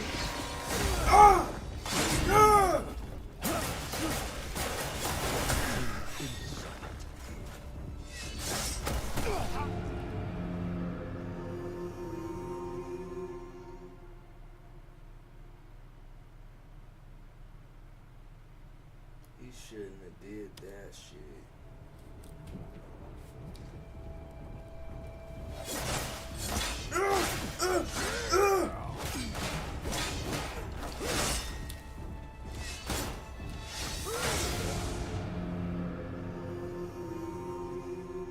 You think you're tough, huh?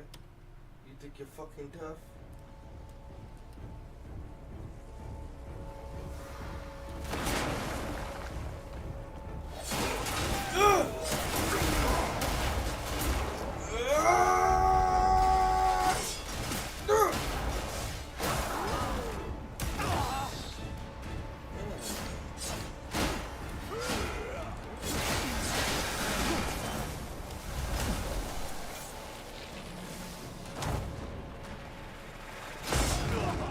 Whoa! What was that?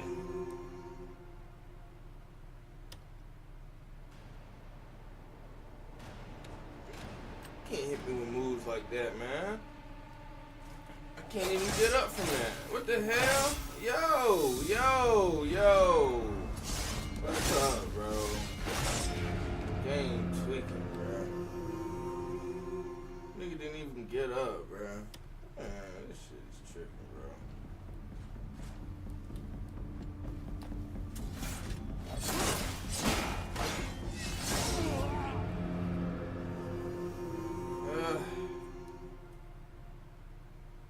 This is what piss you off, bro. Come on, bro. Nigga didn't even get up. Right here? What the fuck is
Your steel and skill have become one in this moment. Now, a new era dawns. A new era. Thank you for your guidance. Despite the weight you've carried, and how heavy those burdens were, despite enduring so much in silence, you must have been lonely. And yet, you never stopped moving forward. You were never wrong. Every path you chose was the right one. So no matter what comes, never lose yourself.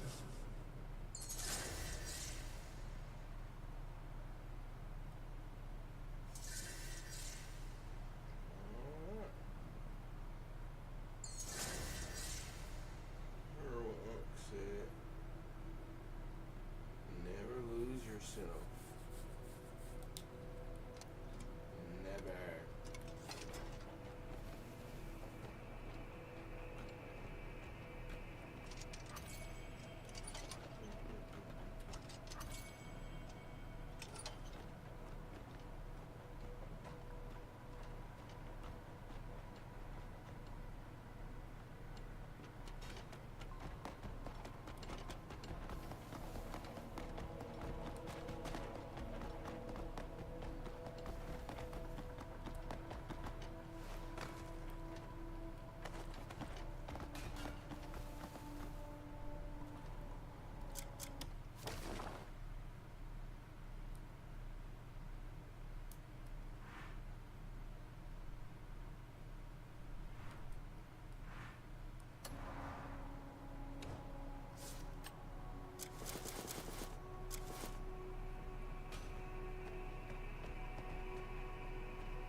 Faded shadow.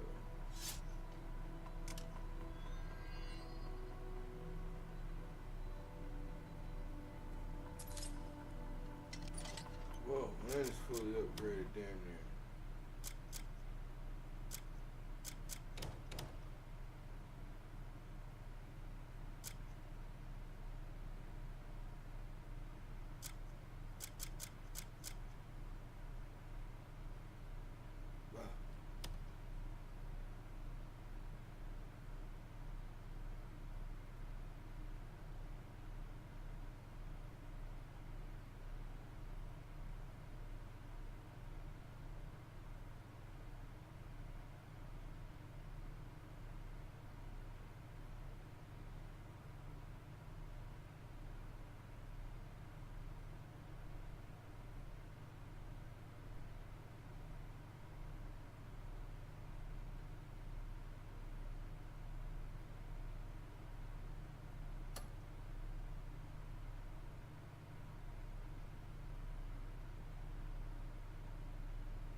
niggas any fish in here?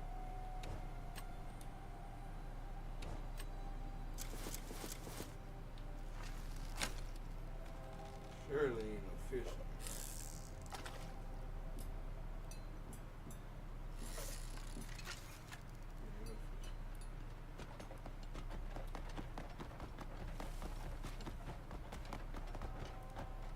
What was that? What was that? Oh, I need you. Hi, little fella. Hi.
Pulling up, Jacob. 24 hour for sure.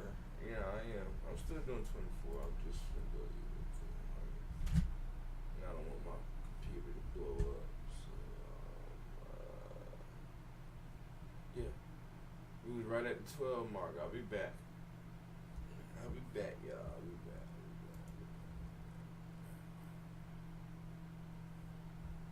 Bang! I'm talking bang! Bang! Bang! I'm talking bang! Bang! Bang! Alright, I'm out. For sure. Alright, man. Fuck y'all, man. Hold it down. Stay breezy, stay easy, stay clean. For sheezy, my knees. Love you guys.